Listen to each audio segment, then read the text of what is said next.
That's one small step for man, one giant leap for mankind. Wow. Wow. That's not even geisha level, you know, like that's holy cow. Have you had much geisha? I haven't. No, it's Onyx more has like some. tea. Is it really? Yeah. Like more blonde than a blonde roast. Yeah, but it's so light, and it's just, I mean, it's almost like drinking tea rather than coffee. Even a bad coffee tastes like coffee. Right. You know, it has that base. Yeah. And so I took a cupping school with Willem Boot, Okay. and one of the, this was back when he just had Finca Esmeralda. Okay. And his cup, it was a 96. And so it was selling for $88 a pound, green. Whoa. And then the next year, and he won Best of Panama with that. And then the next year, he did a 97, and it went to 121 a pound. And the third year, that's when he made his money. The third year, they wouldn't let him enter. Because they said the first place was 97, second place was 94. Nobody else is going to get in that. No one even gets close. Yeah, and so you cannot win. What? You know, 3 years in unless a row. somebody. Yeah, well, you can't win because you can come in with the 94 you had last year, but you're not going to make a 94 or 97 in 1 yeyear. Oh, okay. To go 96 to 97, because at that point they're cupping stuff at 96.05. You know, 96.15. Wow. Right, you know? right. Decimals. And yeah, I mean and you're selling it by those points too. Right. Because that's what that allows you to command the price and the wow. And so now he's selling his farm a year out. I mean, you can't buy his coffee. You can't buy a 2023 probably. What? Yeah. Where was his farm again? He's in Panama. Oh, Panama. Okay. Yeah. I've had some good Panama. Yeah, yeah. No, I really appreciate other coffees. My biggest fault is I haven't spent more time learning how to better roast. And then this year we've got some new coffees, and we had an 87, an 88, and a couple 86s this year. So the points are coming up. Yeah, that's great. So we've finalized, you know, how we process, what we shoot for. Perinema, we gave up doing a natural. We ruined too many batches. And really?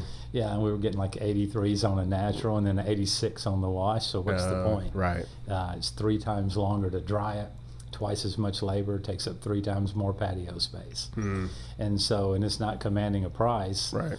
And then we get an 83. And right. So it's just not worth it. No, it's not worth getting out of bed. Yeah. Huh. Do you think part of the quality of your coffee is because you guys hand pick it? Well, I would say the majority of coffee is hand-picked. Like Brazil probably is the biggest machine-picked coffee. Okay. But what we did, and not patting ourselves on the back, there's the Lempira. We shouldn't be having the scores we have on Lempira. It's more of a base coffee. And so we went to the E-Cafe, which is the government cupping lab. And if you're a member, you get 3 free cuppings. And so that's where we went. And we got an 86.5. And then like a week after we got that cupping score, 2 Hiluxes come pulling down the driveway. Guys get out with their expensive shirts pressed, Caterpillar boots that have never had dirt on them, you know, and a photographer. Wow. And so they're out there and want to talk to us about, you know, how we're doing things. And then they see we have a solar dryer. And he said, nobody in this area has a solar dryer. Your weather's too bad. I said, yeah, but what we did, we designed a new one with an airspace in between it, with ventilation, and so we don't have moisture transfer, so the coffee dries. And so they stayed out there the most of the day, just because and I said, some of the things we do is just simple. We have patio boots. So when you come on the patio, you take off your shoes, you put on those boots. Nobody's allowed to go from the lower 3 patios to the upper 3. You're not allowed to do that. There's a guy that works the top side. There's a guy that works the bottom side, because this is honey and this is washed. And honey's going to be sticky for a week. Washed, you can walk on it the same day. But honey got its name because it's red-ish like honey is. It's sticky and sweet like honey. If you just pick it up and stick it in your mouth, it's like peach marmalade. You go into a solar dryer, it just reeks of peach marmalade. Doesn't sound bad at all. And that's how you're transferring those fruit notes into that coffee, is because it sits in its own juices. So that's where the sweetness is coming from? Yeah, that's where your sweet, and that's where your fruit notes, because you got 2 coffees side by side, a canal washed and a red honey. Yeah. And one of them's got chocolate with caramel notes, and the other one's got chocolate and caramel with fruit notes. And so you've added that in just for that. And then like the fruit bomb is our Lempira Natural. Okay. And it's just like a hard. Last year was blackberry and cocoa, and it's the exact same plant. Yeah. And the lot we pick it from varies from year to year. It's just we dry our coffee according to the weather. If it's a crappy day, we wash it because wash won't ferment and go south like a honey will. Right. Or a natural wants to try to ferment and turn into a wine, but if you can't feed it sugar and yeast, it's not going to be wine. It'll ruin it. Yeah. And so one day we poured out 2,200 pounds of green coffee. Because it was ruined. It just went south. Whoa. And there's no redeeming it. You can't put enough Jamaica Me Crazy in there to make it palatable. Oh, no. And sometimes if it ferments too fast, it'll start a mold from the inside out. And then they call it phenol. Okay. And it's in English, that's like a chemical taste. And those are actually dangerous to drink. Right, you know, right. There's only so much mold you can put in your body. Right, right. Wow. So, wow. Do you think some of that comes? Oh, you can't? No. You don't want to, because every one of our lots has got a barbed wire fence around it, separating it from the other lot. Okay. Because a red bean looks like a red bean. Oh, right. It doesn't matter if it's Lempira or Catuai or Bourbon. Right. And so we make those lots separated so that the workers know not to cross. Oh, wow. And so if you're doing a compost, you want to make sure there's not coffee beans in that compost, because you don't want a Bourbon sprouting up in the Lempira. Even though that's a better plant, I don't want fruit notes in my chocolate coffee. Right, right. And so all this quality control. Yeah, and I think that's the biggest thing to our success is just staying on top of it, taking detailed notes. Yeah. And like your notes are like asking your wife her weight in public. You just don't, you don't share your notes with anybody. Right. One year we had our notes stolen. And so, and we know the farm manager sold them probably. Oh, wow. And it's like what temperature it is 2 or 3 times a day, what the weather is 2 or 3 times a day.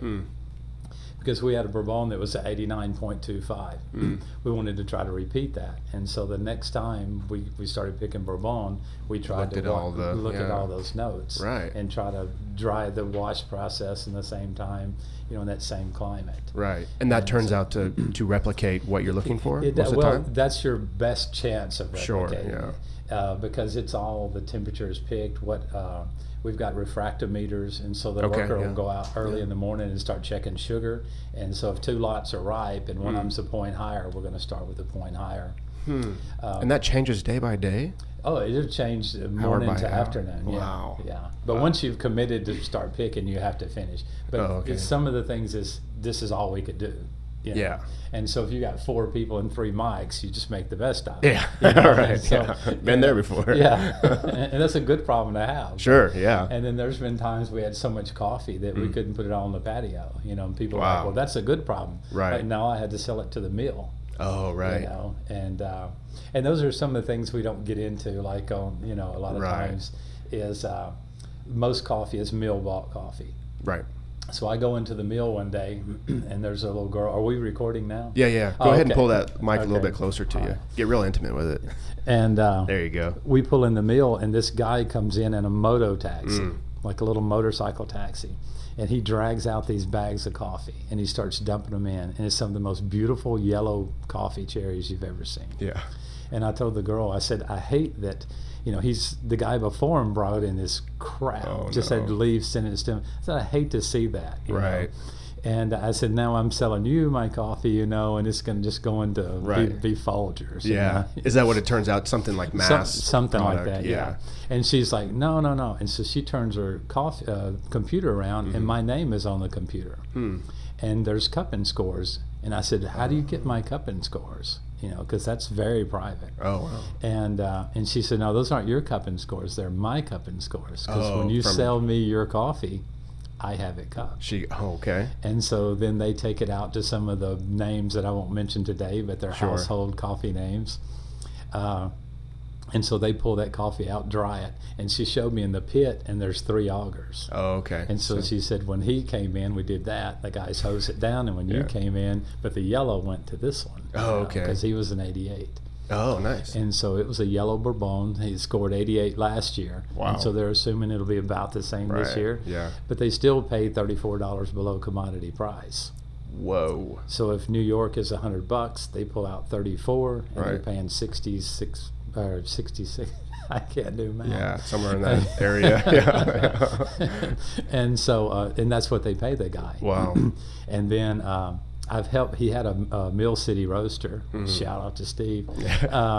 He had a Mill City roaster, and he couldn't get it to light, and so he started his own cupping lab.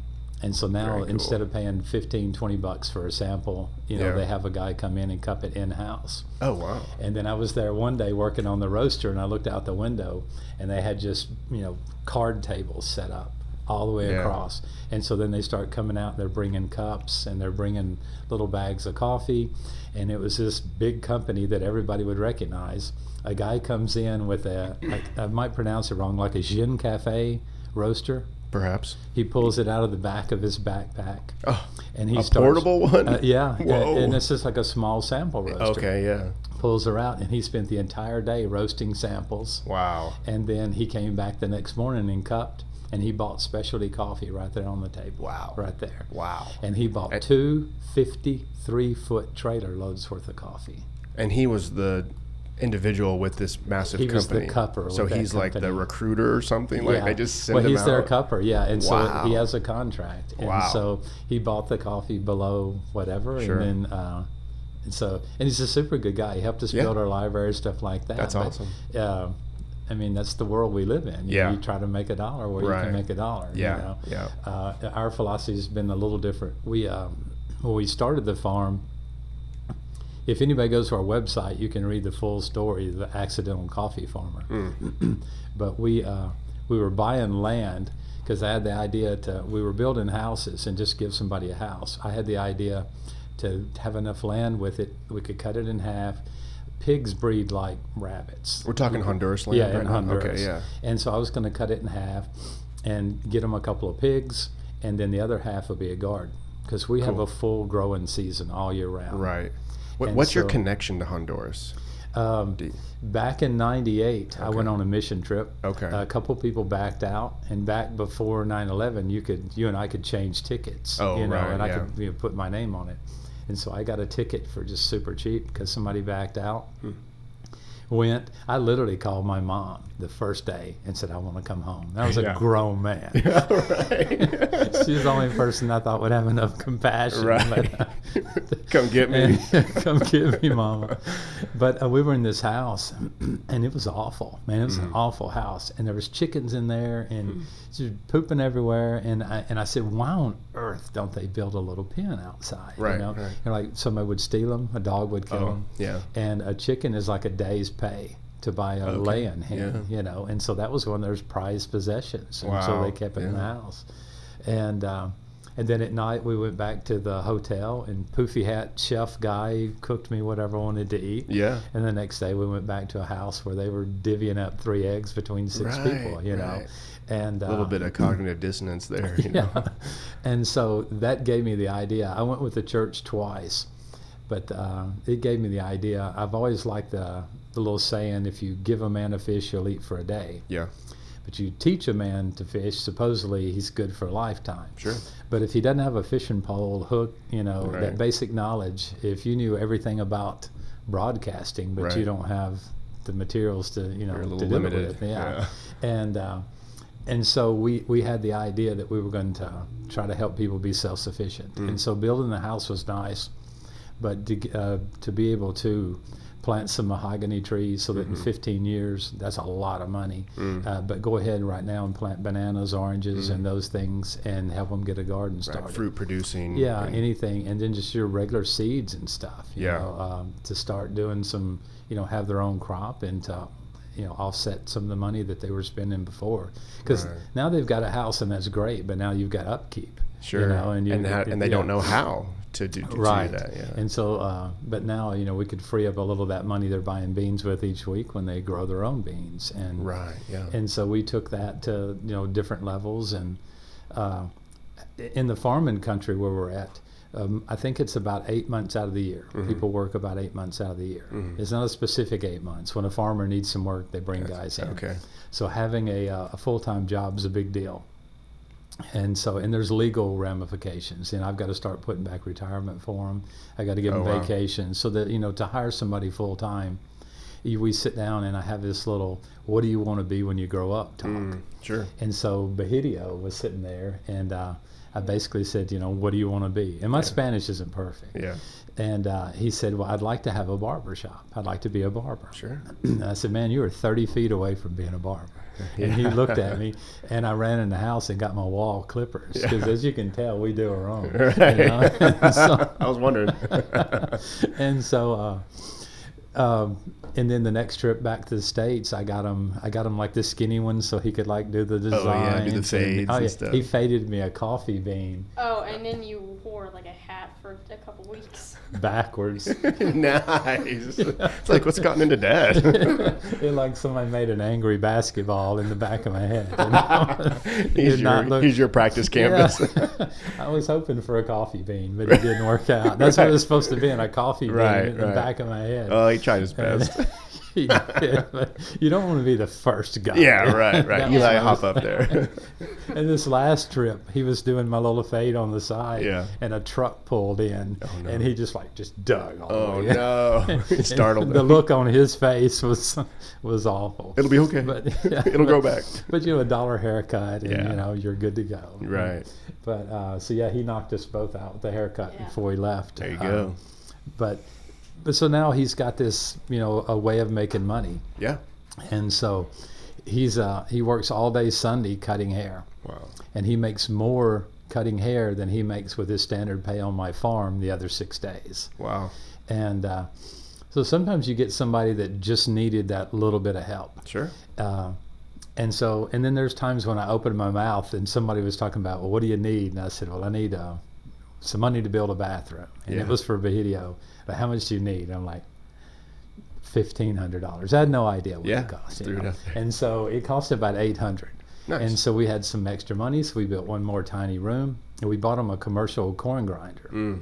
And it's none of my business what he does with his money, short of, you know, he's lighting up every day or something, you know. Yeah. But right. But so far, crack's not a big thing down there. But that's good. So they might pick coffee faster. We might add that in. Right. But a year later, some woman comes to him and she's wanting him to grind corn, and she makes tortillas for her little home business. Nice. And he's like, you know, the machine I've got won't work.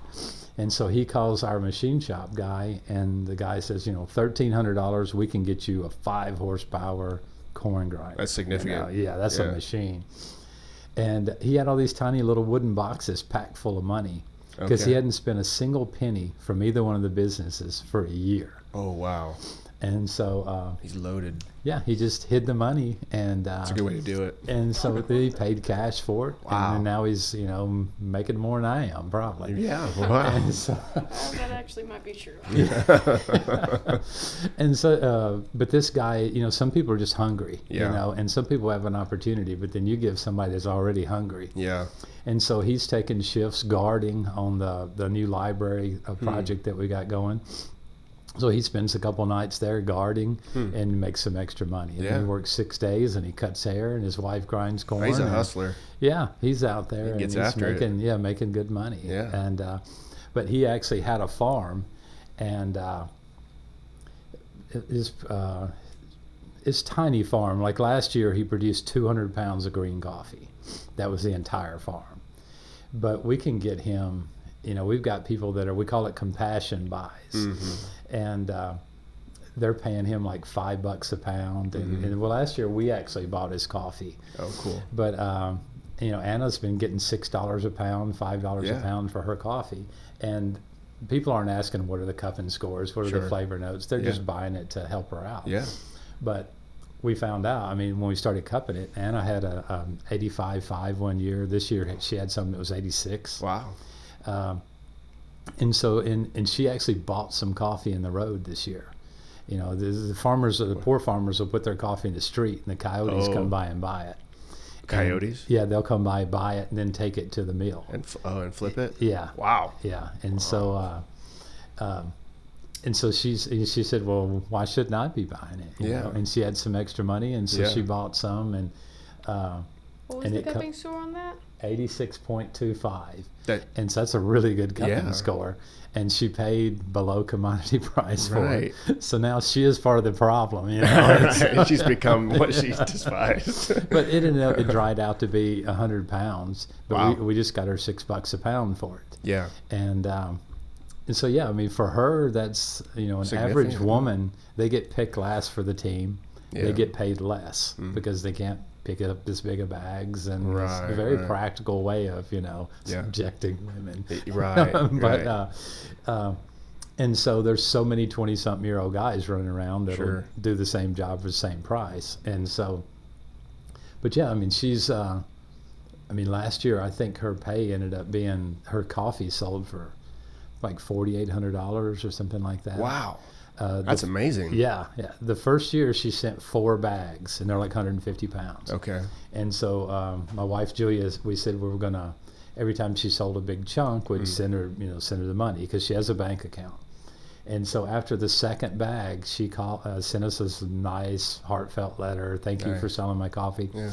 And she said that was more than the meal paid us. You know, way more than the meal had paid me Sure. for my whole farm. Wow. And when we told her that that's only half her crop, Oh, you know, geez, yeah. and she literally said, "What am I supposed to do with all this money?" Oh, wow. You know, she Yeah, good problem, when huh? she bought a refrigerator. Wow. Which is, you know, she was Yeah. 36, had 3 kids, never had a refrigerator. No refrigerator. Still does an Adobe stove. Okay. But in the last 2 years, she's bought a washing machine, Wow. like Maytag, you know, Yeah, and big time. and a refrigerator, and they've paid off all their debts and stuff Wow. like that. So she literally said, we all ended up crying. Yeah. She literally said, when she said, "What am I supposed to do with this?" And I said, "I don't know. You know, we'll go talk to the bank." Yeah. And she said, "Would they let me take it out and hold it?" I've never seen that much. It was $3,500. She Yeah. said, "I've never seen that much money in my whole life." Yeah. And the bank guy said, "Yeah, I'll take it out in $1, notes." Just make it be real fat. Let her Yeah. hold it, you know. But yeah, it's made all the difference. You know, it's been Yeah. like life changing to her. And they've Absolutely. been trying to figure out how to get her goal at her little, what do you want to be when you grow up meeting. Her biggest hope was all her kids would graduate high school. And so her daughter just graduated college, and she's actually interning at the farm right now. Wow. Part of Sure. her college requirements was a 3-month internship. Right. And so we're hoping she'll stay on. Yeah. You know, if we can find the money in the nonprofit to Yeah. give her a job. Yeah, absolutely. Is she studying, botany or No, she went coffeeology? to Or I don't know what it is. Well, I don't know what it's called. she went to a school that one of the primary focuses was it was a women's leadership. It was Oh, only excellent. women, and she started learning English right off the bat. Yeah. And so now she speaks fluent English. She actually worked on a coffee farm, but her job was on the bovine side, and so she Okay. was doing the cows Yeah. and terrified of the cows. It Yeah. took her a while because she had to milk them and all Oh, that. yeah. And That is a ev- little nerve-wracking. Yeah, and so everybody had a chore assignment, Mm-hmm. and so the first year she was milking cows in the morning. Then everybody had to cut grass, which is done with a machete, and just basic chores. And then the second half of the day was college, and so they studied finance, working with nonprofits, helping figuring out learning paperwork and things like that. And I love that school because we tried to help her get into it some. That one's And, in It's Honduras? in Honduras, Okay. yeah. Because I wanted her to be able to come back home. Because Yeah. a regular college degree means nothing where we're at. Sure. There's no businesses that Right. would recognize it. And so there's a lot of coffee places. And so she's been to like a basic cupping school, or some pretty good. It's like a 6-week cupping school. Yeah. And so that's pretty detailed. And so she knows the basics. Her mom knows the ins and outs of importing and exporting, because the idea was we help these people. And if I'm the only one that knows how to export coffee and I die, then they're on their own. Yeah. So they've all met their buyer. Their buyers have flown out to the farm and Wow. met them. And Anna has been with me every time I go to the government to do paperwork and all of that. And so when I die, in my will, everything in the cupping lab goes to Anna. Wow. And so she's got a Trigadora, which is the dehuller that deholes the samples. Because Okay. like parchment coffee has that big hole on it. Okay. And so then she's got it's a Hucky 500.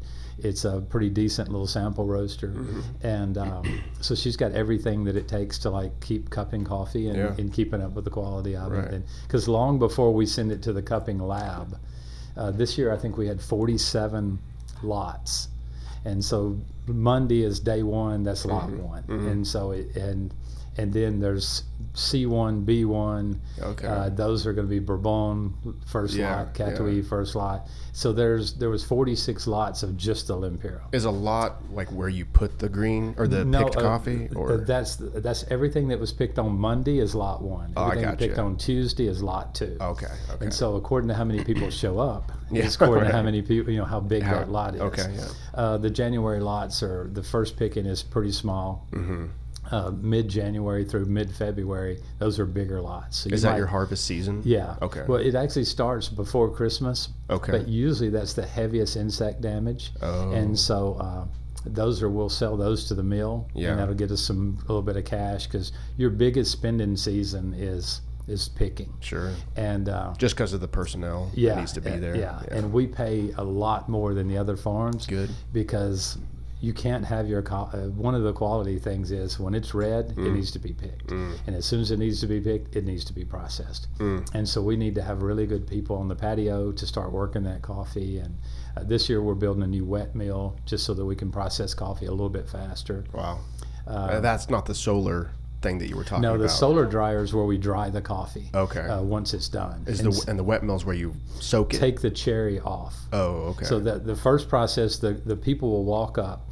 We go in whenever the weather permits, and we haul the coffee out. And I've got just a Dodge 2500, and I can carry 4,500 pounds at a time out. And so you got a day that's got 15,000 pounds of coffee picked. You're making, Good Lord. You're punishing her. Oh, yeah. And so I shove a water hose through the grill while we're unloading, to keep it cool. Yeah. And, wow. And so they'll come up, and they all have marked their bags with strings or whatever. Sure. And so then they weigh it in, they get their weight written down, they verify it because they trust no one. Yeah. Yeah. And 100%. And so they and then it goes into a big tank, like a 2,000-gallon tank. Bad coffee tends to float. Okay. And it could have one good bean and one bad bean, it still float. And so that goes into another tank to be processed You scoop that separately. off the top or whatever? No, we actually just took a concrete block out of the side of the tank and built a chute. And so then it goes down a it different... just washes down? Yeah, it goes down into another 2,000-pound tank. Okay. Or 2,000-gallon tank. And then the next day we'll pulp that, refloat it. And so the bad ones go one way and the grade A's go the other way. Okay. Nice. But that main coffee will sit in that tank. We'll drain the water off of it, cover it with black plastic to get a little heat, and then we'll ferment that for anywhere from 24 to 48 hours. Okay. So. And then at that point, Jonathan, generally my son, runs the wet mill. Okay. And so he gets out of homeschool, he comes up and he'll crank the mill up, and he can run about 5,000 pounds an hour through the mill. Wow. And then he'll start processing it. And if we're going to, there's diversion, there's little canals to divert it, right. or little chutes. And so if there's 5 tanks under that platform. Okay. And so when he's, if he's going to wash it, then we divert it, we put it in a tank, and then fill that with water. And then we scrub it clean, right? yeah, we'll ferment it first. And then the women get in with big rakes and scrub it clean. Okay. But you'll basically put a stick in there and let it go. If the stick falls over, come back and check it in a couple hours. And when all that juice thickens all up, the viscosity, and then and we everything. and we take some temperatures to make sure we're getting it warm enough. And then when the stick stays in there, then she's ready to be washed. Okay. And Now, are so- the cherries still on the bean No, at this point? no. The wet mill takes the cherry off. Okay, so now you just have And- the beans. Yeah, then it's just Okay. the bean with all that mucilage on it. Okay. And so, and it could sit for up to 3 days, but it's just according to how What hard type you of- want to ferment it. If Yeah. you want a little more wang in there, but generally we torture the full naturals a little bit more. I'll Okay. push those a little harder. Right. Just to And, bring out the Yeah, demons. to get and you ferment a little bit, and you get sort of that little winey taste, Yeah. and it pulls up on those sour palates on the Okay. back of your tongue. Yeah. Then I like that one. Yeah. But then if you're going to do what we call the red honey, there's a Yeah. couple different colors of the honey, but the red honey is the one we like. And so as that cherry gets pulled off, it goes straight down a chute. And my guys have these big wheelbarrows with the 2 tires on front, and they grab it and they take it out and make lines. And so for the first day or two, you just sort of move the coffee the best you can. Are they in direct sunlight? Yeah, Okay. yeah, we pray for good sunlight. Yeah. And then they're just flipping that coffee over. And after about 3 or 4 days, it gets dry enough you can actually walk on it. You can walk on it, but it just sticks to you. Yeah, you know? right. And so then that's your red honey. The full natural, it takes about 3 times more patio space. You can't walk on it at all. And you have to be real careful about flipping it over. Because as soon as you take the bean out of the cherry, it's not a natural anymore. And so the process we do is a full natural. And so that means it never leaves that cherry. A pulp natural is when they let it sit there for a couple days. They rehydrate it, run it through the wet mill, and take the cherry off. Okay. And you can definitely tell a difference in that. Yeah. The reason probably more people don't do the full natural is it's so temperamental and it could ruin really easily. Oh, right. And we've got some experimental coffees that we've tortured, out on there. Yeah, and, you have to. And A little R&D. yeah, and so some of those have just come up just crazy strong coffees. Really? Yeah. And every year I try to do something. This year we were pressed for time, and Sure. Everybody got positive. A couple of people hit positive COVID. Ah, I don't want yeah. to point any fingers. Oh, yeah, but, right. And he had to Super spreader. and so he had to stay back. What is it? 10 days, Eli? Oh, man. Yeah. Yeah. And so I was sick a few days earlier, and it Yeah. was fine. Yeah. yeah, he didn't get bad sick, but Right. he and it was everybody. You and Mom and Jonathan, they all had to stay back. So I didn't Yeah. have anybody to run the mill. Oh, no. And every day I leave in the truck, and we have an NQR. It's a big cab over Isuzu. Okay. And I can get anywhere from 80 to 125 people.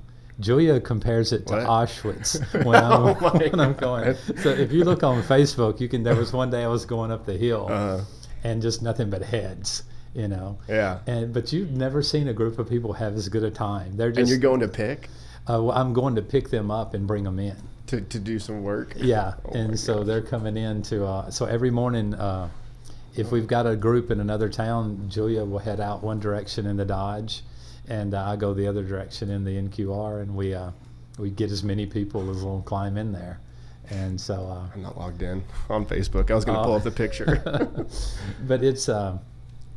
You just get as many people out there. You don't want more than 200, but we try to keep it below 200. That's a lot of people, dude. When you consider that it's your name, Yeah. but then you're bringing your wife and kids and things Yeah. like that. And on Facebook, we're really careful. I've gotten beat up a couple of times because there'd be like little kids out there picking. Oh, right. But if you think about where they are, if you were to equate their time frame right now to Yeah. where we were 50 years ago, Yeah. it's probably about the same. Right. And so 50 years ago, kids were out helping pick corn and wheat and all that Yeah, stuff. right. And that was a lot of the reason probably for the timing of the summer break is, Oh, right. around the harvest season or something. But, Yeah. Right. so schools shut down for the entire harvest. You don't have daycares. They generally leave one kid in the house. So nobody breaks in the house Yeah. because that's our biggest crime season. Really? Is during harvest Oh, because just 'cause people break into the houses. Just everybody's out picking. Yeah. And so there'll be one kid doing that. But if you go back about 3 months on the Facebook, I'm looking outside my office window roasting samples one day, and I see something just moving in the bushes. Uh-oh. And there's a little 3-year-old boy with a fertilizer bag that's tied between 2 coffee plants, made a hammock, and there's a 5-month-old baby in there. And his job's just to rock him when he cries. Wow. And then when he cries and won't quit, he has to take him to Mom and plug him in for a little bit. Right, yeah, And yeah, he's then- hungry. Yeah. But there was one woman out there one day, and she was nursing 2 babies. And I said, "You have twins?" She's like, "No, this one's my sister's." Oh, no. And so they take turns. Yeah. And so I'm like, well, never thought about that a lot, Right, but I right. guess it's practical. That's what we you got, yeah. You got 2 plates at the table. Exactly. But she said, "Yeah, I'll do it sometimes, and she'll do it sometimes." right. And that's very practical. And I like that. I just lost Yeah. 1 worker instead of 2. Yeah, absolutely. So, if I put 2 of them out Production there, keeps they'll- going. Yeah, just got to think about that coffee. Yeah. But No, it's just been some of the most unique experiences. Yeah. You know, and before COVID, he'd spent more than half his life in Honduras. Mhm. He got there the day before he turned 4. Wow. And then COVID sort of kicked us out because it's going to kill us all. So Yeah. where are you going to die, there or here? You Right. know, Yeah. I already got that lot picked out to be buried in Oh, here, so I yeah. might as well. It's like- But no, we had to wait 2 months. No, it's probably about 5 or 6 weeks trying to get a flight out. Back to the States? Yeah. And so Everyone was leaving. Yeah. everybody was getting out, and That was a wild time. yeah, and so one of my least favorite airlines just kept canceling us. Oh, yeah. And it was an ordeal to get to the airport. We had to get a letter from the embassy and go through multiple checkpoints. Wow. And one cop stopped us one day and said, "Put your mask on." I'm like, "I'm in a car with my wife and 2 kids Yeah. driving down the road." Yeah. "Put your mask on." I'm like, "Guy with the machine gun's right." Yeah. Always is Well, no, right. Yeah. Just one. Yeah. I know. Yes, sir. But yeah, it took us a long time just to get to town. Wow. And so yeah, the first day we were ready to leave, and then I just called the airline. They're like, "No, been canceled." And so. And isn't the airport like across the country? Yeah, it was 2.5 hour drive. 2.5 hours Yeah. through the jungles? Yeah, Okay. and so no, there's a pretty decent roads, Oh, but it's okay. just a lot of checkpoints. Oh, right. And so And the checkpoints, they like take you out and spray your feet with bleach. No way. yeah, they sprayed the inside of my truck with bleach. We took the luggage out and sprayed our feet with bleach. What? Yeah, Wow. And, That's intense. and then we waited 2 hours to get a special permission just to drive past the town. They Huh. didn't accept our embassy papers, and so we Oh. had to. And I'm like, if you're wanting to prevent COVID, you Right. make me stay in line in this crowded police. Yeah, no joke. Station. There were so many And so- contradictory things like But that. even currently, I mean, like right now where I live, there's not been a single case of COVID. Right. And so a lot of people don't even believe it. You know, the Oh, yeah. government's lied to us all our life. Right, yeah. And they're spray painting like, "Where's the money? Where's the food?" But the government, they locked the roads down because we were running out of food. We ran out of water, and it was against the law to be on the road. Were you nervous? Not too No, much. he had a motorcycle. So, yeah, we Like just, you had ways to get the I just took resources. the bike out, and Yeah. I said, if I have to, you know, Right. I've always felt I was too pretty to be incarcerated. so I said, I'll just dump this motorcycle if I have to. Yeah, right. Yeah. So I would go and hit a store, and one day I got 74 things of romaine noodles. Oh, I'm like, wow. man, we're Just good to for a load- while. Yeah, we'll make it. And so, but we had a spring on the farm, Yeah. and so Oh, we, there you go. we went out and got water from there just Yeah. for a day or two. Sure. And but very- yeah, it was a little nerve wracking because you know that it's their rules, and they And they have the machine guns. yeah, and they That's- got bigger It's a gun big than I do, advantage. yeah. Yeah, right. So, but and it's not like here. There's not the police sort of do what they want. Yeah, and right. So yeah, it was the police and military thing. Nobody bothers you. I mean, they Sure. the most of the time we got stopped is because we were North American, and the guy knew 7 words of English and wanted to try them out. Oh, really? Yeah, or they're curious about why we're there. Oh, yeah, and, right. why would you want to live here? I said, well, Right. we live up the road. Yeah. Why? Right. Well. my brother just slipped out in a van. Yeah, right. Yeah. Excuse me? But no, we've never had any bad experiences with police or anything like That's that. good, you know. yeah. But they're 5, 6 o'clock in our area. They're home. Oh, right, they're Everything's sort clocked of out. yeah. Everything sort of shuts down. People are constantly walking up and down the road. But Mm-hmm. we're off the road fairly. We're in the middle of the farm, so we don't see a whole lot of the day-to-day stuff. Sure. Yeah. And what area is that of the It's sort of on the country? western side. There's Okay. what they call the illegal frontier for the illegal border crossing for Salvador, Okay. and then there's the main one. And so we live by what they call the illegal crossing. Oh, okay. A lot of those people just come into Honduras to do their shopping because they live on the outskirts of Salvador. Okay. So they'll come over to Maracala, to the bigger town, and Pull it up. you should be able to punch in like Legacy Farms Coffee. Oh, it just come right Cerro up? Bueno, yeah, it should come up. But yeah, on Sundays you'll go There to it town. is. You'll see a lot of people with El Salvador tags. There you and are. They just drive. Yep, that's the house right there. So is this a highway right here? Or Yeah, a that's road? that's the main highway. It's Okay. blacktop, and so Maracala should be somewhere around over there. Okay. Nice. So you're just right on that. And then, is this El Salvador up here? It would be somewhere over here. I think it's still a little ways Oh, off. okay. Yeah. Then the capital will take. Right up here. Tegucigalpa. Yeah, and Tegus, the main capital, would be way down. It'd be more toward the north. But yeah, Mm. now there's a new airport. Oh, And there so is? we're Nice. like an hour away now. Oh, that's And even so- better. Oh, yeah, it's better. We found a place to park our car, and we leave our car there. And Because Jen was telling me, she's like, I flew in, had to be in a car through the jungle for like, I don't know, hours. I was but like, Jen flew to the cheaper airport, which was 5 hours away. That's what it was, yeah. And then she didn't write down her time right, so we get there and the flight's gone. Because it's a small airport, Yeah. and so the people that check you in go upstairs, and then they're helping with the boarding. Oh, okay. So they shut down that, and then they go upstairs. Yeah. So we missed that. So we had to hang around till the plane took off, Oh, and then they said, "Oh, you come back tomorrow." And I'm like, So did you had to, No, I drove home. I like sleeping in my own bed. hey, that's a long drive. Yeah. So yeah, we just drove her back the next day. So. Dang, that's 3 road trips. Yeah, it was quite a bit. But no, now it's an hour away, and That's even yeah, better. Yeah, it's pretty easy. Yeah. And so we've had some groups come in this year, and I just drive up there and we rent a bus. And the bus bus brings the group out, and we just sort of make sure, because always they're catching you with something you shouldn't have in your bag, or something you should be paying taxes on, or you didn't claim right. And, Really? well, with the groups, they brought in hundreds of dollars worth of school supplies. Okay. And a lot of special games and toys for Down syndrome kids, and a lot of kids with different learning disabilities. And so they brought in a lot of stuff like that. Okay. Big sign language books. Oh, okay.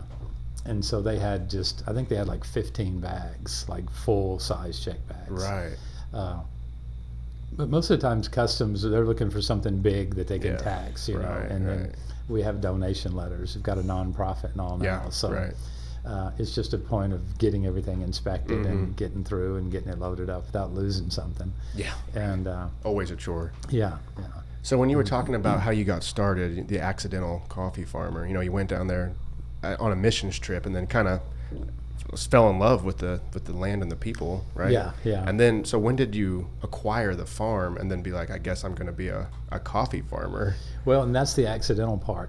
The idea was to build a house for everybody and give them a chunk of land. So we started looking for land, and this guy we knew said, "I know there's 4 or 5 acres for sale, and you could cut it up." And that sounds great.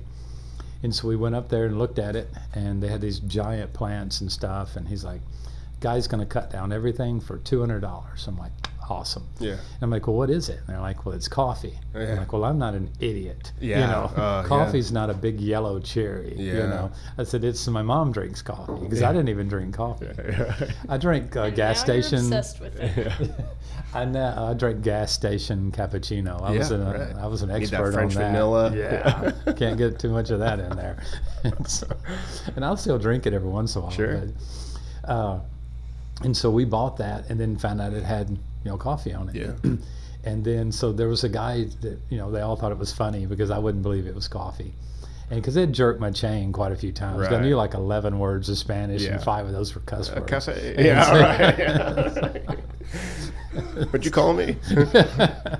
No, I was talking about your mom. Yeah, oh, no problem. What? And so we ended up buying the farm, and I'd spent all my money on the farm itself. So Yeah. we couldn't build a house for a while. And so back then, Julia and I we had 2 nickels to rub together. We Yeah. did something. And so this guy said, "Oh, if you want to try some, my uncle's a roaster." He said, "He'll roast you a bag of coffee." And then so I'm like, "Well, man, that sounds great." Because Yeah. when we were in the coffee shop, you pointed a couple of bags of Right. coffee. Sure. Well, in farmer lingo, a bag of coffee is 100 pounds. Oh, right. A big bag. Yeah. And so this was in '09. And so my check bag was 2 50-pound bags of roasted coffee. Nice. And so everybody that would stop and speak to me, Yeah. I gave them a Ziploc bag full of coffee. Right. Here you go. And whether or not it had quality or whatever, but it was fresh, free Honduran coffee, Yeah. Yeah. Yeah. And so people just ate it up. And so we had the idea that, maybe we'll just co-op it, just Yeah. pick the cherries and sell them. And so we did that for a couple years, and whatever money was left over, we did a lot of Bible programs. We could get like Bibles for $1, and so we just Bibles and juicy fruit, and you'd have a kids' church, and do something like that with the local. This is you and college. Julia, like solo for now. Yeah, and so and that was 2009, 2010, and then in 2014 we were actually driving a load of coffee to the local co-op, and I said on the way back, I'd just gotten a digital camera, so I was pretty big stuff. Big time. Yeah, and so I said on the way back, I want to stop and take a picture. There's this cool little mountain, and they said, okay. So we stopped, took a picture. Hour later, after we were home, somebody called and said, is the gringo still wanting to buy a coffee farm? There you go. And he said, well, I think so. We went back to that exact farm that I'd stopped and taken a picture of. Wow. And an hour earlier, it went on the market. And so that guy knew us and called us, and that was January 2014. I called Julia that next afternoon and said, get us tickets for February and let's come up and look at it.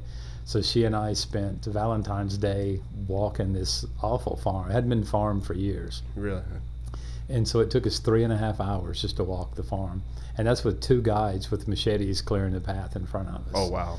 And so all of a sudden we hear water, we clear the spot, and it's like a 45-foot waterfall. Oh, yeah. That's... And like, that goes with it. I'm like, well, that doesn't hurt. Yeah, right. I'm like, that is awesome. Yeah, it's pretty cool. And so we thought about it for a couple of days, and I called the credit union, and the guy was in a hurry for the money. And so we called the credit union, and we had to get a loan for part of it. In March, we bought the thing, and so I spent a couple weeks going back and forth. I'd spend a couple weeks there, a couple weeks here, and in July, I moved there, I think July the 5th, and then We came July 19th. they came up July 19th. There you go. And so we were there, we were supposed to be there for 1.5 years just to get it cleared and planted. Right. 9 years later. It happens. But after 5 years, Julia had literally given up hope on ever coming back, Really? And so Back to the States. Yeah. She's like, this is home now. At 18 months keeps getting. Well, because the idea was to do it in cherry. You pick the cherries, you take them to market, you get your check, you go home. Okay.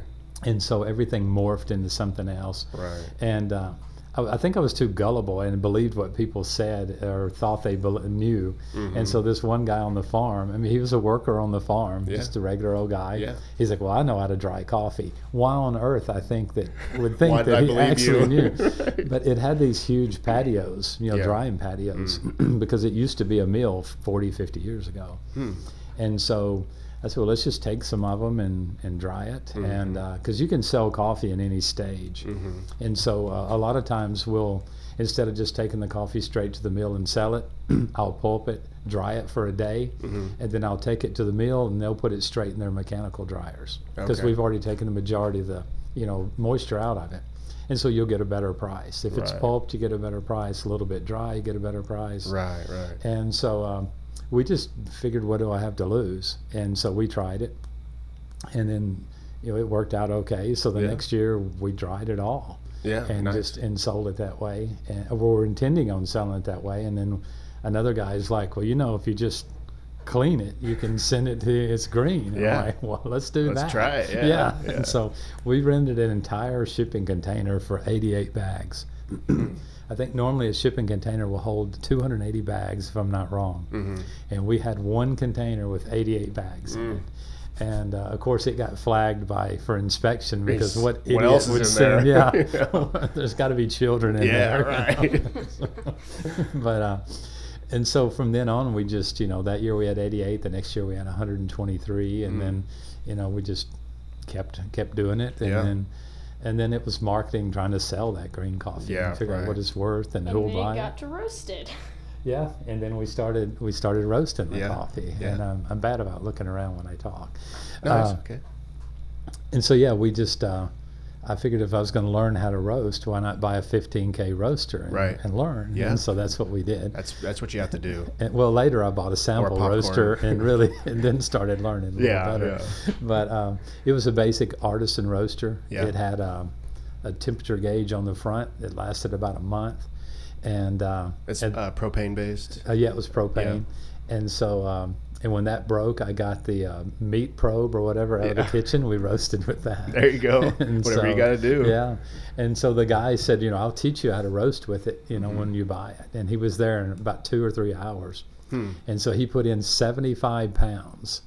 Whoa. And It's it a took big like roast. an hour and 15 minutes to roast it. Whoa. And so now we do 22 to 25 pound loads, and Yeah. that works out pretty good. Yeah, 75 And, pounds. That's well, all they were doing was production. oh, right. and Just then get it in. And, They pulled it out just before third crack, which is a Jeez. thing. Right. That's just you put your hand on the fire extinguisher around third crack. yeah, no joke. Holy. But we literally set it on fire 3 times. Oh yeah. The machine or the beans or The whole thing. oh my god. And it's still standing. Right. It didn't burn down. We've had to rebuild it a few times. Wow. But when we were in Honduras, there's a coffee. It's called Huacuco. Huacuco is anything you can pick up off the floor, insect damage, black beans, anything. You throw it in and you roast it till she just slips out with all the oil, and that's what people sell. We sell it to our workers for $1.25, and then they resell it for $1.60. Okay. And it's roasted, ground, and bagged. Okay. And so it's just anything we can do to give them a business. Right. And if they get out and hustle, then they can make some Good for money. them, yeah. And so, and it's a place for that coffee. Yeah. It's the stuff we select out, the defects, Right. all of that. Yeah. And it actually works out.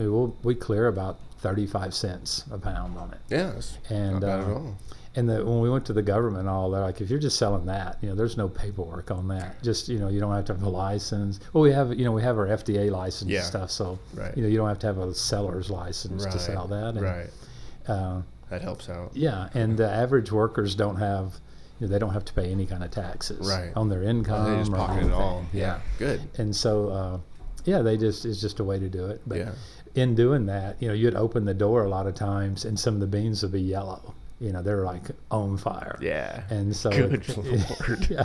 So we had a water hydrant installed just right outside the window. There you go. and Just in so- case. And every time it blows your fans when Yeah. you're dumping that hot through there. Mm-hmm. But that's the only way they want to drink it. They want it black. And Which it's is traditional. Yeah, I mean, it's right? Most traditional, people, yeah. like when I think of Colombian coffee, Yeah. I think of some dark, Yeah. silky yeah stuff. She is silky. Mm-hmm.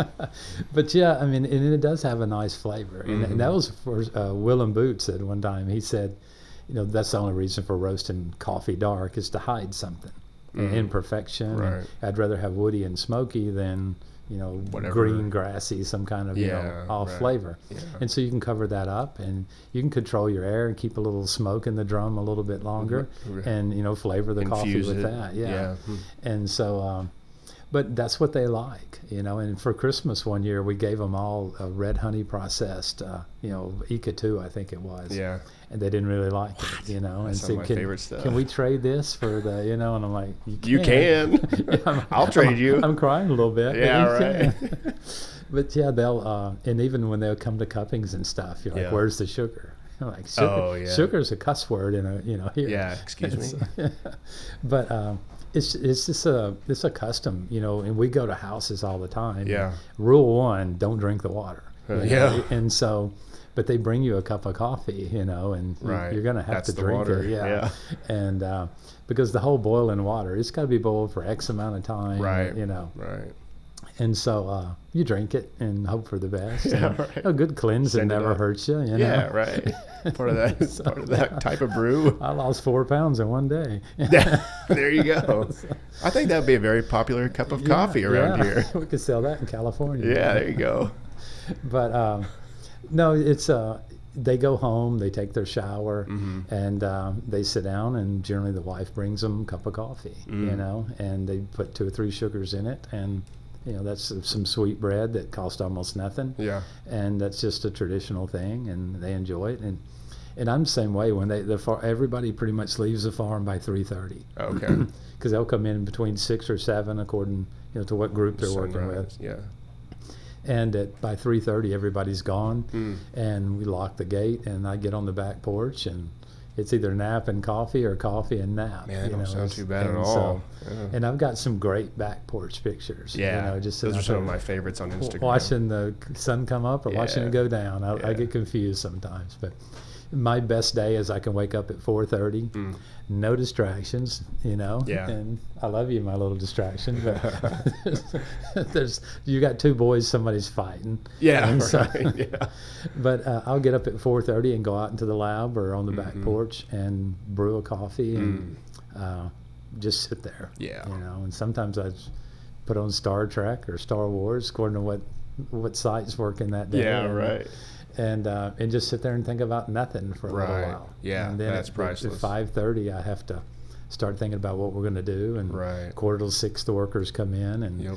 want to know what to do and which direction to go. And I assume you're probably busier certain times of the year, and then when it's growing season, like what do you do?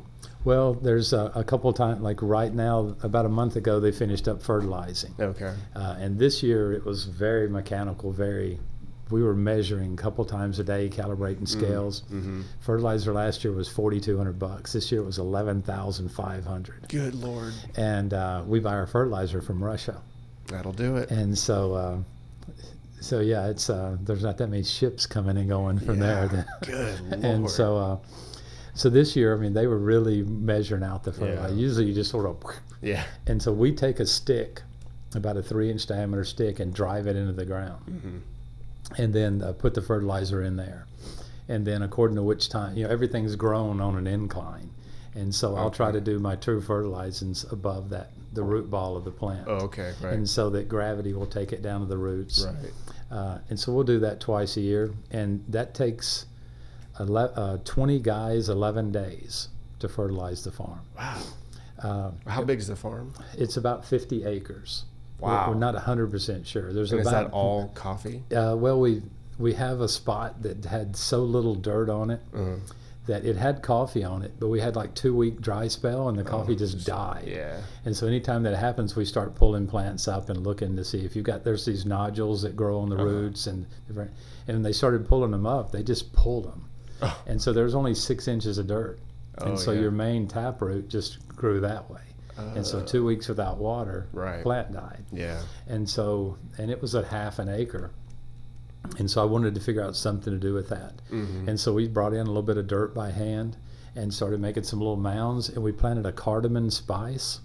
Okay. And so we grow cardamom spice. Really? This year we're going to grow some ginger.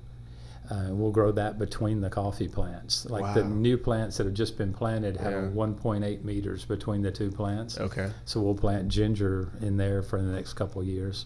Like the root, the ginger Yeah. root. Oh, yeah. okay, cool. And then we have about 2,000 banana clusters out there. Really? And so mainly we use that for the organic compost. So when they get bright yellow, we pick them and we take them and cut them into little giblets and spread them out in this big pit we have. And then we throw the coffee cherry in, chicken poop. Yeah. We have a caliandra tree that the leaves are high in nitrates. Okay. We throw those in there. Whoa. Anything we can find to mix up in that. And so then, like during slow times of the year, there's 15 feet of that big pit that's empty. And so these guys will move all of that mass 15 feet to the right. Just to turn it. Yeah, and just to whatnot. turn it. Oh, And then a wow. month later, they go 15 feet to the left. Talk And about guess what we're torture doing camp. next? Yeah, right. So, and they'll do that a couple times. And then once it's dried, then they'll start bagging it up. And in the middle of the farm, there's like a little building, a concrete building. And then they'll store the organic compost in there. And so then once a year, all the plants will get a shovel full of that organic mass. Nice. And then twice a year, we'll use a conventional fertilizer. And then we spray it a couple times a year. We used to cultivate our own microorganisms and all that. Yeah, And make a thing called IMI. It's microorganisms of the mountain. Okay. And then it's just a nice little natural fertilizer you can spray on there that gives it a boost. And it's Okay. really cheap. Yeah. Or if you want to boil that and put copper, sulfur, and calcium in with the mix, then that makes an antifungal. And so that's the Leroya. So if you've got chicken eyes or Leroya, leaf rust is another name for the Leroya. Have you had any troubles with that kind You of stuff? do sometimes the Catuis, the Bourbons, are more susceptible to that. Okay. And so you just go in and spray them with that. It's all natural. Yeah, and that's awesome. It knocks it out. Yeah. And we separate our plants a little more, so it keeps them drier. When we cut the grass 3 times a year, By machete? yeah, by hose. That's wild. Use hose, yeah. What, hose? A hoe, yeah. Oh, yeah. The machete, these guys are so strong and so surgical with the machete. If they accidentally hit the plant, they're going to cut the whole thing in half. Right. So they got to be accurate. And the biggest accident we have on the farm are they cut the side of their foot open. Oh, yeah. And so stitching legs up is Yeah. something that's fairly common. Yeah. And so we switched over to the hose, and the hose goes slightly below the dirt and get a little bit of the root system of the grass and Right. retards it a little more. Yeah. Because every time we cut the grass, it's $3,000. Holy cow. And so, because that's a lot of guys doing 50 acres worth. Yeah. Wow. And so we try not to do it. Like the young plants will have to be done 5 or 6 times a year because there's so much space between them. Oh, and when right. they were planted, they're about a foot, 12 inches, 16 inches tall. Right. And so the grass will overtake them. Oh, right. And so they have to be cleaned a lot more often. So how long from a 1 foot plant to a Full production is 4 years. 4? That's Yeah. not too bad. It's not too bad. Yeah. You got to put a lot. That first 4 years was just nothing but throwing money into the project. Right. And then we have a yellow Catuai that I planted because it's one of my favorite coffees. Mm-hmm. And this year we cut the whole lot down, 2.5 acres. Wow. We cut it down. And then replant it? No, we're done with it. Yeah, just too much. It never cupped more than 85. Oh. And so it just wasn't suited for our land, and I Yeah. should have done it 2 years ago. Oh, right. We replaced it with a Marseillaise, Okay. and so it's like this year we had an 87 on the Marseillaise. Much Last better. year was an 85. This Yeah. year was an 87. So it's got a lot of potential. It carries a lot of weight. It has a lot of coffee on it, and so it's a pretty promising plant. So we planted at 2.5 acres with that. Nice. We already had an acre and a half of it, and so And it was doing good. yeah, it was doing Yeah. really well. And so And those are all Arabica? hmm And then how does it distinguish between like the yellow, you called it a yellow Catuai? a yellow Catuai. Catuai? And then we have a yellow Bourbon. Generally, the yellow, and I may not be right about this, but generally the yellow coffees cup a little higher Okay. than the red ones. I don't know. I think everybody is, hybrids and all that. Almost all the coffees out there, a lot of them are hybrids of 2 different things. Yeah, okay. I can't think. Catuai, I think, is Mundo Nova and Catura, I think, or I may be wrong okay. about that, but there's a hybrid of those 2. Oh, okay. And so you'll walk out in the field and it'll just be yellow coffee, and all of a sudden you see one that's 2 foot taller and red. Oh, okay. And so it's lost its graft or whatever, Oh. and so it's become one of those other 2 plants. Interesting. And so you cut it down, and in the Oh. Bourbon field, you can look over the top, and there'll be 2 or 3, Yeah. and then workers will go out there and cut Take them down. out. Yeah. Huh. Wow. And so, you have to be careful about that, just for quality of Mm-hmm. of in being if you say it's Bourbon, it needs to be Bourbon. Right. Absolutely. And the cupping notes sometimes are so different, on the plants. But, And yeah. Right. between like a Bourbon, one year the Bourbon had a lemonade, and they called it ants, which is loosely translated as like the sweetest of the sweet or something like Oh. that. And so it was an 89.25. Oh, wow. And so those are really unique. Lemonade is a really unique. I've never even heard of. Yeah. And so, and then your Bourbon, your Lempiras are almost always chocolate based with some Yeah. hints of caramel or hints of fruit somewhere Right, in there. yeah. So throwing those 2 in the cup would wouldn't be good. Oh, to cross them, you mean? To have the Excuse me. lemonade with your chocolate? Yeah, Ah. I don't know how well. Yeah. Orange I could see, but Right. and so we try to keep everything separated. Yeah. And even in the machine, like when they're de-hulling the coffee, Mm-hmm. he'll run about 2 pounds of the old coffee through before, and then he'll start the new coffee, and he runs that into a bag and separate it. And so Just I to get, clear it. yeah, just to make sure the machine's good and clear. Yeah. And then we'll try to lot the coffee out we'll do all the limpiers that we can that are washed, and then we'll do a bigger batch to clean it out, and then we'll switch over to the honey processed. And so everything we do the best we can to keep everything, separated. Right. Yeah. And that was one of the reasons we started processing our own coffee. The first year we did coffee, we took it to another mill, and there was a real nice guy, and he would clean the whole system out before he'd started our coffee. Oh, good. You know, because Good. there's always something in there, Yeah. you know, and so we would save that first bag and, you know, separate it out of the coffee, and that'd be what we drank in the house or Right, something like right. that. I think that's, you know, a lot of, we're not getting any 90 coffees yet, Yeah. but I can see us on that road to it. 89. Yeah, that's good. And then this year we had more. We had two 88s and an 87 and a handful of 86s. Yeah, you're so right there. we can see the light at the end of the tunnel. Yeah.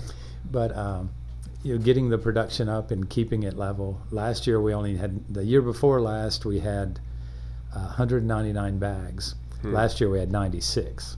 Oh, wow. And so they had some hurricanes that hit right at a transitional time of the coffee bean when it was Yeah. starting to turn red. Oh, yeah. And they just fell on the ground. Oh, no. And so it was a great year for the workers because they came and picked up all that coffee. Oh, yeah, right. Yeah. But you know, there was just a whole lot of coffee, Yeah, and for the that's- same investment. That's a you know. huge amount. And so this year I think we have 160, so it's catching back Right, up. now But kinda getting back to it it. had an effect on the plants. Yeah. And we cut down a lot of coffee. The coffee Right. we knew we were cutting down, we didn't fertilize last year. Mm. And so that's what pushed me over to say, let's go ahead and replant. Yeah. Because it's cheap enough to grow the plants. And then we didn't have to fertilize or spray those crops we knew we were cutting down. Right, right. And so it was just a good time to do that. And, yeah. it was the cheapest, most economical time to do it. Yeah. So we went with that. And every year we have what's called ramadas, and it's like a greenhouse or a nursery. And Okay. so this year we gave away like 3,000 plants to like the little farmers that. That's a lot of plants. Yeah, it's quite a bit. We planted like It's a big greenhouse. 12,000. Yeah, well, it's a couple of them. Yeah. Oh, okay. And so, it's not that much trouble to grow them. Somebody Yeah. has to be attending to them all the time. But, Yeah. and the one we pick out what we need and everything else. Mhm. You know, we can either sell it in the street or give it to somebody that Yeah. that couldn't afford to buy it anyway. Right. And so we just give those away. I guess it grows better in those kind of conditions Right. too. Like, Yeah. I suck at growing coffee. I Yeah. cannot keep it alive. Well, and yeah, I've grown a couple plants, but I've never had one that came up to Actually that produce, produced a yeah. bean. Yeah. Either I go to Honduras for 2 months and I Yeah. come back, it's dead. Yeah, So- exactly. I can't get it to winter. Like, I don't know if it's the humidity or the light. It's just It never. doesn't do well in winter. No, not at all. Even when I try to spray it with my, mist bottles, and I can't do it. I'll figure it out, but Well, I mean, about 4 or 5 deep now. yeah. But yeah, I mean, it does well as a house plant. But Yeah. it needs certain fertilizers at certain times. Mhm. Because the first year we put 18-46-0 on it, and then we moved to 12-24-12, and then that third year we start mixing fertilizers. Okay. And so that'll be according to your soil samples, Right, whatever right. they Whatever tell you. it needs. Yeah. But normally we can spray enough organic stuff on it that it's getting what it needs, and You just we supplement the other things. Yeah. Yeah. and so we don't poke the bear. It seems to be growing okay, Yeah. and so I'm not going to try anything radical. And Right. and this year we bought the fertilizer that had the most stuff in the bag. This one's Yeah. got zinc and boro added in, and Yeah. same price. I'm like, Right. let me have it. Give it. Yeah. Give it up. So- Especially if you're going to pay $11,000. Yeah, and I hadn't paid it yet. It's just Yeah. it's, Right. it's on my tab. or Oh boy. whatever. So, we'll take it out of Eli's inheritance. There you And go. Okay, what? He's like, I haven't talked about this. so- I didn't know I had an inheritance. No, Dad. Yeah, right. No one ever mentioned that. Yeah, we started dipping in that once your college fund was gone. Yeah, Yeah. right. Hope you like the coffee. Yeah. No, Dad had the same problem this year with fertilizer, and Yeah. it was usually like $3,200 to $4,000, and it was like $9,600 Yeah. for the soybean and the cornfields. When we checked, what does it cost to buy fertilizer here and, Mm-hmm. and ship it to Honduras? Because it was sort of iffy whether it'd been worth it. But if Yeah. you get caught in customs and end up with a lot of fees, and it's a wash. But I mean, we fertilized 6 weeks later than we normally did because we couldn't get fertilizer. And so the first fertilizer that hit, my friend Herbert called me and he said, you basically got 3 options, and so this is what I'm using on my farm. And Oh, yeah. So I said, I think we needed 225 bags and then another 18 for the workers Oh, okay. for their little farms. Yeah. because we do get a good discount over what they get. So every year we Right. order the fertilizer and they get it from us. You And, get it in bulk, I'm assuming. yeah. Yeah. Well, they're all in 100-pound bags. Oh, okay. Yeah. And so, and that works good for them bringing in what they need every day. Yeah. And then the workers can carry that much on their shoulder on the way on a bicycle, and they drive Jeez. it home. Yeah. So yeah. Actually, can't two of our guys carry like 300 pounds? Yeah. Santos and Bedio can both Yeah. carry 300 They're pounds. the badasses of the yeah, farm. Yeah, they rock, man. And they'll And carry, nothing's flat. No, It's no. all uphill or Yeah, downhill. So that's yeah. He had one. He took off his shirt one day. He spit on the bag and threw it on his back, so it like stick a Yeah, little bit. yeah. And then he had 100-pound under each back under my arm. God. And his daughter came up and pushed his bike home because it was too muddy. I couldn't get my Oh, truck yeah. in to get to his house. Wow. And so he didn't want to leave any of that Yeah. stuff out by the road. Right. And so he Wow. carried them all in. He said, "Well, I just have to go, a couple hundred meters, and I'll set them down and take them in one at a time." Oh, But, yeah, right. But his Good wife came Lord. up one day and he like picked 100 pounds and put it on her back. And that's love, It's a different brother. breed Yeah. right there. Wow. Yeah, she's tough. I mean, I love coffee, but if I had to lug a 100-pound bag, I don't know. Maybe I'd drink a little less. I like the 1-pound bag. Yes. Yeah, Yeah. they are good. Yeah, that's much I easier. can carry a week's worth in one trip. Yes. Yes. But no, I love coffee. I mean, it was something that Julia said, now that we have a coffee farm, we're going to start at least drinking coffee. Mm-hmm. I remember she did a blog post or an Instagram post about that to where I think that's how she started the paragraph was, if we're going to own coffee, we're going to start drinking it. And you guys had like 10 cups in front of you. You must have been cupping that day Yeah, or something. yeah. Yeah. Yeah, But- now you can't get enough coffee, can you? Right. And there's a piece about drinking coffee too. It really is. And the warm cup and the yeah, and clear just- mind. Yeah, and so you get to a lot of good thoughts, and you just sit there and watch the birds. Mm-hmm. And I've got one video. I think it's on YouTube, and it's called "It's My Banana." It's my banana. Mm-hmm. And I'm just sitting there, and this bird comes up, and we have bundles of bananas hanging off the porch, and he comes up and just starts eating the banana, and I'm like, well, as soon as I grab my camera, he'll fly off. Yeah. Like, no. Yeah, he just And chills. so, and so I'm taking a video, and he's just like tearing up my bananas, Right. And I'm like, well, as soon as I say something, Right. I'm like, that's my banana. And he's like, looked and just kept going. He's like, and so finally "Okay, I pal." yelled it a couple times. Right. And so, no, it's just you watch that nature. Mm-hmm. And we've got these birds. I think in the States there's one called Oreo that's a similar bird. But they're called suspendulos. And it's a communal bird, and they'll build this big nest about 1.5 meters long, and all the birds just come in and lay eggs. Oh, okay. And then all of a sudden one day you see the mama birds just coming up, and when they land and hang on the side, you'll see little beaks just Really? poking, and they're just feeding whatever random bird wants to eat. Oh, right. Yeah, it's just like a And- communal. Yeah, It's like a and nursery so or everybody something. feeds. Yeah, Huh. and so last year we had like 15 of those bags in one of our trees. Oh, my wow. It's just crazy. How loud is that? And to watch them feed was amazing. I was Yeah. hoping I could catch them when they started, jumping out. Yeah, trying to fly. But yeah, we're on a couple routes of like butterflies and things like that's that. cool. Yeah.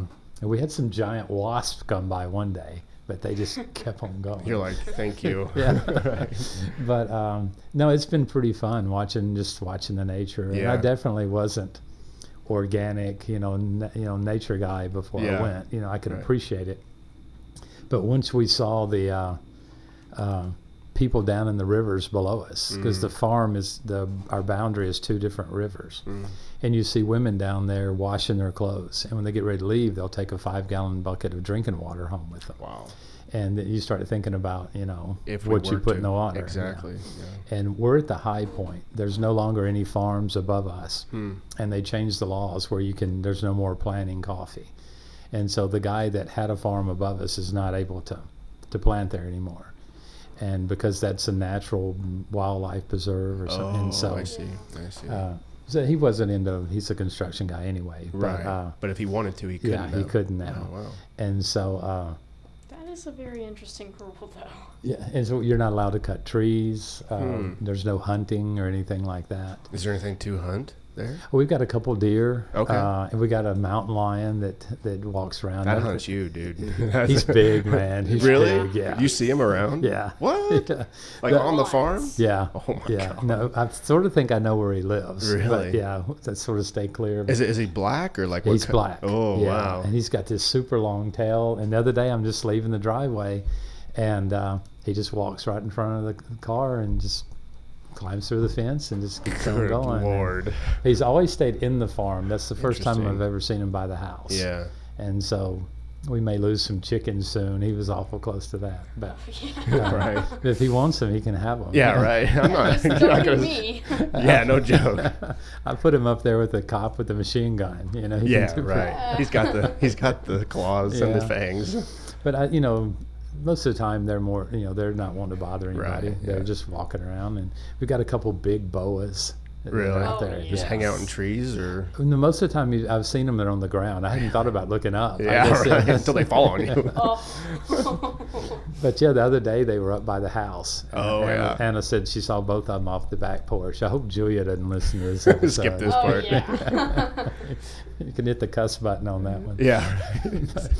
But yeah, we had a woman, just you heard her screaming and just running, and he was right out in this little cluster of dead plants, and just where the sun was hitting it, it was a warm spot, and he was just hanging chilling out. And she was picking coffee, Ah. and she says, "No, I don't want my bag. I'm going home." Oh, And geez. I'm never coming back. Yeah, right.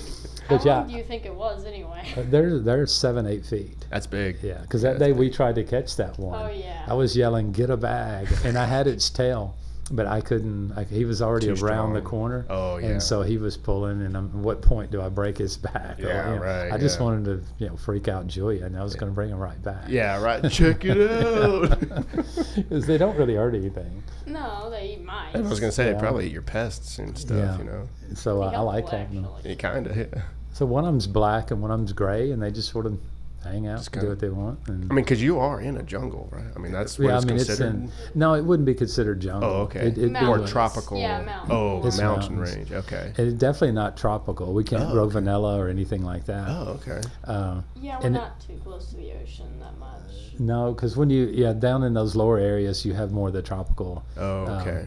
But where we're at, it never gets over 90, Nice. never gets below 50. And so it's Wow. it's really good weather. Right. Yeah. Especially for coffee, right? I mean, that's Yeah, kind of what it's you want. borderline on the coffee when it's getting too cold, around the Oh, 50s. yeah, right. But it's just at night, and Yeah. the next day it warms up, and Right. so Yeah. it may affect our production, but I don't know the difference. Yeah, I never was sure. there when it was warmer. So, Yeah, right. Yeah. And apparently it's glal warming. Maybe it'll help production. Yeah, right. That's one of the arguments For the for next, it. yeah, for the next 100 years. And Yeah. then I don't care. Yeah, right. Bring it on. But no, so I mean, weather hadn't been a big thing until last year when those Is there? hurricanes hit. Right. Yeah. But Which is that the first time that that's happened since you've? they usually, owned it? they usually by the time they get to us, they've all downgraded and Sure. they're pretty mild. And Yeah. we had a rain one day. It filled a 5-gallon bucket up, in a couple hours. Whoa. But you're on a hill That's and everything's serious. sort of That's that a was some serious water. So, Yeah, because I had to run to the house, and when I got there, I was soaked. Wow. And so I grabbed a clean shirt, but I just wadded it up. Yeah. I got back to the lab, I dried off and put my shirt on, and I was messing Went with back to coffee work. all day. Yeah, right. Yeah. And those are fun days, cupping Right. time. And Yeah. And you've seen the tables basically like this table. Mm-hmm. And we have a 5-station cupping table. And there's 5 slots where you put your little cups. Normally we do a 2-cup cupping. And but if you're doing a really serious cupping, you'll do 5 cups of the same coffee. Right. But, Different time intervals on each one.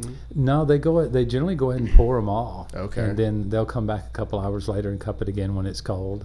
Oh, a couple But- hours. Yeah, Wow. and let it get cold, Yeah. because now this cold brew, that gives you some kind of an idea. It's not Of actually what a cold brew, but sure, it gives you an yeah. idea of if you pick up some other flavors. Then, because we have 2 different cupping stations. The first one we do the regular slipping and slurping and spitting, and I still cough half the time on that. Oh, I've. But yeah.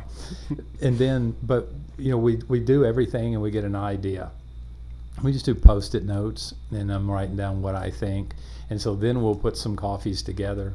I think this one's similar to this one, and then we'll recup all of those, and I'll go ahead and rebrew them and redo the whole thing, and then I'll get some ideas. This one's got some unique flavors to it, and that was the whole idea behind our hard fermented full natural coffee. I wanted a single espresso. I wanted to do an espresso that was really nice, no blend, nothing. Right, yeah. And so that hard fermented Lempira full natural does pretty well with that. And so then once we get done with that, then we take it to the second cupping table. And then you've got your French press, your V60 AeroPress, all of that stuff. Oh, the different ways of brewing. Yeah, and just seeing if something pops. Yeah. And so this year on our sample packs that we sell, it'll have a letter code on it. And I'm messing up the letters, but A is going to be recommended for AeroPress. Oh, I see. Yeah, and right. so, and then That's you'll do a cool. fine grind, Yeah. and so people don't know that different brewing changes. and in a it's big way. crazy. Yeah, Yeah, huge it's way. crazy, and so it's just something we're gonna. And most of our customers are regular coffee drinkers, and so and then we'll give them just start out with a washed. Sure, And if you're, because even like the Keurig brews better than the Mr. Coffee. Because remember McDonald's, somebody spilled coffee in their lap. And then sued them. And because this it's is hot. Yeah, exactly. Yes. Well, that blade was sharp on my lawnmower. Yeah. Yeah. But so they dropped their heating element wattage on a lot of coffee makers after that. And so coffee seems to pop more at 195 degrees in that range than any other. Right. And so in Honduras, in doing a cup-in, we usually do a couple minutes off boil, and that's about 190 or something. Sure. But like the Keurig brews a little hotter than most of your cheaper Mr. Coffee brand. I'm not trying to knock Mr. Coffee. I have a couple of them. Right. But, Drip coffee, I guess. Yeah, your drip coffee makers. Yeah. With the exception, my Mr. Coffee in Honduras still burn. I mean, it's old hot. school. Yeah. Yeah, because they don't give a crap. You Yeah, can sue them, yeah. if you want to. You get right. nothing. But they still have they have a larger heating element in those Interesting. than they do here. Huh. And so, so that temperature difference makes your grind, all that stuff makes a difference. Yeah, the volume of the coffee. All that. And so we're trying to recommend, if you're doing a pour over, I always start out at a 15-to-1 mix. Not on the AeroPress and those more particular ones, Right. but like a V60 or something like that, do 15-to-1. Okay, Drink yeah. it and see what you like, and start working from that. And find And you're the timing perfect it? cup. You timing it and Yeah, everything? I'm pretty serious on all Yeah. that, and it doesn't cost a lot to get a timer, a set of scales that has a timer on Not it, at all. Yeah. And I don't do milliliters and grams; they're so close. I do Sure. everything in grams. Right. But then I'll do 30 grams of coffee. I'll pour over 450 of water. Sure. And that's about a 15-to-1. Okay. I don't weigh it afterwards to see how much I actually extruded, Right. went through and all that. But that's my go-to sort of formula. Yeah. On the AeroPress, if I'm traveling, I just do about this much, Right. Yeah. So that works. And it works pretty good. You still get a cup of coffee, and half the Yeah. time I'm making my coffee out of the little Mr. Coffee in the hotel room Right. anyway. Yeah. But and I'm not too particular, as long as you got to get that in here. Exactly. Sometimes, right. Sometimes that's the yeah. way. Sometimes that's what you need. But it's you can definitely tell a difference. And in the it's cupping huge. schools, they Yeah. preach that a lot more. And I've only been to the one official cupping school. Right. But And so, and- are you official? Like, or do you have like a license? This or was how's that work? I got a participation diploma. Excellent. But it's still got Willem's name on it. Go Willem, man. Yeah. And so, but he is. He's the man. Coffee guy. Yeah. Yeah. But it's and I don't want to knock him, but this guy is. He is 100% coffee and 100% coffee business. Yeah. And because I got to spend a couple of days with him because the government's car broke down, and so they're the ones that hired him to come do the school. Oh, cool. And so we were staying in the same hotel. Oh, okay. And so because we weren't allowed to get in the class.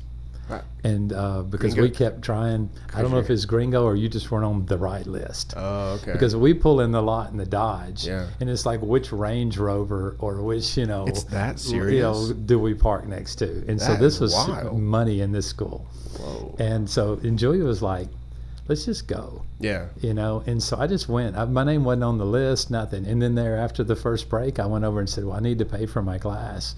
And she's like, you didn't pay ahead of time? No, I live a long ways. And so she just let me pay. And from there on, I'm coming back, man. Fake it till you make it, you know. Just, I'm supposed to be here. Yeah. It's a great But strategy. There was no. We were in the same hotel as he was, Okay. and so we got to drive him back and forth to class. And then there was the day I got lost, and so Uh-oh. we got to spend an extra half hour There together. you you go. know? Nice.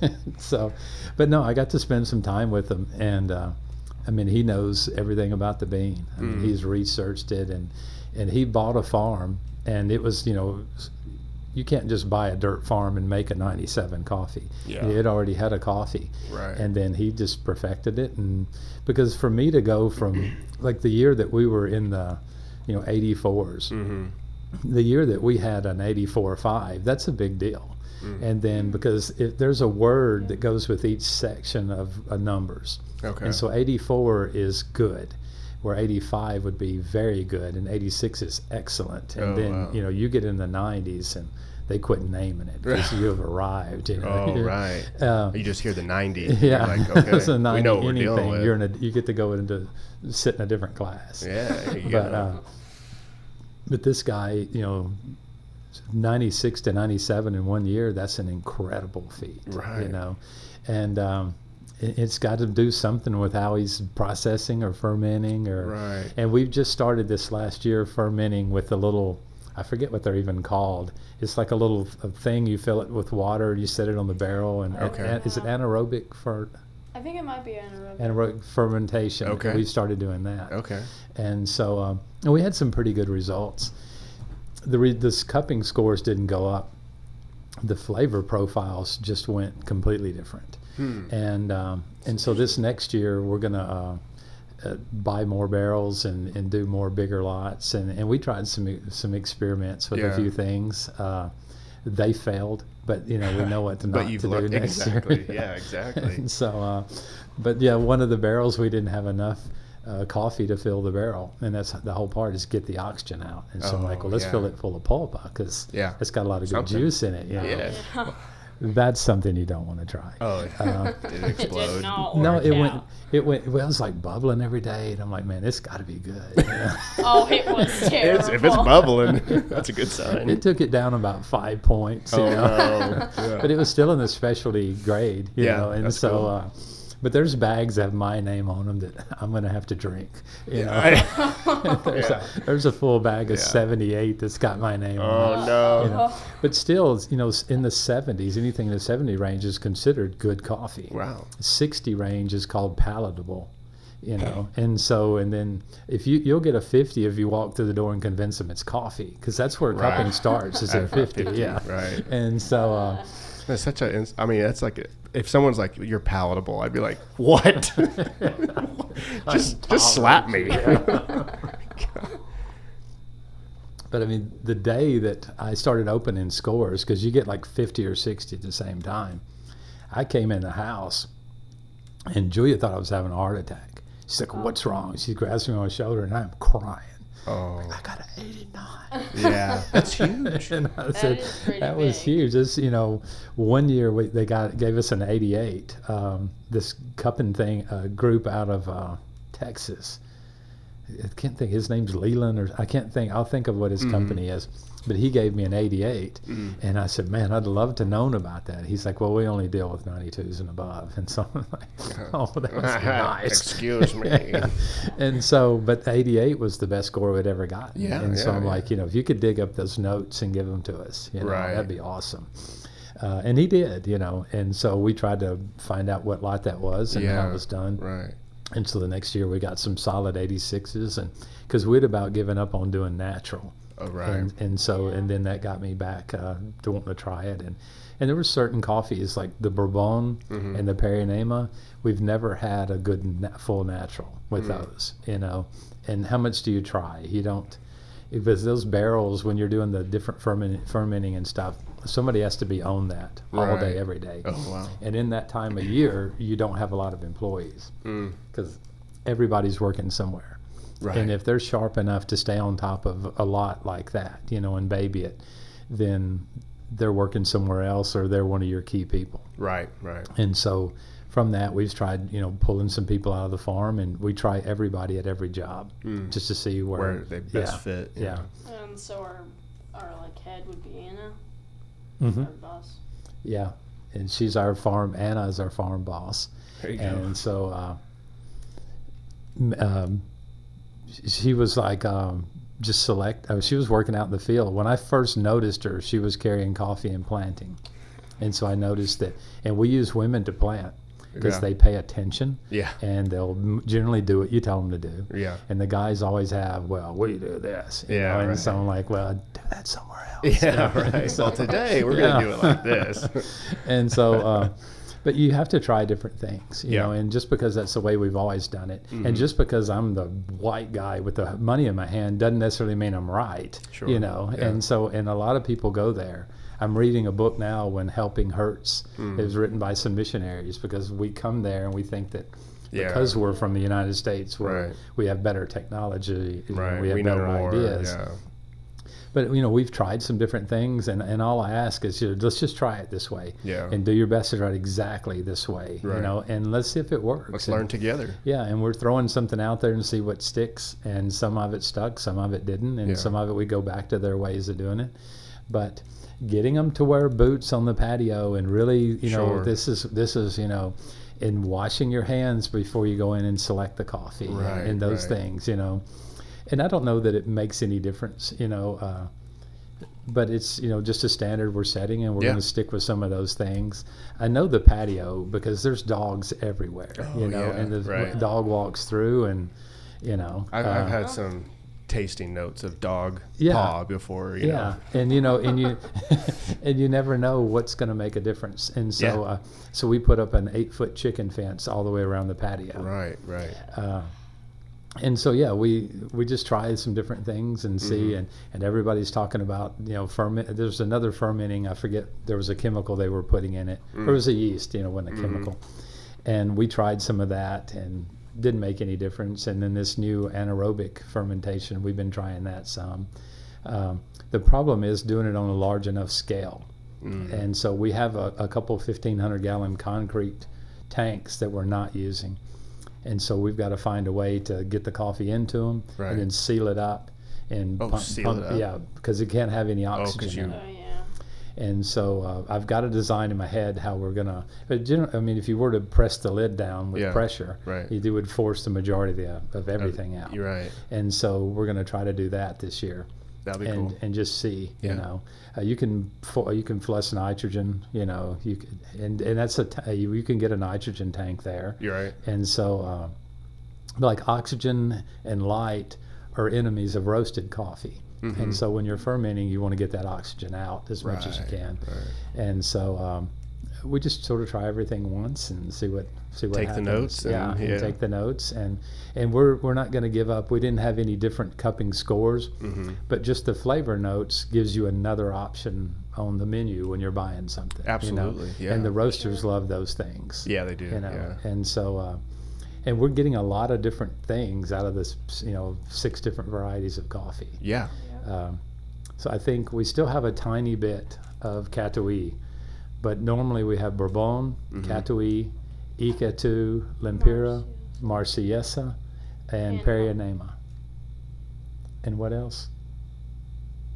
Mario Hipe. Mario Hipe. All right, okay. And it is a really temperamental coffee. Really? Yeah. We had 2 acres of that. I pulled 80 plants out and cut down everything else. And then I made a garden for myself behind the house. And so that's Little my experiment. That's a little- good one. Say again, buddy? Nothing. But I had like 18 pounds of hand-selected green, Wow. Mario Hipe this year. There you go. And so I'll get you a pound of it. A Oh, lot I of love people it. call them elephant beans Oh, because they're massive. Oh, okay. They're huge they are beans. They'll be a lot of them will be twice the size of a regular coffee bean. Interesting. And so we can't select them out with the machine because 'Cause they're too they big. all stay on the top. Oh yeah. And but this year I had enough where I had 4 ounces of pea berries. Okay. And so I'm going to try those. That'll be But, cool. Yeah. I haven't perfected my profile. I'd like to take to somebody who knows more than I do to roast them. But, that's just, I hated to cut them down. We spent 3 Yeah. years playing with them, or Yeah, 4, right. I guess, and then finally just gave up. Just it's time to move 'cause on. And 2 acres, one year we had like 85 pounds. wow. And so they just do what they want to do. Yeah. And they die every time they get a Right, chance. yeah. And so just gave up on it. And that's when we planted the Marsellesa. Okay. And so we got some Marsellesa and tried it. And after 2 years, the second year, we had enough that we could do a sampling. We had like 50 or 60 pounds. Wow. And so then this last year, or the third year, we had maybe 9 full bags, like 151-pound exportable Okay. bags. Okay. And so, Which is, be like a micro lot, right? yeah, I mean, you that's- could definitely do that. Yeah. And so we just got to, once we get it here this year, then we'll figure who to sell it to and how to Right. sell it and all that. And the majority of our customers, they know our programs, that, Mm-hmm. the farms, and so we probably get a better price on a lot of our coffee. Right. But if you think about, we only had, like last year, we had 14,000 pounds of coffee. If you That's were a to lot. sell That that, seems like a lot of coffee. but if you were to sell that at $10 a pound green, which is Right. unheard of, Right. That would be, yeah. 140 grand, Mhm. I still can't make a living at that. Wow. Yeah. Yeah. Because it costs 90 a year to run the farm, Wow. and so there's just not. There's the only way to make a living is to do roasted coffee, Oh. Okay. and last year was a rare year. We took a hit, but even if you did the math on 15,000 pounds of coffee, if you were to sell it at $15 a pound, that's Yeah. $225,000. Yeah, So you're that's not it. getting rich off that. Right. And now that we have the new projects, that's just, I'm not going to say a drain necessarily, Yeah. but starting the kids' library and those Yeah. things. I've started buying equipment to, hopefully by the end of the year, I'll have a dental clinic. Okay. And so You were talking about that on the phone. yeah, That- so once we get the end of September, we'll start doing teeth cleanings one day a week.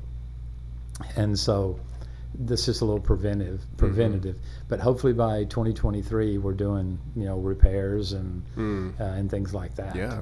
Um, So how did all that get started? Because you had the farm, and then you start doing the coffee, and then you When become I, the coffee guru. But then you start to kind of like go back to your missionary roots almost. Like, Well, when we started this clinic this last time, and from knowing I'm not the smartest person in the world, and I don't have the solution to everything, most things, but maybe not everything. No. I'll ask Julia. Betty about is a that. genius. But, Okay, only one person ever said that. yes, but one person did say it. So Right. It's on the record. that's a start. Right. But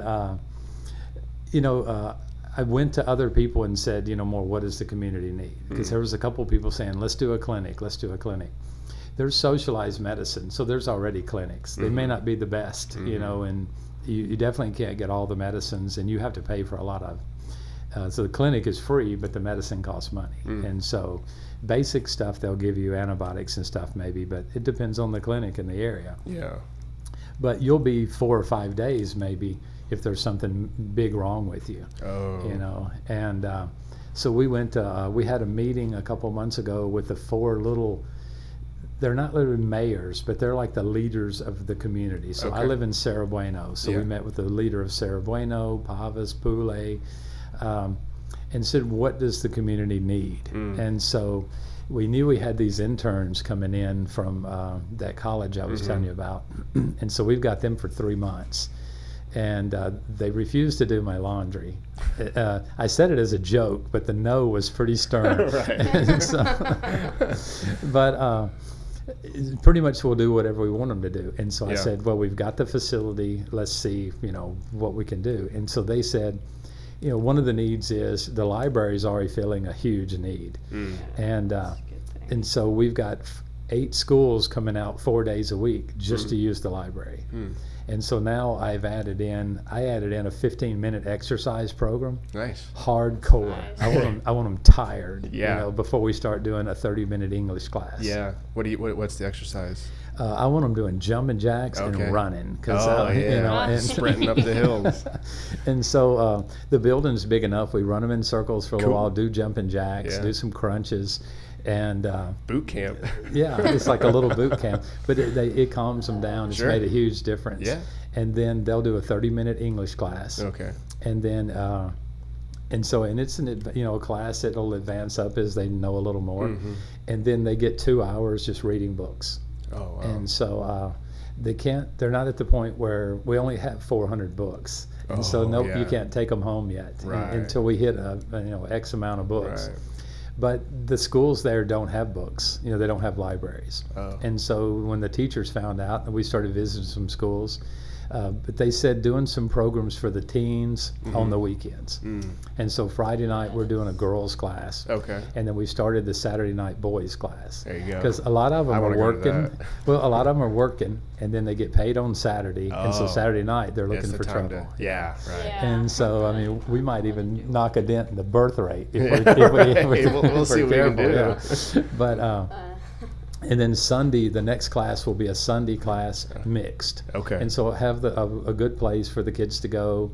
And then we're going to try to get into like having wiener roast Yeah. and some events where Right. they've got somewhere to go and they can meet some girls and and have a sort of a supervised time. Right. And eventually end up in the library if they want to a little bit, or Yeah. we got a version of cornhole.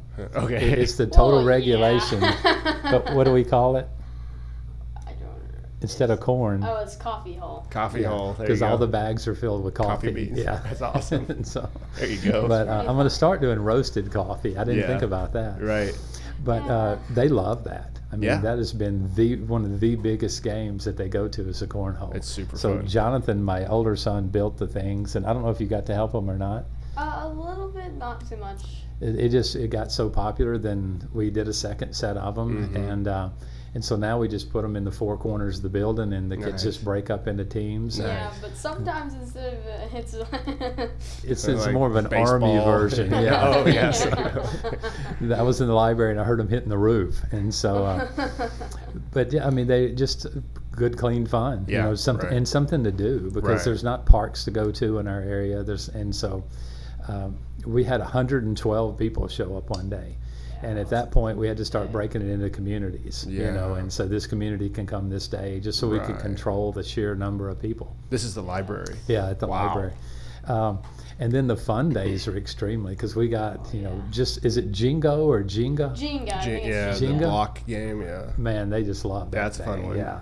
And so we've got 3 or 4 of those games, Nice. and we're going to do a version of that with all my used 2x4s. We save them because wood's Yeah. so expensive. Right. And so we're going to build a mountain-sized, That would be Jenga so much version fun. of. Watch out when it falls Yeah, over. yeah, somebody's going down with Yeah. it. Yeah. Right. a 3-foot Jenga. That'd be fun. Yeah, I think Yeah, it'd be a great fun. Yeah.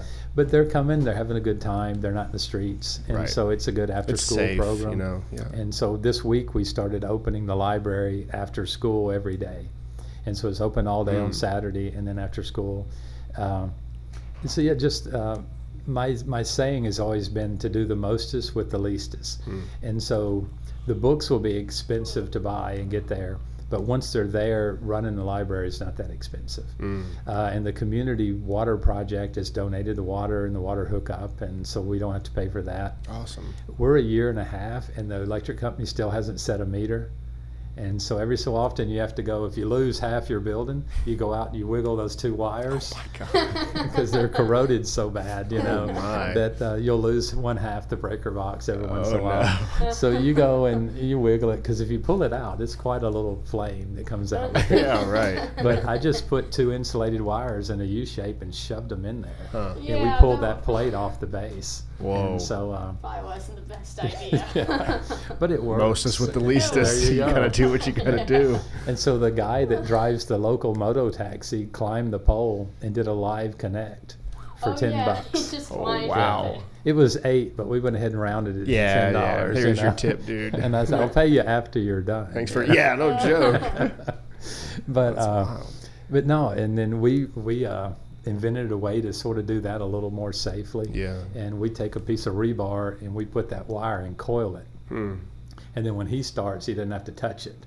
He just shaves the other wire, so he has to touch that. And then he just sort of does that, and it just sort of coils around. Does it? And so it makes enough contact that Wow. we've never had any trouble with it. Yeah. And the electric company lets us do our own connect. Okay. And they said, as soon as we get enough people in the area, we'll send somebody out to start putting meters up. Huh. But we're close to a year and a half into it, and nobody's shown up yet. And Right. they You're might still send us a kicking. bill. Yeah. But they Yeah. haven't. Like a back bill. Yeah. Whoops. But it's it's fairly cheap to run, and the library lady's maybe $20-something a day to pay her to come, Yeah. and she stays at home anyway with her daughter. So she said, why not? She was going to do it for $5. Oh yeah. That was And her you're first like, offer. you're like, round it up. And she said, I can walk there and $5 because she wanted to help the community. Oh yeah. And so her daughter comes with her and reads books, and there's a back room where her Yeah. daughter can go and play games, because we don't do games and library at the same time. Right. And so her daughter can go back and play games and occupy herself. Yeah. And so, she's making, she's happy with the money she's making. Yeah, and, absolutely. the goal is to get 1,000 books. Yeah. So And, is the library based out of the nonprofit, which is Yeah. is it Legacy Farms Coffee? Well, No, or? it's LF Missions. Okay. Is that you had it on your hat, didn't you? Yeah. Yeah. And just for tax reasons, we didn't want to call, have a business and a nonprofit Right. the exact same name. Sure. But obviously, LF stands for Legacy Farms. Right. But the technical business name is just the letter F, the letter L, the letter F, missions it's .org. But yeah, it's working out. It's working out pretty good. We got agree with quite I a think we quite a bit of donations when we were building the building and stuff, and so we're probably 15 grand from having it exactly the way we want it, painted and all that good stuff. And Yeah, he's a preacher that comes out. His name's Homar. Okay. He and his wife come out every other Sunday and do a little kids church. Nice. And then this is the start of the library. Okay. Yeah. And, So how many books you say you have? Just shy of 400 right now. And you're looking for 1,000. I'd like to have 1,000, and then I want to start because the moms bring the kids. Okay. So we've started buying some, More adult type. yeah, some more specifically adult women. Mm-hmm. But at some point, I'd like to have a lot of farming books for the guys because they tend Like not to come in. Yeah, like textbook type stuff. Yeah, Yeah. That'd be 'Cause cool. They'll tend to stay out. That's the outside of the building. Oh, They'll yeah. tend to stay out there. Yeah. So we put a bench out there for them to sit. They just don't come in. Yeah. And Aren't we gonna try to build a coffee shop one day? I was about to ask. Yeah. Like books plus coffee, Yeah. it just makes sense. we've already built it. It's the Okay. second floor. Nice. But it doesn't have windows or doors or anything like Okay, that. yeah. And Still so, working on that. But we're getting there. Hopefully soon. and then the back of the building actually overhangs into the farm. Okay. So That's my cool. that's the view from the library. Oh, wow. And so the idea, and that'll be the view from the coffee shop also, because it's a second story. Yeah. The idea is for me to build an 8-foot by 50-foot patio on the back. Oh, and that'd so be- and it's moms only. And Oh, so cool. the moms can drop the kids off. Yeah. And then we're going to have a couple of air pots out there and sweet bread, and so they can Oh, read a yeah. book, drink coffee. And it's a metal door that's locked, and they can go out there and they don't Yeah. hear the screams. Right. you know? Yeah. Have a little mom time. Yeah, because if they go home, they're cooking or cleaning something. Right. And Right. so they'll go take their kids for some kind of program and enjoy some coffee and just read a book, and forget about things for a little while and watch the trees grow and the mountains move. That sounds good to me. And then the coffee shop would be the only for-profit part. Okay. And so it would, Yeah. actually we would have to Or turn that mic a little bit more towards your face. We would have to do a couple of There you go. train a few baristas to do basic coffee. Yeah. And then Which get- wouldn't be too hard. No, it's not going to be hard. 'Cause we're not going to do a whole lot of pour overs and stuff. Yeah. And the idea is during the week, the workers can come in and get a cup of coffee for a dime. Yeah. And because that's what we're charging per cup. And That's good. yeah. That's a lot more than I just paid down, or a lot less than I just paid downstairs. And then Friday night, Saturday night, and Sunday night, the coffee shop itself would be open to come in and sit down and Right. get a cappuccino and espresso. Yeah, just the And- public. Yeah, Yeah. and then that'll be the rich folks come by and they get pie and cake and things like right. that. Yeah. And then they're going to pay, because in Honduras I pay about the same for a cup of coffee as you would here. For a good cup of coffee. Right. Yeah. And espressos and things like that are going to be $3, $4, $5 Yeah. for a latte or whatever. Sure.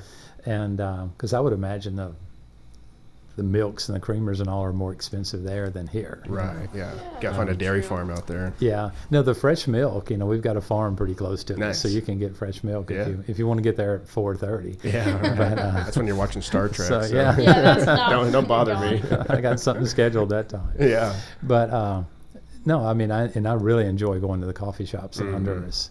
Every farmer is, that's exporting, has a coffee shop. Yeah. Right. I think there's 9 coffee shops in Marcala. that's awesome. Yeah, and they have a thing called, what's the favorite drink in the coffee shop Oh, for you? the frozen fresa. Oh, that sounds good. And so it's like whole milk or whole fresh milkshake? milk, fresh strawberries, Ooh. Ice. some vanilla ice cream, according to which one you go to. Yeah. And then about a quarter cup of sugar. Oh wow! No wonder you like it. And so, and they're awesome. Yeah, that sounds It's pretty much delicious. just like a strawberry milkshake. Yeah. Yeah. But I mean, that's something you don't mind letting your kids drink because Sure. there's only one place that throws the sugar in. The rest is just, Already naturally sweet. it's pretty natural. Yeah. And a lot of the food there, I mean, there's an anafre that it's like a little clay pot with a flame under it. And it's Okay. got beans and cheese in it. Okay. But there's, all that stuff was grown and made fresh. And Right. the little tortilla chips are made fresh. Yeah. And knock yourself out. Let's Yeah, have 2 that of sounds. them. Yeah, that sounds good. But Eli and I eat out. We Yeah. like to eat Yeah. out. Yeah. And maybe $5 or $6, $7 you can go Just eat. smash. Yeah. And is it all like Mexican style? Yeah, it would be Spanish? something like Okay, that. okay. It'd be about that, yeah. Is there any hamburger joints or anything like that? or- There's a couple- McDonald's, I would Really? say, yeah. Yeah, if you That's drive a it. couple hours into a major Oh. town, you Oh, could do yeah. all those. Yeah, yeah, But like Risco's has a pretty good hamburger. yeah. If they wouldn't make their own sauce, it would be Yeah. better. If But, they yeah. wouldn't, Yeah. just a tip. But yeah, they got pretty good fries. Yeah. But the best fries are at the chicken places. Oh, You yeah. order Oh, yeah, chicken, they're you pretty get Right. get fries in there too. The and universal so- food right there. Yeah. Everybody's got chicken. But yeah, to go out to a nice dinner, it's Mm-hmm. going to be chicken, plantains with cream, refried beans. I order breakfast a lot of times. Mm-hmm. Yeah. Because I like Oh, that there's breakfast some meal. Good breakfast. Yeah. Yeah, and even the Burger King has the catracho, Mm-hmm. and it comes with a little Burger King bag full of tortillas. Oh wow. And it's refried beans and plantains and cream. and Oh, it's very. like Just Burger King style. yeah. Nice. But it's all made up, It's on the combo meal. That's And hilarious. so I usually get that. If we Yeah. go to a Burger King in the mornings, that's Right. usually what I get. Yeah. But no, it's the food there is really really good food. Didn't you guys find a McDonald's or Burger King one time and they had cheesecake or something? Cheesecake. There was a McDonald's in Tegucigalpa, and it has a little tiny coffee shop in it. Oh, very And cool. so I ordered a cappuccino, and it was probably the best cheesecake I've ever had. Really? It was a really good That sounds cheesecake. Because you've got a guy pulling up in his pickup, and Yeah. his wife made it all that morning. Oh, and they're right. unloading it straight in the thing. And Right. he's sitting there cutting it, and I'm like, what is that? And he said, cheesecake. And I'm like, I'll have 2, Give me. please. Yeah. Right. Yeah. Make sure I That's really the like best. it. Yeah. Yeah, and but it's $7 or $8. I got Mhm. a great cappuccino and cheesecake, and it was pretty good. And while we were waiting for breakfast, And Right. so, Yeah. You had cheesecake for breakfast. Perfect. You start your day It was out like pre-breakfast. great. Yeah. right. Yeah. First breakfast.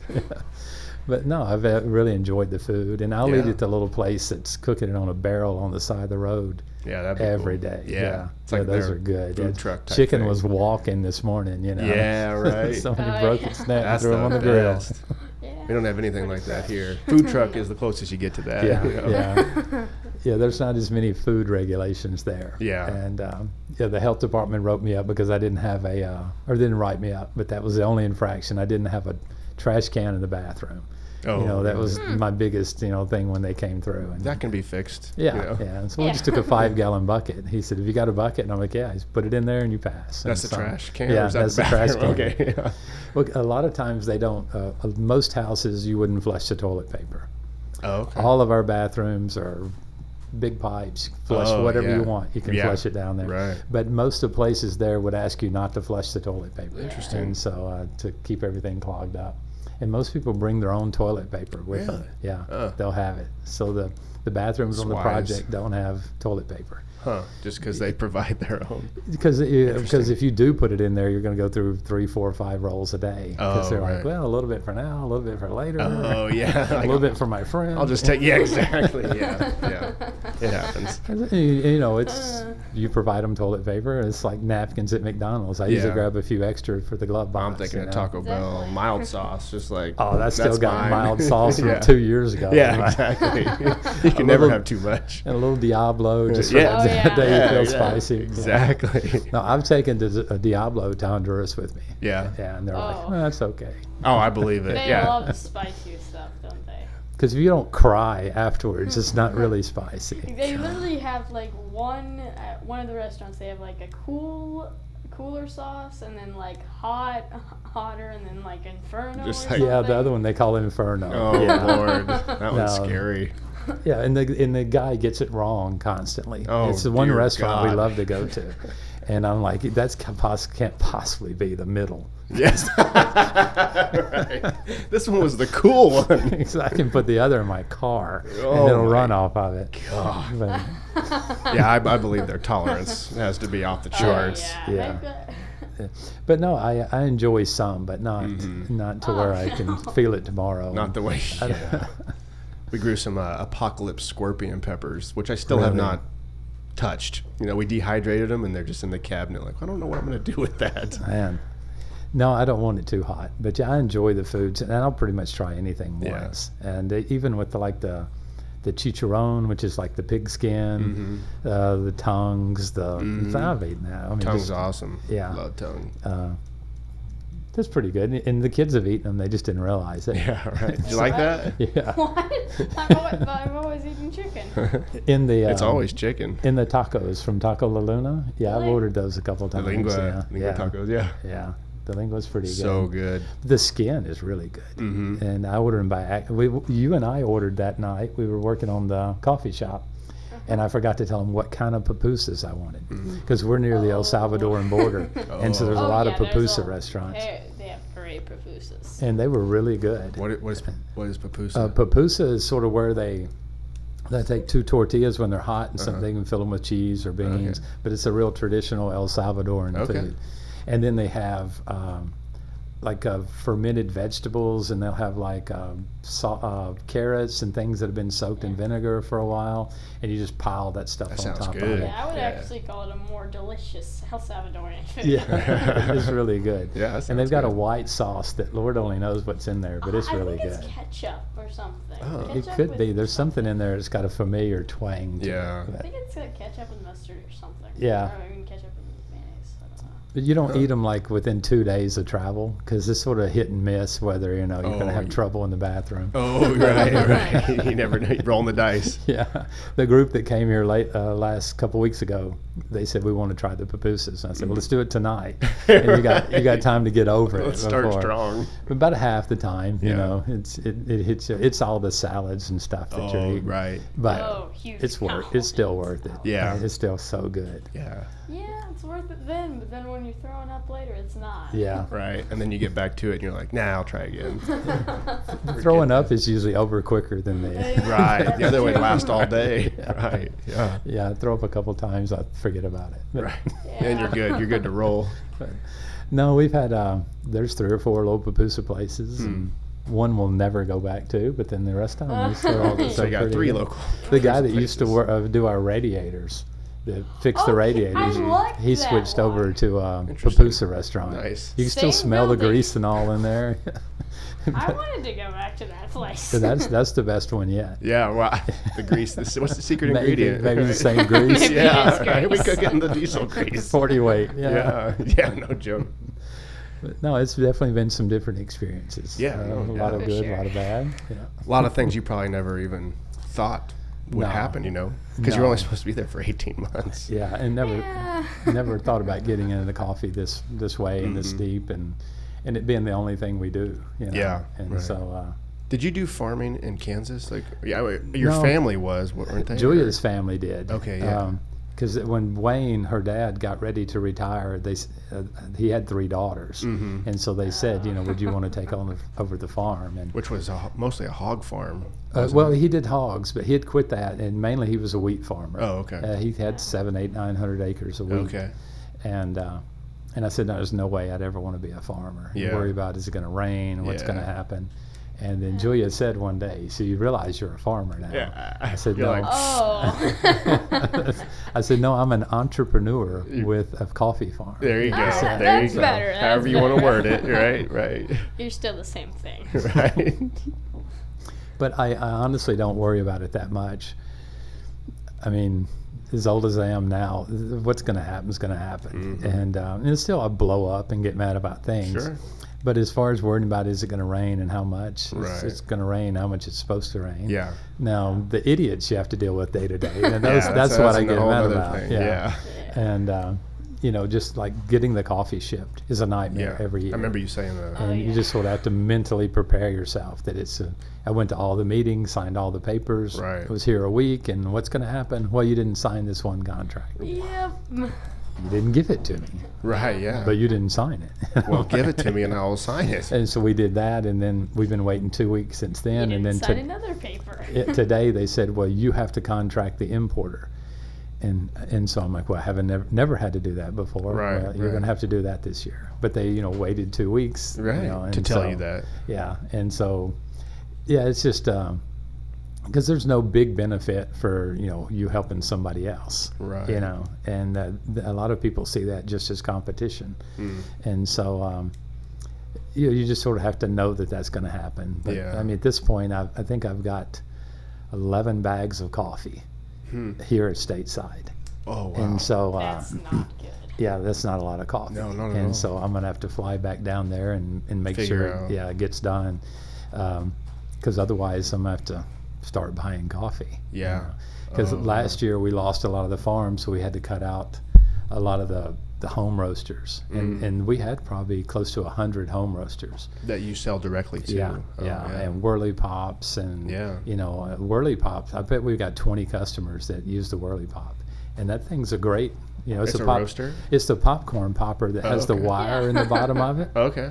but Yeah, it's it moving works. that coffee. Yeah. And so it's not a drum, but the coffee's moving. Right. Right. The popcorn poppers, you have to modify the thermocoupler that's in there that that shuts it off when it gets too hot. Okay. Oh, That's one of right. the first 'Cause things you you, gotta need keep to it do. going. Yeah, and but they're pretty good. But that Whirly Pop can do a fair amount of coffee at one time.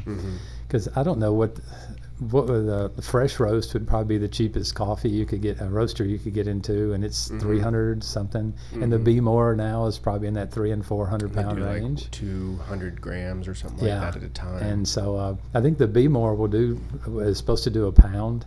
that would be nice. Yeah, but then you go up into the Hucky is probably $2,000 or something. Yeah. Somewhere around in there, maybe Right. cheaper than that.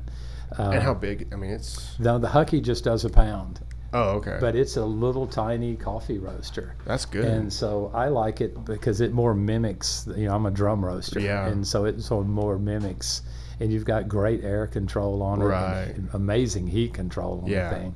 Which is super important. Yeah. And the guy makes each one by hand. Oh, cool. And I'm pretty sure he's in China. It's Mr. Lee or something Okay. like that. Yeah. But That it's makes sense. Yeah. yeah, but it's a pretty good, it's a pretty good little roaster. Mm-hmm. And I have the same one in Honduras and here. Nice. And so I'm hoping next summer I can pick up a couple more. I'd like to do a sort of a come in and roast your own, That'd be cool. because Yeah. you can. I mean, it's a clockwork deal. I use the soak method. Have you ever done that with roasting? So you'll drop your beans in and kill all the power, kill all the heat. Okay. And so you'll watch that temperature just dive, because it's going to dive anyway. Right. But then it'll hit the turning point. Yeah. It'll be a more natural. Of course, if you let it start going up, it'll really crash. Oh, but yeah. at that point, then you come back in with the heat. Okay. And so it's just a different way, especially if I'm doing a natural. Uh-huh. I want that, because I've got my silver skin is so thick Yeah. on the naturals. The heat penetrates a little slower. Okay. And so I'll let it soak for a minute and a half a lot of times. and then turn that heat up, and just Wow. I'll bring it up real slow for a Yeah. little while, and then I'll get into like a regular profile. Right. And it seems to work pretty good with the naturals to do that. Right. But like just if I wanted to bring somebody off the street, I think they could roast in a day. You Yeah. know, I mean, they could just start roasting with that little hucky. They would definitely get something. It's easy to start, and at 1 minute they change the air to here, and in 1 minute they turn the heat to here, and then Yeah. they do 3 minutes, 5 minutes, 7, and they just keep adjusting it Until and then, they- Yeah, and there's a little. I do the honey and the washed a little different at the end. At the end, I'll cut my air down to half on our Lempira Canal washed. And it gives a nice light crack and a darker tone to the Nice. outside. Yeah. And that seems to work for that one bean. Right. And so, you know, that would be the difference in a basic profile. You know, Yeah. if somebody wants to come bring some exotic coffee, it's not going to work. But that Yeah. hulky, you could give somebody 2 different profiles. They could come in and buy their own beans Yeah. and roast the coffee Yeah. right there. To and- whatever they like, you know. Yeah. That would be fun. And maybe not do I don't necessarily want to do cupping schools. I don't think I'm at that level. But just have a day where people could come out and experience the coffee. Yeah. And we've had a couple Sunday schools that come out, and you know, I'll give them a little talk for an hour Yeah. and talk about the basics. That'd be cool. And Yeah. and in Kansas, especially where we're at, you know, there's a lot of people that are really into making sure the worker gets paid and these things. absolutely. And you know, I don't want to get in too much into fair trade because I don't want to get shot. But Oh, boy.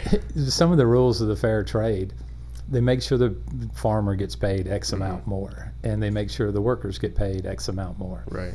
But with Honduras law, you only have to worry about paying your full-time workers more. Everybody else is contracted, and so you know the contract is whatever the contract is. It's apart from full-time labor laws. Okay. And so most coffee is done by contract labor. Right. To some extent, it's because the workers enjoy that more. Like when we're cutting the grass on the farm, Yeah. they love the contracts because they can come when they want to. They can take a Right. day or two off. It's like freelance. And type so stuff. we have the farm marked out into big sections with big yellow timbers. And so you'll get assigned these 2 sections, and whenever you cut them, you come in and you know the guy will run out, check them over, and then you sure. get paid. Yeah. Okay. And or on Saturday, we get Saturday's payday. Yeah. But they could take 3 days off and work in somewhere else, Sure. or you know, and they enjoy doing the contract labor. Right. Get And- several contracts on top of each other and just Yeah, do what and you they could gotta- do whatever they want to Yeah. do. And we're working out next year. We're going to do the fertilizing on contract with certain people, you know, guys that have been there for a while, and they fertilize X amount, and they come back, and then you know it's less work for our guys that are permanent workers. Yeah. And they enjoy doing that type, and especially in the picking season. You know, they're not going to come out and pick by the day. Yeah. You know, Right. that's something that you couldn't change. That's in their culture. You know, they're going to want to, yeah. they're going to want to pick as hard as they can and pick as much as they can with as many people as they can. Yeah. And because that's a big chunk of their pay for the year. Right. Right. And so you don't want to mess with that. But so the fair trade, a lot of that comes in after you're certified organic, because we tried to get certified bird friendly and shade grown, and you can only get those certifications after you're organic. Oh. And then that organic is a slippery slope, Yeah, you know. And right. so we do fertilize with a conventional fertilizer, but we don't use pesticides, insecticides, anything like that. Right.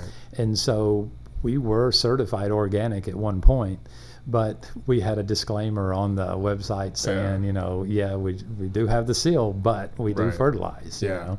And so different countries have different rules. And so we definitely wouldn't pass, even with our organic seal there, we would not be considered organic here in the United States. Oh, yeah. wow. And still, if you're roasting an organic coffee, you have to be a certified organic roaster. Oh, wow. You have to get certified that Right. way. And so it's like you have to store your organic for coffee in one area and your conventional right. coffee in another. And didn't you say you can't ship it in the same container? Supposedly you're not supposed to ship it in the same container, although we have. Right. Before we knew the law existed, we Yeah. shipped it. And so, and I think when you switch from conventional coffee, you have to roast one batch of organic, and it would be sold as conventional. And then the next batch, I'm not 100% sure on that, but I'm pretty sure that's really close. I believe it, because organic, the term and everything is so wild. Oh yeah, yeah. To try to get certified. I mean, that's how coffee is, and that's how it is here. I had a farm real estate agent tell me that to get organic on your farm, I think you have to farm organic for like 2 years without being organic, and then you get certified, and it's a whole. So I believe it. I believe that it's. And even then, like if nitrates are high enough in your soil, that could mess you up. So you couldn't take a cattle farm and ever get it certified. You know? Right. You have to start fresh. My mom had an organic farm when I was growing up. She had 3 acres. Okay. They call them truck farms in Tennessee. Okay. And it was certified organic, and it was just, it was a lot of stuff you had to do. And she was buying praying mantis eggs. You can buy those. Yeah. And then they would go and eat whatever insect was coming in, so that you didn't have to spray for that insect. Yeah. And so we used to get these boxes, and they had little bitty strips, and they were little praying mantis eggs. Whoa. And so you hung them all around the farm, and they hatched out. And did it on their own. Yeah. It's a little creepy. Kind of. When you got 10,000 praying mantis. Yeah. But it served its purpose. Yeah, and that's kind of cool. I don't know if you can have too many praying mantises. I don't know. I want to find out. You don't want to have to spray for them afterwards. Yeah, right. Oh my Yeah, God, of course. Knock them in the head. Right. There you go. Well, Or stop bring in buying some eggs. birds. Yeah. I think that's what like New Zealand did. Was they had like rats or something that were invasive species, or rabbits or something. So then they brought in coyotes. And then they didn't have any predators, and so they just kept like this loop of adding in animals. It's like got worse and worse and worse. Yeah. 500 mountain lions. Exactly. There's nothing to control them. And then they killed everybody. Yeah, exactly. The mountain lion island. Stay away. No, you got to be careful, I guess, with all that. And but we try to do everything organic that we can. Do you think it works out better not to be organic? No. And again, when we first started selling coffee, we were selling green coffee. That was, and none of our buyers were certified organic roasters. So it didn't matter. And that's why one of the reasons, there was a couple reasons, but that was one of the reasons we got rid of our seal. Yeah. But the main, just my opinion, the main thing that I worry about on the farm are insecticides. That seems to be the most toxic thing that we can use. Right. And so we have a thing called a broca trap. Our biggest insect that invades is called the broca, or boca, and that means mouth. And he goes in, he bores into the bean and lays its eggs. Oh. And so we have a 3-liter Pepsi bottle. We cut a 4x4 hole in the top, and then on the back side we cut a 4x4 hole here. And then we hang a cheap, I don't know if it's gin or vodka, but it's some kind of liquor. It's a sweet liquor. Okay. And we'll buy like a dozen cases of fifths of this stuff. And we put little bags in there, and we hang them inside the bottle. We poke little holes so you can smell that sweet smell. And the insect can smell it. And then we paint the bottle red, because apparently the insect is more attracted to that color. Right. And then the whole bottom is soapy water. Okay. And so when they fly in this hole, they hit this wall and they fall in the water. Okay. And vice versa. Okay. And so 2 or 3 times a year, we have to refill the bottle with the liquor and dump. The soap has to be dumped into a 5-gallon bucket with a lid on it. Okay. Because it takes the little guys a couple days to a week or so to drown. Right. And so if you dump it on the ground, then they could dry up and fly free. off. Yeah, okay. And so we make sure. Right. It is sort of hard. Don't eat my coffee. One of the worst jobs in the world is bug counter. So right. Somebody has to dump it out and count, so we get an idea. Oh, We want an idea of how much good we're doing. you know. Right. And there's always a few bigger insects in there, but you want to count those little guys to make sure that it's worth your trouble. Right. Right. And so we do things like that, and that cuts out on a lot of them. But otherwise, the only time we use an insecticide is there's this ant colony called Simpopas, and they are these big monster ants. And so when we find the colony, the guys will put their pants inside their socks and put a couple rubber bands on it, and they'll start digging. And then sometimes we'll have a pit twice the size of this table, just as deep. Yeah. And so far we found 18 queens in one thing. Oh. And so there'll just be these massive amounts of eggs. Yeah. But they're climbing up your pants, and so the Yeah. guys will jump out, sweep off, and somebody else, they take turns. Oh dear God. But once we do that, we used to just spray some gas and a diesel mixture in there, and we'd spray gas and set it on fire, and then just to try to kill them. Yeah. But that's a little dangerous because people aren't real careful with gasoline if they don't have experience with Yeah, it. We'll leave right. it at that. You have to do a demonstration to show how powerful that stuff is. This is what a third-degree burn is. Yeah. But there's a couple of when you can directly spray it on. There's a couple of they're yellow label insecticides. So the red label's the worst. Oh, yeah. White labels, Like, going to give you yeah. cancer in 10 years. Oh, God. Red, you're getting it on Thursday. Yeah. But, Oh God. but they have different. There's the 3 color codes. And Yeah. So we'll use that a little yellow label and spray it directly on there. Yeah. And then we leave the pit open, and then we don't harvest that coffee anywhere in that general vicinity. We'll pick it and throw it in the pit and just let it go.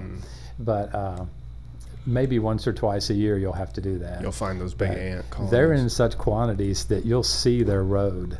Oh, You'll be wow. walking down the farm and you'll see where the millions of them, and mainly it's when the coffee starts putting on the flower. Oh, okay. And they'll come and get that flower. Oh, that's what they're after. Yeah, Huh. and so, but they'll tear up an orange tree. They'll eat all the leaves off it, and Really? Yeah. Yeah, but Wow. isn't the flower before the coffee? So that's a big problem.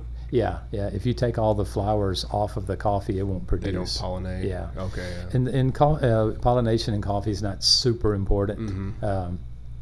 but it won't put out as many of the little buds. And some of the flowers represent where some limbs are going to come out. Some are going to be Oh, where the right. coffee's actually the cherries are going to put out. Right. And so if we're cutting down a section of land, we'll go and harvest those coffee flowers because you can make a tea out of that. Is that? Oh, is that what is that geisha? There's no, that's a flower, just a Oh. coffee flower tea. Oh, and that's not the cherry pulp either. That's I've never heard of Yeah, this. it's pretty rare, and it's hard to dry because every time the wind blows. Right. Yeah, but and it takes a massive amount to make Yeah. a couple ounces. Yeah. And we've done it a couple times, but it's not a sustainable thing that we can do. Actually, like, it scale. sells pretty quick, and it's Yeah. like $12 an ounce. Yeah. And Wow. so there's only a few people that want to buy it. Yeah. But Is it good? I don't particularly like it. Yeah. But I would drink the coffee cherry tea would be Yeah. my more Oh, that's a favorite good with just a tiny bit of honey in it. Yeah. Yeah. But the flower is almost identical to a honeysuckle. Okay. And so when you grab it and you pull that pistil out, right before it completely comes out, you have that little drop of dew. And that's that sweet little that gets the honeysuckle its name. But it tastes just like the honeysuckle. Okay. And but in the coffee flower, you wouldn't pull any of that apart. You just dry it like it is, and then they would just do like a regular tea. They just steep it in water and Yeah. drink it. I think it would taste like chamomile almost, or It that's would what be comes something. to mind. It would be but- something like that. Yeah. But I'm not a big tea fan. Yeah. I drank Earl Grey a Yeah, there couple you go. times Yeah. because that's what John Luke drinks. There you go. There you go. And I tried caramel macchiato because that's what Fraser drinks. Yeah. And so Little- I tried those, and that's good. And You're more a coffee move man. on with my life. Yeah. Yeah.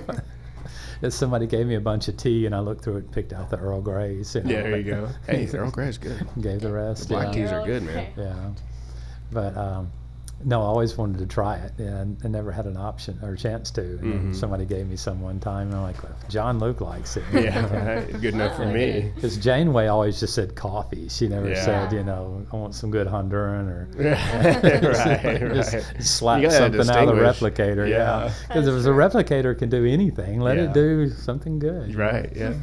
That's how shops are getting good around here. Like Zinc in Joplin on Main Street's really good.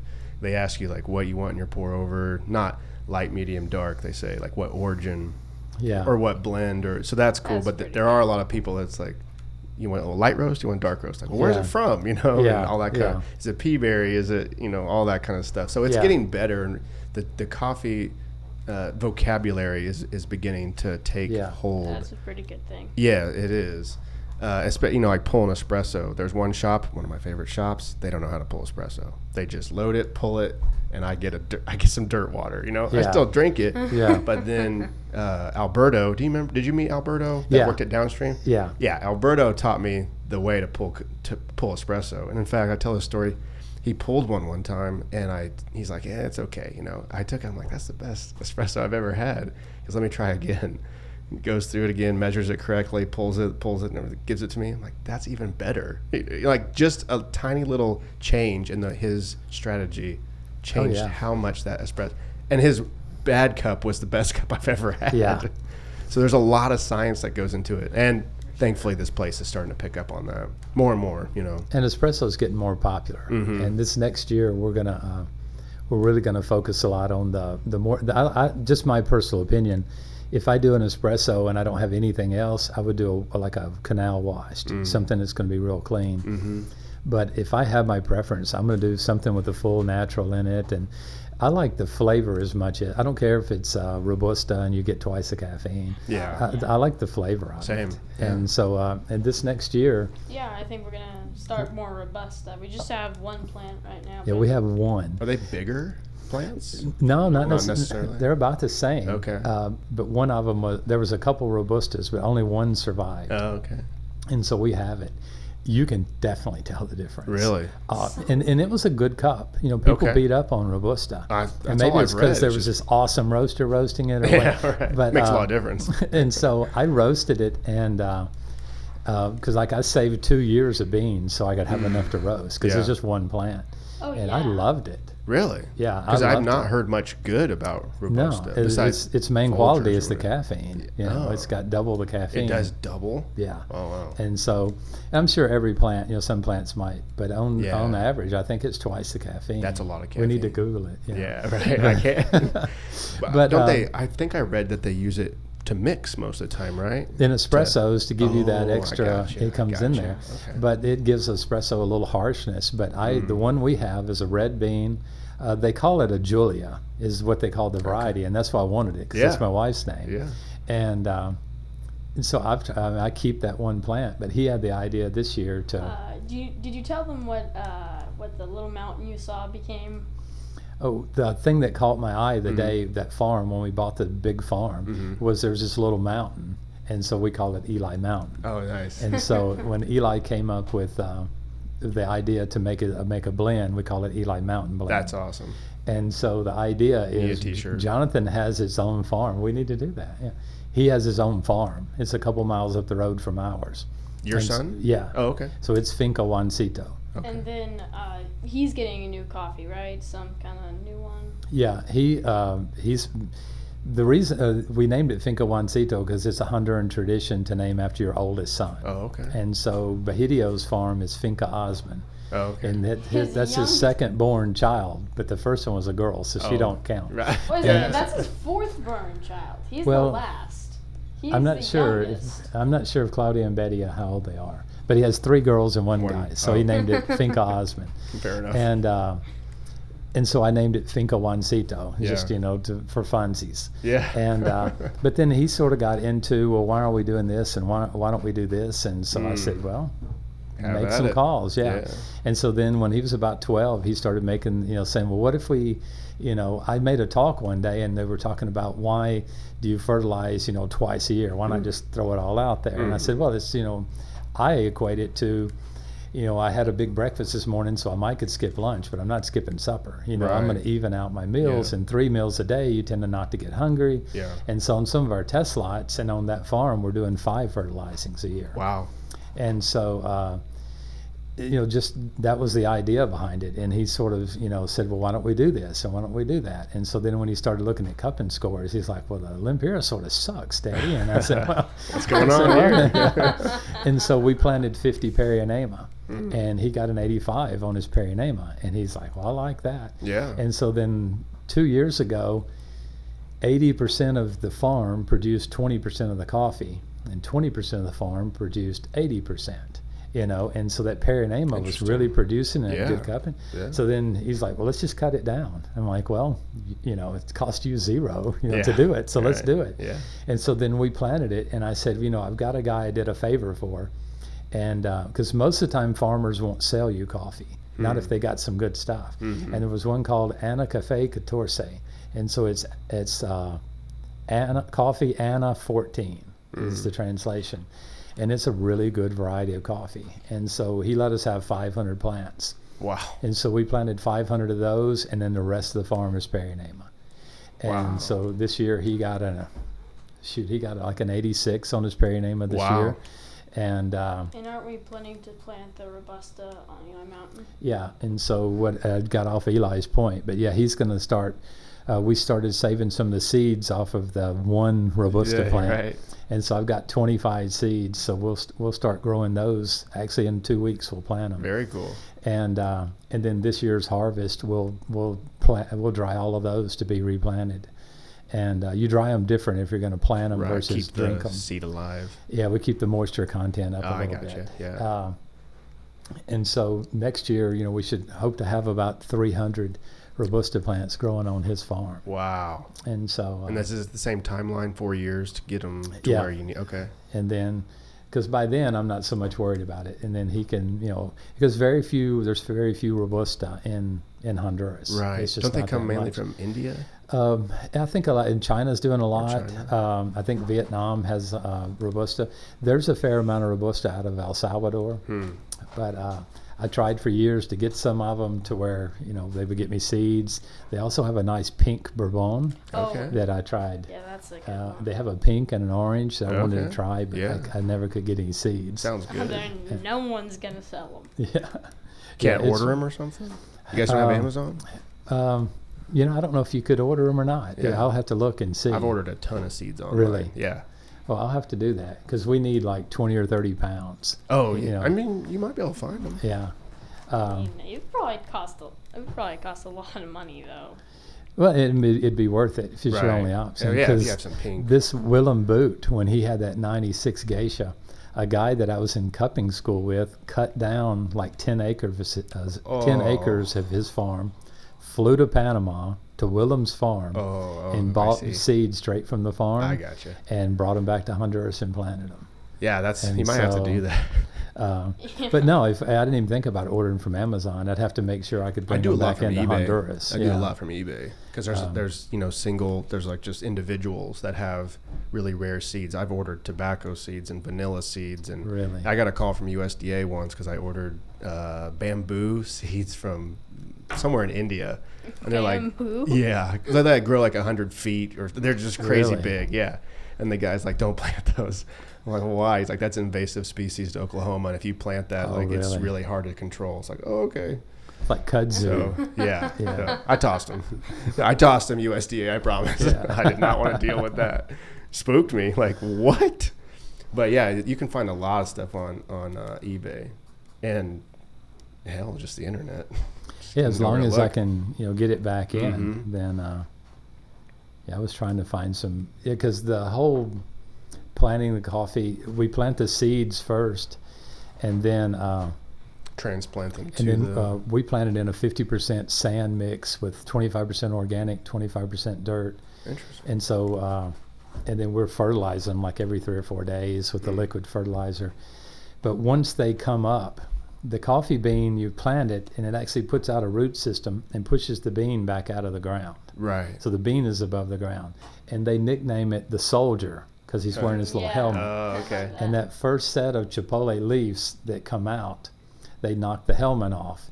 And then at that point, we wait about a week, and then we just saturate that with water. And then we just gently pull a whole bunch of dirt out and drop it into a 5-gallon bucket and just treat them with such care. Yeah. And then we take them to the women, and then they judge each root. And so they make sure that the root is perfect. And then they put it in little bitty bundles of 25 and tie a little string around them and put them in a box. And then these other women have already made little bags about this tall, full of dirt. And then they'll take a pointy stick and they make one hole, and the women will just gently drop it into that hole. And then gently they make holes all around it to push the dirt in. And they pick the bag up and drop it, and then they're done. So there's And they- 25 plants. No, they put one in each little bag, but they bundle them in 25 to send them to the remodel Oh, I to gotcha, where the other gotcha. ladies are planting. Yeah. And they put them in rows of 3, and they leave a little gap where you can walk. And then for the next few months, somebody's in there every week pulling the weeds out and spray fertilizer. And we do a liquid fertilizer. Okay. And for the next few months, you're waiting on it to get about 12 inches tall. Yeah. And at that point, they can go out to the farm and be planted. Gosh, and then you okay. got about 3 years before it's up and running. Yeah. Wow. But probably a third of the plants will get culled right there on that first day. They don't like the root, they throw them away. Right. And we just go ahead and pinch them and throw them away because I don't want somebody else planting them because it's not going to be worth their time. There's too much evidence. Just by the root that it won't be a good plant. Wow. If it's got a split set of roots on it, you don't want to mess with it. Really? It needs one hardy root. Right. And the longer the root, the better they judge it. Interesting. And because you've got to wait on this sucker for a couple of years before you find out. It's minimum of 2 years. And for whatever reason, if it's not putting out any cherries in 2 years, you need to worry about it. Really? And on that third year, it needs to be pickable. I mean, it needs to have enough on there that's worth going and getting. Right. Because you don't go out and just pick it. Yeah. You go out and you pick it, and then you come back in 2 weeks and you pick it, and you're doing that for 3 months. Oh wow. And so if it does, if it doesn't have a lot of coffee on it, then it's you're going to have coffee that's not worth picking. Yeah. How much per bush or per? Every year it's different. We've tried the first couple of years I was there. We tried to do I put little ribbons around some of the trees, and we tried counting. And those first couple of years, my experiments were so unimportant to the workers that they got done just so poorly. Yeah. And it was hard to get any hard data off of it. But we have, like at any time, there's lots that have just been cut down, or they're 2 years old, 4 years old. So we just cut down the last lot of like 15-year-old plants. And so right now, currently, everything in the farm was planted by us. Okay. And is 15 the kind of the average cutoff date for a plant? I think it's sort of, you just need to judge each lot according to, because like Catawee and Bourbon are bad about having a good year and a bad year. Okay. But Perinamas, Lempiras, Marciesas, those are a lot better about having even production. Okay. But to me, knowing, having that knowledge, what could I do about it? And I could have had the best information in the world last year and counting on this much coffee, and then half of it died. Right. And so, I don't want to put my chickens, count my eggs, or whatever you say. Yeah. When that coffee is selected and it's in the bag with the grain pro wrapped around it, then I start doing my numbers. And I've got calculations on how much cherry is going to produce how much hand selected, and I've got those, and I keep that data just to have a reference in my mind. So the day we get through picking coffee, cherry, I've got a pretty good idea of what I'm going to have. Sitting. I thought I was going to have 165 bags this year, and I had 160. That's good. Okay. Yeah. And we selected a little harder this year to try to get the numbers up a little better. And really picking a coffee really clean makes a lot of difference. Right. We don't use any mechanical in the selecting, because like these mills are running it through a laser thing. Oh, really? And they could do my whole farm in a day. Where it takes us weeks for the girls to hand select it. Right. And so That's true. And most people select around 90 to 100 pounds a day. But then once it gets to a really dirty coffee, every once in a while you'll have a lot. It slows them down to 30 or 40. Right. But most of the time I like that average to be about 85 pounds per lady per day. The minimum is 50 to be worth my time to pay you to do it. Yeah. But the part of the idea in the farm was we don't have a mechanical machine that sews the bags. Okay. It's to create jobs. Right. And so the women get string and a needle that's about 8 inches long, and they sew the bags by hand. Right. This year we cheated a little bit because my friend Herbert's got some coffee, and he sent a guy out with the machine. Nice. And so where it takes my girls 3 or 4 days to sew them all up, he did it in a couple hours. Oh wow. And that's so, a big change. Yeah, it's a big change. But the machine's like $800, for the little sewing machine. Yeah. And one day we'll get one, but right now it gives, because that's a couple months off of season, so it brings the ladies back in with a good paying job for a few days. Right. And anytime we can bring them in, it keeps them loyal to us. And, Right. And the same ladies are coming back every year. Right. So you can trust them, and Yeah. you know how they work, and Yeah. they know how you work, and it's And, important. and you can start learning that person's personality and what they enjoy doing or what Yeah. they're good at doing and Right. things like that, and maybe find another job. Right. Yeah. And because he mentioned Anna when we were talking about letting everybody try different jobs. There's this woman named Sonia, and she was really good. And I don't think they're listening to the program today. So, and Sonia was smart as a whip. Yeah. But I always have this this little funny saying: if you're, in your case, your brother, if he's smarter than you are and better worker than you are, don't bring him to work with you. You know. And so, That's exactly Amen. what happened with Anna. Yeah. Oh no. and so Sonia was she was running the selecting lab. But she had this factory mentality, and like when the lot 4 was getting slow, she wanted to push it over to the end of the table and let these girls start doing it and bring lot 5 in. And I'm like, no, spread it thin, finish it. You know, and we butted heads just on that one little thing. And then one day, 2 lots came in and left heavier than when they came in. Uh-oh. And so she'd screwed up some lots. Yeah. And so we don't know what lots, we don't know anything. Yeah, right. And so we just have to mark those as mixed lots. And so they're going to be for the Jamaica Me Crazy and that kind of coffee. Right. We'll cup them, obviously, and if it works for us, we'll obviously sell it. But Sure. it was a big screw up. Yeah. And so she was sick one day, and so her sister Anna, who had been selecting, she came in. And then every time I walked in the lab, it was full. The tables were full of the same lot. There you go. And then the lot was down 25% at the end of the day, which is about what it's supposed to be. And I was like, wow, I like this. And so I don't remember the last time we saw Sonia. I think, Well, no, we kept her, but it was a hard transition for her working under her sister all of Yeah, a sudden. sure. And I just said, we just can't keep butting heads because Right. I want to be, We gotta be efficient. yeah, and we got to be efficient. We can't make mistakes like that. So she finished the year out selecting, but now Anna basically runs the farm. Yeah. And You're a farm That's kind of boss. hard. yeah, and so and she had the personality where she didn't want to be the boss. She said, "I only went through the 5th grade. I can't be a boss." And I'm like, You're the perfect one. "You can be a boss. If I buy a shirt that says boss, you can be boss." Yeah, you know? right, right. So, Yeah, so is Burial. He doesn't want to be it, but we want him to. yeah, and so he just because he told me, I said, "I'm gonna move you up to guide." And he said, "It's just better if I leave and we be friends and I leave. I don't want that responsibility, and I don't want." And so they're just they didn't know what to expect and didn't think they could do it. But the girls, Anna sort of had a motherly quality, and the girls kept coming to her, and so finally the girls would ask me a question. I'm like, I don't know, Anna's the boss. Ask Anna. There you go. There you And, go. And then that started it. Yeah, and then your mom actually made a shirt that said General Manager Anna. Nice, And so nice. I gave it to her. She wouldn't wear it for months. Really? Yeah. And so I just started calling her the manager, and when we would go places, I'd introduce her as the manager, Right. and finally we'd go places, and I'd say, I need you to wear that shirt because Yeah, it's right. going to give It's you official. a different level. Yeah.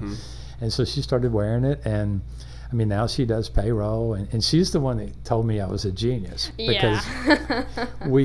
I hate selling the coffee, Oh, the yeah. roasted coffee on the farm, because generally if somebody needs a change for a $500 bill, they'll come to the farm, buy a pound of coffee, and that's how they get change. Oh, you know? yeah, yeah. And so, and generally it's at 7 o'clock in the afternoon when I'm in the house on my couch, Right, right. And so I hear somebody knocking on the gate, and so I told Anna, I want you to take that job over. Right, yeah. And we put a sign up, and coffee sales are during business hours, and you take care of it. And then Anna came to me one day and she says, I want to buy like 20 little samples and I want to give them out. And I said, well, no, just give them out. And so she like tripled how much coffee we were selling. Dang. Nobody bothered me. And so I said, we're going to give you a commission, and I said, we're going to give you 5%. And so the first day she came up, she had the money, and I said, did you take out your 5%? And she said, I'm not making fun of her at all. Yeah. She said, well, I don't know how to do 5%, and I said, well, you just, take one of the calculators out of the office. But still, still wouldn't know how to do it with Yeah, calculator, yeah. And I said, well, we're not particular. This is what you're going to do. You're going to take the last digit off. That's 10%. Cut it in half. There you go. Yeah. And she said, And she did that. She's like, you must be some kind of a genius or something to do this. And I said, come with me. Yeah, right. I took her straight in the house and said, tell my wife what you just said. Excuse me. Everyone listen up. And we got a big sideways hug, and we were good to go. I said, You've been saying that for years, and then you were just so excited when somebody actually tells you. Somebody can see my true genius. Because my thing has always been, well, when I graduated junior school, that's what. You know, yeah. Very difficult to get into. I was actually the only student. Right. Top and the bottom of my class. Homeschool, junior school. Right. Yeah. That'll do it. But just since then, she just has gone wild. Yeah, she and seems so, like a great And then last addition. year, one of the boys was saying, you need to go up to 10%, and so she's just every year. I mean, she's just done better and better. That's and, awesome. And so this year we'll move her up with that, because that's something easy enough to pay somebody commission. The more they're working, they're paying themselves. Right. But every time I come to the farm, she's got $60 or $70 to give me. Wow. She's already That's pulled awesome. her part out, and it's been pretty neat. Yeah. And she's very frugal. I asked her one day, we were in a store, and I was going to buy her a Coke. I said, do you want a Coke or a Pepsi? And she's like, well, I've never tried Coke. And I said, why not? And she said, well, it's 50 Lempira for a Pepsi. It's 55 Lempira, which is a penny difference, for a Coke. Wow. And she said, we only drink Pepsi like for birthdays and at Christmas. Something special. And I said, well, let's get you a Coke. And so we got her. And then Eli and I took her to McDonald's for the first Oh, time. yeah. Nice. And then didn't you guys one time take her to like the airport or something? Oh my gosh. What were you We're doing? not on any kind of airway, so Right. planes never fly over. Oh, You'll see yeah. a military helicopter come over every once in a while. Yeah. But I've never seen a plane fly over the farm. Yeah. And so they lost my luggage one day, and so I had to go by and pick up a bag, and she was riding with me. And we go, and she's like, that's an airplane. And I'm Yeah. like, yeah. And so we're at Honduran airport, so you're fairly close, you know. And I said, well, let's just wait. So we went and got us some chicken at Popeyes. Nice. Yeah, And, isn't there like a little spot where some people like watch it sometimes? Yeah, there's like a place out there where people stop and watch the planes come in. And man, when that thing powered up and when it was taken off, she was just amazed. And she's like, how many people are in there? I said, I don't know, maybe like 200. I really don't know. But Yeah, right. It's a good number. She just was amazed at the airplane taking off. And I'm like, man, we're going to spoil you. Right, right. I mean, we fly on it.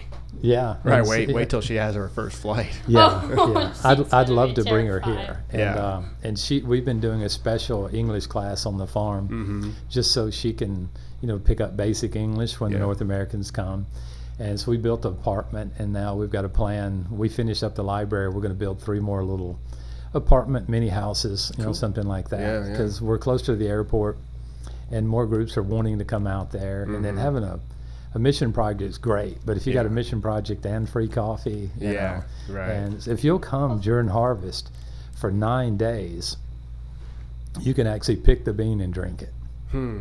And so we'll pick it, we'll do a light fermenting, and we'll dry it, and you can roast it. It doesn't really taste good, Yeah. but this 9 days is all you need. That's pretty cool. Yeah. And so, and Talk I've about done it a fresh. couple times just for fun. Yeah. But the coffee needs to be aged. It needs to be fermented. It needs to have some a better drying time. And so it's there's some different processes, but So what kind of groups are? I mean, you mentioned like the dentistry and the down group. The down group was something they contacted us. They actually have a coffee trailer in Texas, Okay. and the majority of the employees have down. Interesting. And and they buy a lot of our coffee. And so she was telling them the employees, we want to do some kind of project. Right. And so they wanted to come to the farm and do some kind of project there. And then after we got to thinking about everything, and it was going to have to be one parent per one kid, and it was going to be a big thing to do. And then we just had the idea that what if you brought some of the parents and we meet with the parents that are here and give them some education and give them some hope. Yeah. Man, I saw hope the other day like you can't imagine. Yeah. And And so she decided to do that. She brought her son with her, and then she brought a speech therapist, occupational therapist, somebody specialized in special needs.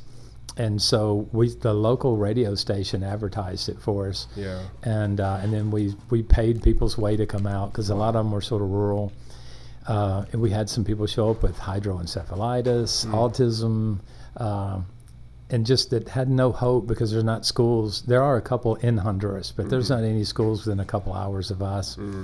We reached out to a couple of teachers to see, would you want to come out? And they weren't really interested in, it's a long ways. And so we decided we'd do a 6-day school there and bring in as many people as we could. Yeah.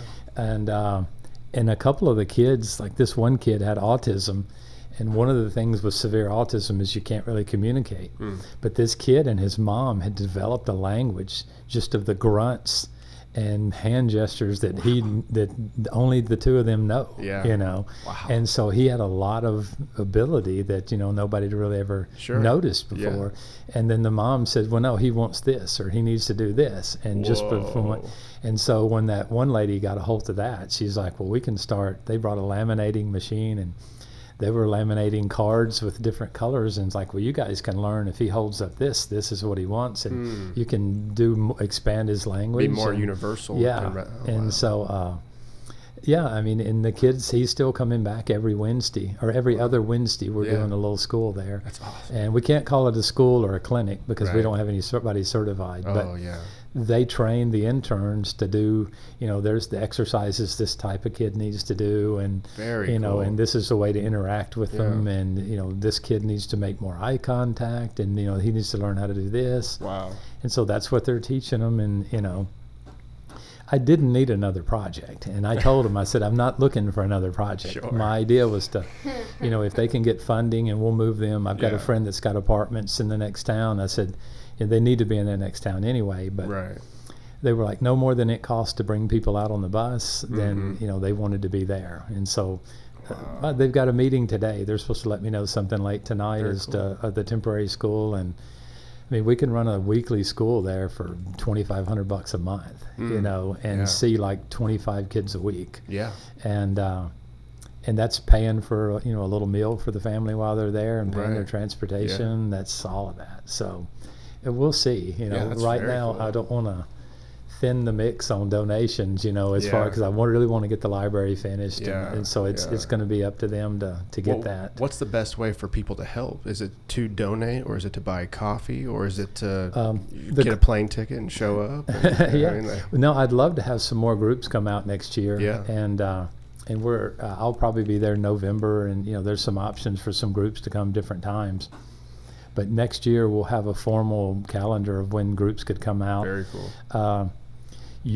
We have what's called an APO box in Honduras. There's a guy letting us use it. Okay. And so we can order books off Amazon and send them for the same price you could send it to me in Kansas. We can ship it to Honduras. Oh, very cool. And so people can order off Amazon, and my Julia's picked out books that have free shipping. Okay. And so Amazon will send it to the APO free of charge. That's awesome. Yeah, and it takes like a month to get there, but that doesn't matter. Still, you know, free. Yeah, it's free, and you're getting books for $8 and $12, and she's got a list. I'm not exactly sure how to get to it on Amazon. Oh, it's on Amazon. It's they have an Amazon wish list.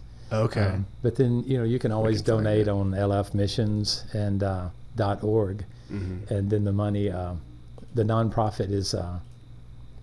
He's got a bank account and all set up with it, and then we transfer it. Every time there's a couple $1,000s in it, we transfer it to the account in Honduras. Nice. And then that takes care of the data. I mean, you have to have a guard. You have to have, you know, certain things. Let's pull up the gallery. And if you go to like we had to have an address, so we built a toilet out front. So that's what that is. That's the bathroom, and that's our electric right there. I don't know if you can pull in on the cables there, but I can't. But my son Jonathan built those. I think he built the right one. I built the left one. We put the doors on. That's concrete? Yeah. Oh wow. Yeah, and so we had to have a structure in order to get. For them to make an address for us to get a light meter. Oh wow! And so, and so I said it's, you know, it's a little concrete building on the side of the road, and then we put a sign in front of it, and so they never ever came out. So Right. they You still haven't come out. You still got your power. And so yeah, that's the main thing that mattered. And These are cool. yeah, that's the toilet. This? Yeah, Wow. it's like 11 feet deep. Oh, Wow. that's one of our workers on down there. Isn't that one of the That's- like shortest workers? That's Pedro. He's the smallest guy. Just send him down the. But he's the champion with pull-ups. Oh yeah, Oh, I he is believe Because he's it. pretty got good no at body, that. man. Right. He's all upper body. When we started, top to bottom, it was just completely downhill. Hmm. And so somebody gave us a skid steer. Yeah, I saw That that. was a And, big project for sure. And so we just started, the workers dug me just enough to get down. I said, I need 10 by 10 flat. Yeah. And I just kept throwing dirt off each side. Yeah. And eventually I was down deep enough long, I was moving the same dirt 2 and 3 times. Yeah. And so once we had that, we started digging a footing and building stuff. So is this just a retaining wall? Or? Yeah. Okay, yeah. nice. We weren't planning on doing that, but as we started getting closer to the road, like that whole wall came down on Jonathan one day. Ooh. And when we got done, there was a horse head. And Oh. so apparently yeah, a somebody buried a horse there. Holy. bus hit a horse, so they just drove them off. And so that Oh. used to be a big hole. Oh, and okay. the government was, they put trash in it. Oh, okay. And so once we got to that point, we had to keep going until we hit Oh. firm dirt. Right. And so, yeah, that was a massive project. Yeah, it looks insane. And so, but they got that done, and once they did, then we just started digging a footing and, Yeah. and just started building stuff. And the year before last was or 2021 was a crazy year for donations. I mean, they Good. donated. Yeah, we had a lot of donations and Yeah. and got all that stuff put together, and then at some point we had the skid steer down there, but couldn't get it out. Oh, God. You dug so deep. Oh yeah, that was kind of funny. Well, and the guy building the retaining wall, Uh-huh. that was my road going out. And so I Oh. came up one weekend, and the road was gone, Oh. and they'd put the wall on it. Great. And so we hooked the Dodge to it and pulled her out. Just Oh, pulled you it. did. Yeah, That's like a Dodge commercial right there. yeah, it should have been. Yeah. man. Yeah, it yeah, should be. Holy crap. it should have been. You got it out. Did you get it out there? Someone's happy. I pulled it straight up the straightest wall. So I was afraid we would tear any of that up because this Yeah, was all yeah. built by me. Oh, okay. And so I needed a walkway, and I didn't think it needed to be that strong. Yeah. And so I knew it wouldn't hold the machine. Right. And if the machine were to go off of there, That's it. that's it. You ain't getting it back. And these are our solar dryers. Oh, way out back here in the farm. distance? Yeah. Oh, very cool. And so, yeah, we got her out, and we started building, and it just kept getting bigger and bigger. Yeah. And so Like you said, you don't need another project yeah. because it looks like you guys are quite busy. Yeah, and those are a lot of the kids. I Are mean, these we- probably the school, the library, and whatnot? Yeah, Yeah. yeah, those are little kids we came in for different Nice. days, and you just don't have, like toys, Yeah. that many toys. Right, And so right. we set up little stations, and they got There's the your- cornhole there's your and coffee hole. puzzles, and yeah, coffee hole. And so they just really had a great time. And Very then cool. one day we sit there, and that's Anna in the blue Oh, shirt, there and you go. she's selecting There's the- coffee. The boss of But- the coffee The shop. boss, farm Yeah. boss. And so one day the kids were saying, are we going to get to read books? And I Mm. said, well, we don't usually do both in the same day. Yeah. And she said, I'd rather read a book. Mm. And so we asked the other kids, would you rather read a book? And so they left the games Wow. and went and read books. That's and I said, well, unusual. yeah. So Yeah, that's not your for normal sure. kid. Yeah, right. But, Oh, so yeah, we just really enjoyed doing everything, and the kids have enjoyed everything. Oh, I so bet they it just love kept it. kept sort of getting bigger and bigger, and that's when it's getting ready to flower. These white. Mm-hmm. Okay. They'll push out, and then they'll open up. And you said they might be. And these are coffee beans. Those little tiny nubs. Oh, these those are coffee beans. Really? Yeah. Okay. Nice. That looks like a big plant. We'll top them because once they get to about 8 feet tall. Yeah. Oh, and that's another. Yeah, that's permit. Santos. There And you that's his own hat. That's Finca Santos' hat. Nice. His, Yeah, his actually- buyer had hats made for him. Nice. And so That's he's awesome. pimping now. Nice. Yeah. And also, yeah, Big time. had a couple hats made for us too. Yeah, he made us a couple of them. LF. Nice.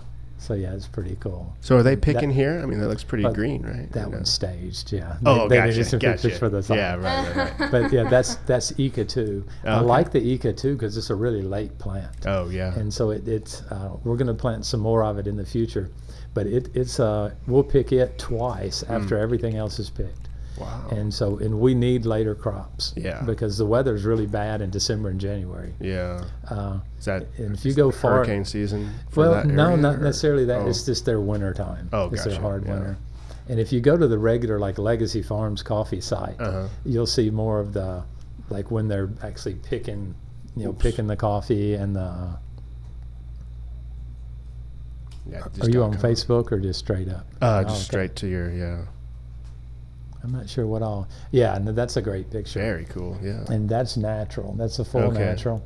This is actually tea, Tea? and this is a hard fermented red honey. Okay. And these are all regular red honeys. Okay. And then They those actually are red. Those are washed. Yeah. Huh. Yeah. But that hard fermenting, it gives it the reddish, but it gives it a dirty red color, and you can tell Like a that it's a rust little hard. almost, yeah. That is cool. And then here's all your options. There you go. Yeah. Eli Mountain. Julia redid good. the website this last year, and so $5. there's some kind of discount. $5 off. Didn't even know that was on. Yeah, right. And that's us buying from another Ramada. Right here. And that's Oh, yellow, these are the plants. Yeah, that's yellow Catuega. Oh, and we're wow. loading it in the truck. Wow. And you can sort of see the color stages. They're Yeah. going to come through and pick all the hard red, Right. and then they'll come back in a couple weeks, and Great. there'll be more red and more Whoa. red. And There's that's a hardcore. flowering right there. You'll never smell anything as nice as when the plants have those flowers Oh, on them. yeah, It's just there's- jasmine. Yeah. The whole farm is But just, that's what you were talking about making the tea out of, wasn't it? yeah. Just I don't love every coffee as a drink, and I don't love every the Yeah. tea was my least favorite thing ever. Yeah. Right. So Just get to the and that's the coffee. chicken project. Oh, When the very chickens cool. get about that big, because you give somebody 20 chickens, and Yeah. that's a small business. Really? You're going to get 8 or 10 eggs a day. That's $2 or $3 a day. That's Not a lot of work. They're yeah. free range. Yeah. And that's the first corn grinder we gave away. Okay, nice. And so now, at that point, he was our farm boss. Oh, She yeah. worked a little bit selecting, which is very seasonal. But then once we gave him that corn grinder, then 4 o'clock in the morning, she's got ladies lined up with they soak the corn in water. And then some of them come with a bowl on their head, and some of them just bring it in the bucket. And then she grinds that, and then they go home and make tortillas. Oh, Yeah, very. except now That it's was not that our side boss business. Now he's not our boss anymore. No. Yeah, We'd had a few conflicts, and then it happens. I still love the guy. Yeah, It's just that yeah. he's not made for that job. Yeah. And we just had a day where I'm like, most days I dislike you, and Yeah. I don't want to do that. Yeah. And we Yeah. butted heads a lot. Yeah. And Yeah, Julia just part of volunteered business. us to paint a kindergarten. Oh, Yeah, that's me in the back. Like you look like you're having a blast. So we painted a kindergarten. Nice. I'm not sure what that means, but Oh, is that?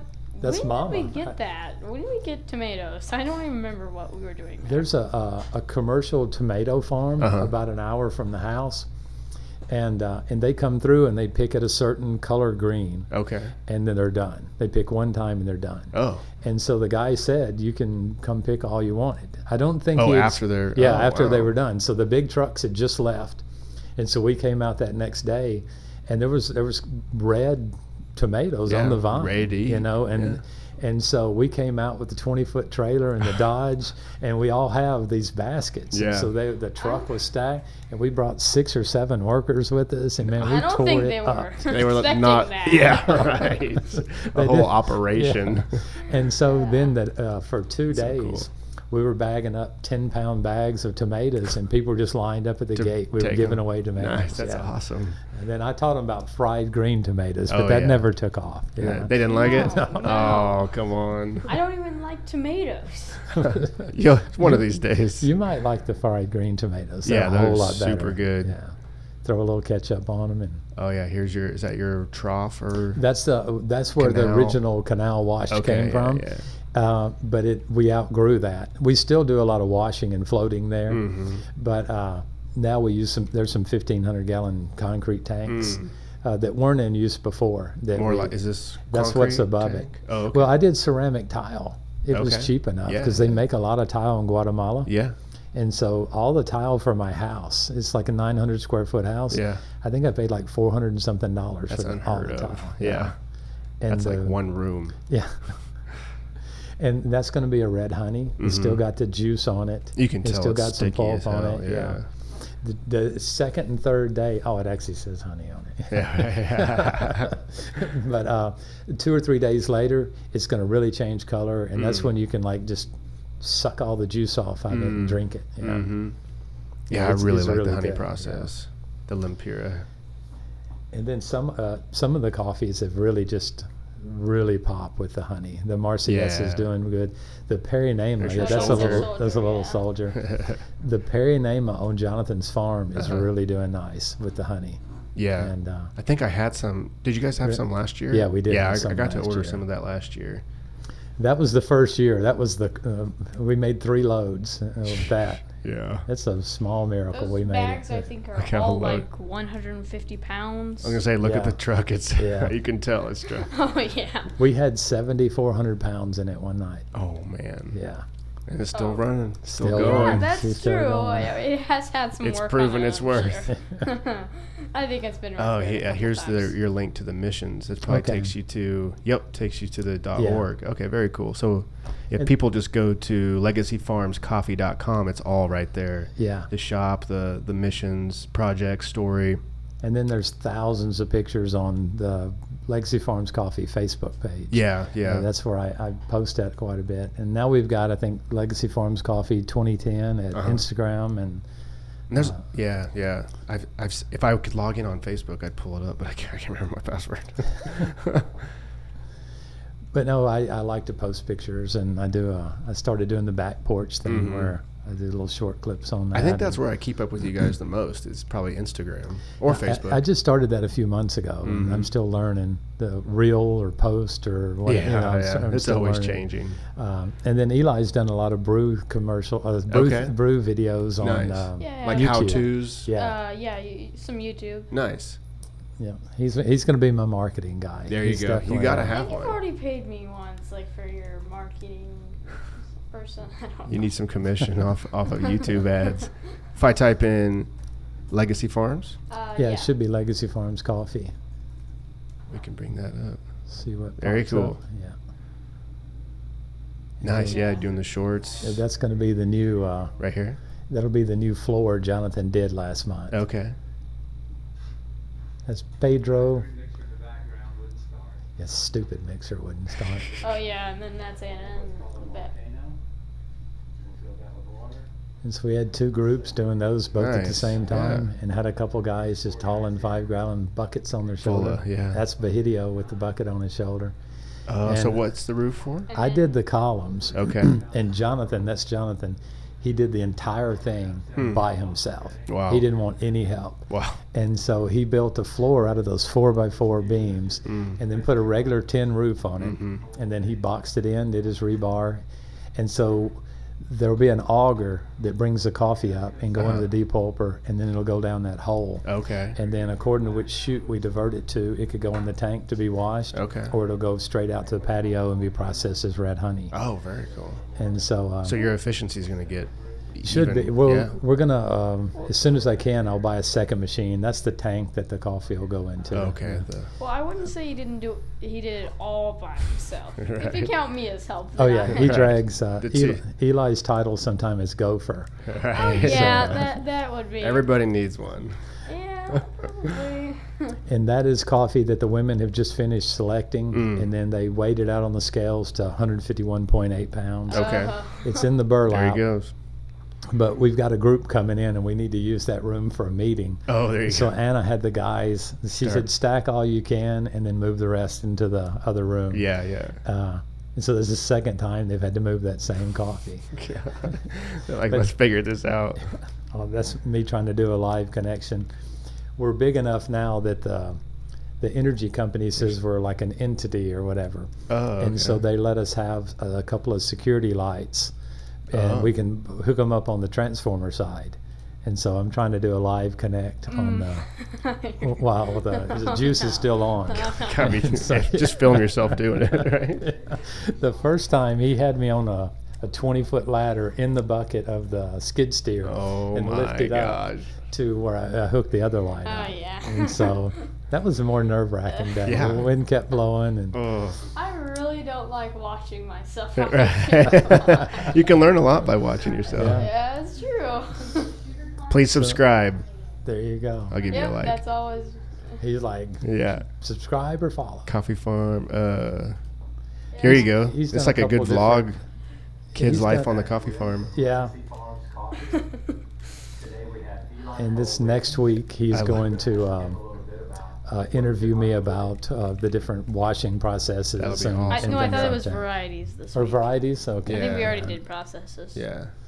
A lot of people will come in and they'll say, well, I want the, that washed honey, And, Yeah. And, and, It's really annoying sometimes. Right. And you're like, well, wait a minute. and there was a guy that came in and raised honeybees. He's like, I want Oh, to try yeah. the honey, Yeah. And so we've tried to put it on the website and explain. Right. But people Yeah. that are more into coffee are going to realize those things. Yeah. And so the marketing person that Julia worked with for the website, they started renaming a few of the coffees. Like there's an El Gringo, where that used to be the Canal Washed. Okay, and, yeah. and Yeah, just now making some it. people are getting confused about it. Well, but the general person that just wants a good coffee, Right. and when they get one, they want to remember it. Yeah. And It's easier to remember the name. right. the And it's maybe not important title. how we processed Yeah, it, right. or which way the wind was blowing, when it's picked. Right. I appreciate that kind of stuff. It's picked by all left-handed workers. Yeah. Excellent. So, yeah. That's what I prefer. But That's good stuff. yeah, so we're trying to learn the market, and for me, that's the single hardest thing is how to build subscribers, and because one of them was they used to make fun of me because they just assume I'm old because I'm senior citizen by Honduran standards. Oh, right. I get to go on a different line at the There you back. go. Oh yeah, that's true. You could either be pregnant or me and go Right. first. Yeah. Oh, and also we have printed bake, so. Yeah, and so we're trying to just learn that market. But Yeah. the current mill that we have now is a 25 horse hand crank diesel engine, Wow. and so Bahidio's the man. He can Yeah. do 300 pounds of coffee, so he goes in there and cranks it. But it's really learning the technique of the compression release, and cranking at the same time. Oh, right. And so I just told him, I said, I get you to do it, but I said I can't do it. And he sort of snickered a little bit, like Okay, like, old man. you can say that. Right. Don't we have a video that's like you doing it? We did. We do have proof.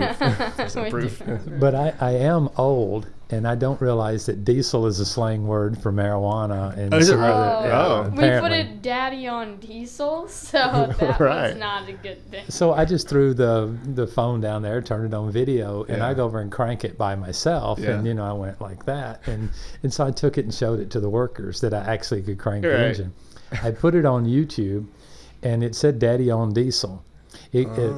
It got 20-something thousand views In like what? A couple. In like. by breakfast. I Oh mean, my God. And then died, and it's had Oh, like yeah. 100 views since then. Yeah. And so learning how to do That that, is so funny. I got like 4 Yeah. subscribers and then lost 5. Yeah, right. And 2 so- steps forward, 3 steps back. But the guy that was helping me, guide me in how to do Facebook marketing, things like, he comes in once in a while. He was saying, well, they could have thought it was just diesel, so they thought it might be pulling trucks, or Oh, yeah, right. And so it gets picked up, and some people out of YouTube started pushing it, and Right, yeah. then, it wasn't getting Makes as many sense. likes or Yeah. getting it, and so it didn't watch the full video or Yeah. something, and so then it just But even dropped then, you're off, like yeah. 20,000. What in the And world? the first couple I Yeah. did with him, got a the pretty first good couple I amount. did with me got 100 views, 150 Yeah. views. Yeah. I thought that was good. I did one with him, and it went to 630. Huh. And so I'm Yeah. like, now you got a job. Something. Yeah, right. Keep it up. Keep it up. Yeah. He's- We he's- haven't done a video in a while. We really should. yeah, I've made a couple trips here lately to Honduras, and so Yeah. I haven't done them. But we bought the little $20 circle at Walmart. Oh, Yeah, yeah. yeah, That's yeah. So pretty good. we're big time. Yeah. So- You got to start somewhere. Yeah. Got to make them. But It's cool to be able to see it, Yeah. in real time. Yeah, and that's one thing. We do have security cameras, and so this next year, the website guy in Honduras is gonna help me link those in to my website, Oh, cool. and so during harvest you'll be able to real time. That would be cool. And we hooked together I bought a bunch of long video cables, to see how far of a security camera I could get. And so I can do like 600 feet. And so we're going to set a set of cameras out 600 feet into the farm. Yeah. And so you'll be able to see people actually. There's one shot. It's this brutal hill. Yeah. And these guys are bringing coffee up that hill in a bag. Yeah. And it's days that it's too wet for me to get in there in the truck. Yeah, right. And so I'd really like people to real time, That would be be able to hit the different cameras. Yes. And then we'll move everything into the selecting room when it's time to select, and they see these women, Right. selecting coffee, That would sneeze be- on the coffee, something like that. Yeah, right. That's organic. Yeah. Yeah, probably. No, Anna told the girls right off the bat, you got to wear the mask, you got to wear your hairnets. And then finally she said, Don Ashley's watching. So awesome. she showed 'em. What Yeah. a title. But it's like 4 years in Yeah. before anybody ever said that. Right. And that was a big day for me. Yeah, yeah. And so, but yeah, I told them one day they'd say Don Eli, Yeah, right. 'cause- Okay. One of I these- don't think they have. Not yet. But yeah, I mean, it's been like 7 and years. a couple of guys one of the guys calls Jonathan Hoviness, which means youth. And Oh, he doesn't okay. like that. Oh Yeah, yeah, right. he So- does not like that. And they called him the baby till he was like 8. Right, and right. So, Who, me? yeah, they Oh would my say goodness, the I don't baby, even- I don't even remember that. But they loved his hair so much. He wore a hat the first 2 years he was Yeah. there. They all wanted to touch his hair. Oh, right. And he would hide and, Oh yeah, but, blonde hair. Right, the only blondie around. yeah. But no, there's been a bunch of changes, getting things you had to culture-wise you got used to and learning their culture a lot and getting to know them a lot. Right, right. And It's cool that you work with them and with their culture and their way of life rather than just like, this is how we're going to do it. It's Yeah. like, how can we help? Yeah. And how can you help me? And it builds community better that way, I think. yeah, I think so. And then Bahidio was telling me this year, when I went and I said, we need to get this done, and I said, I don't know how much trouble it's going to be. And he said, no, just talking with the different people in the community, this library has done a huge amount because Yeah. that's just purely for the community. Right. And he said, I don't think we'll have any trouble. And then we got in, because we were just trying to get on the water project. Yeah. And a lot of people donate money, and I don't want you to stop donating money to water projects, but it's like $200 to hook up to the water project. And who can afford that? Yeah. That's a lot of money. And so they'll make payments for a long time before they right. ever get hooked up. Yeah. And you're allowed one hydrant outside the house. And, there's so many regulations. You have to get a permit before you can do a construction project and mix concrete. Because that mixing was done off the river water. We have a line coming in from the river. right. Otherwise, you need to get permission. Otherwise, it's a fine. Oh, yeah. And I didn't know all that because Yeah. I'm like, we're running pipe, and I've got hydrants everywhere. Yeah, right. And they come in and just had a field day with me. Oh, I you know? bet. And they were like, you can't have these 2 hydrants. I'm like, what about these other 7? Yeah, they're like, what? Is that bad? Oh my gosh. So eventually we butted heads enough. They disconnected my water. Ooh. And so we didn't have water for 4 years. Oh, We- wow. We went and tapped the river and just brought river water in. Right. Oh, then we were And- fine. Yeah, and Most made us for- with the leastest. It had tons of pressure. Yeah. And so we were happy with it. But every time it rained, you had to clean all the filters out because you got Right. mud. All the gunk. And I'm pretty sure somebody was peeing in it just Oh, because somewhere down just for the kicks, river. yeah. Yeah, right. And so when we got ready to hook it back up again, there were no problem. And I said, because we've got this back corner is an apartment, and then here's the cup and lab, and then this is a worker bathroom for the workers. Okay. And then we of course have everything in the house. Yeah.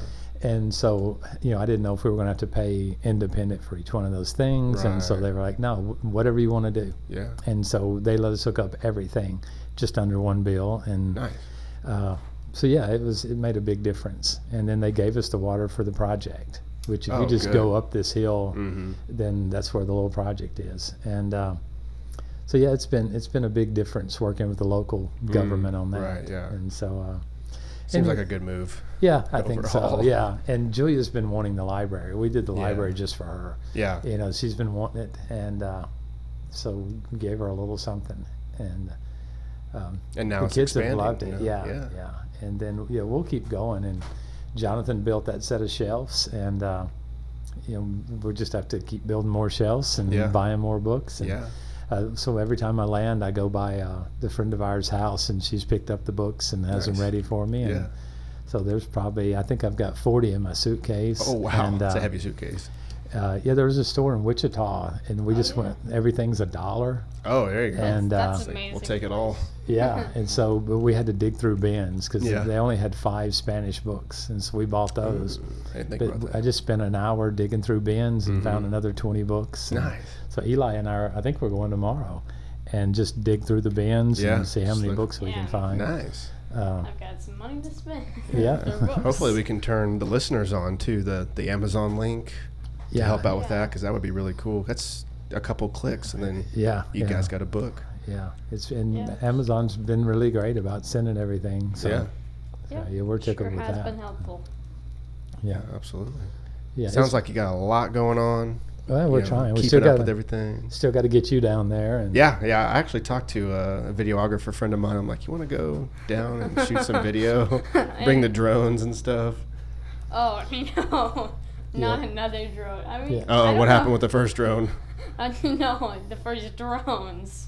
Haven't they like all crashed? Well, Man. that one that I was getting ready to shoot down. Yeah, that one was. Oh, military. No, we didn't Just a know. random It came drone? up with a. Of, Was like, it a basket? smiley face on it or what I was it? don't know. It was I'm like sitting there in the office and I hear something humming, and I go out, and there's a drone hovering above the office about 50 feet up in the air, and it has a Whoa. big smiley face pinata.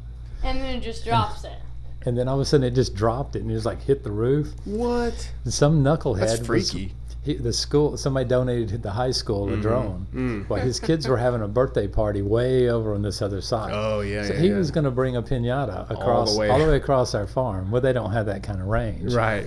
Well, he was going so fast that it ran out of range, and his And just kept velocity took going. it way out of range. So at some point, it just started hovering. Over you know, your and so I'm house. like, man, the man's watching me. Yeah, right. That's exactly what I would think too. No, And I mean, so, and then when it dropped that thing on us, I'm like, What is in there? What's in there, man? A bomb, anthrax. What's going on? Anthrax was I mean, the first thing.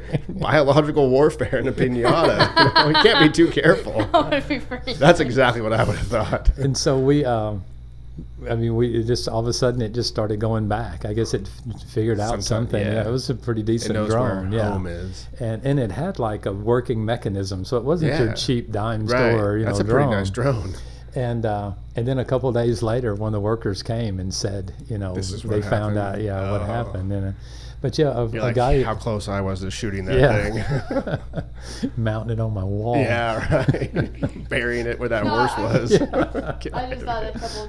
I just thought we had a few drones before, and they just like got out of range and just crashed down. Sometimes yeah, that happens. a couple of them. Yeah, a friend of ours brought a nice one out, Yeah. and it Oh. got so far out, but it landed itself when it lost its signal.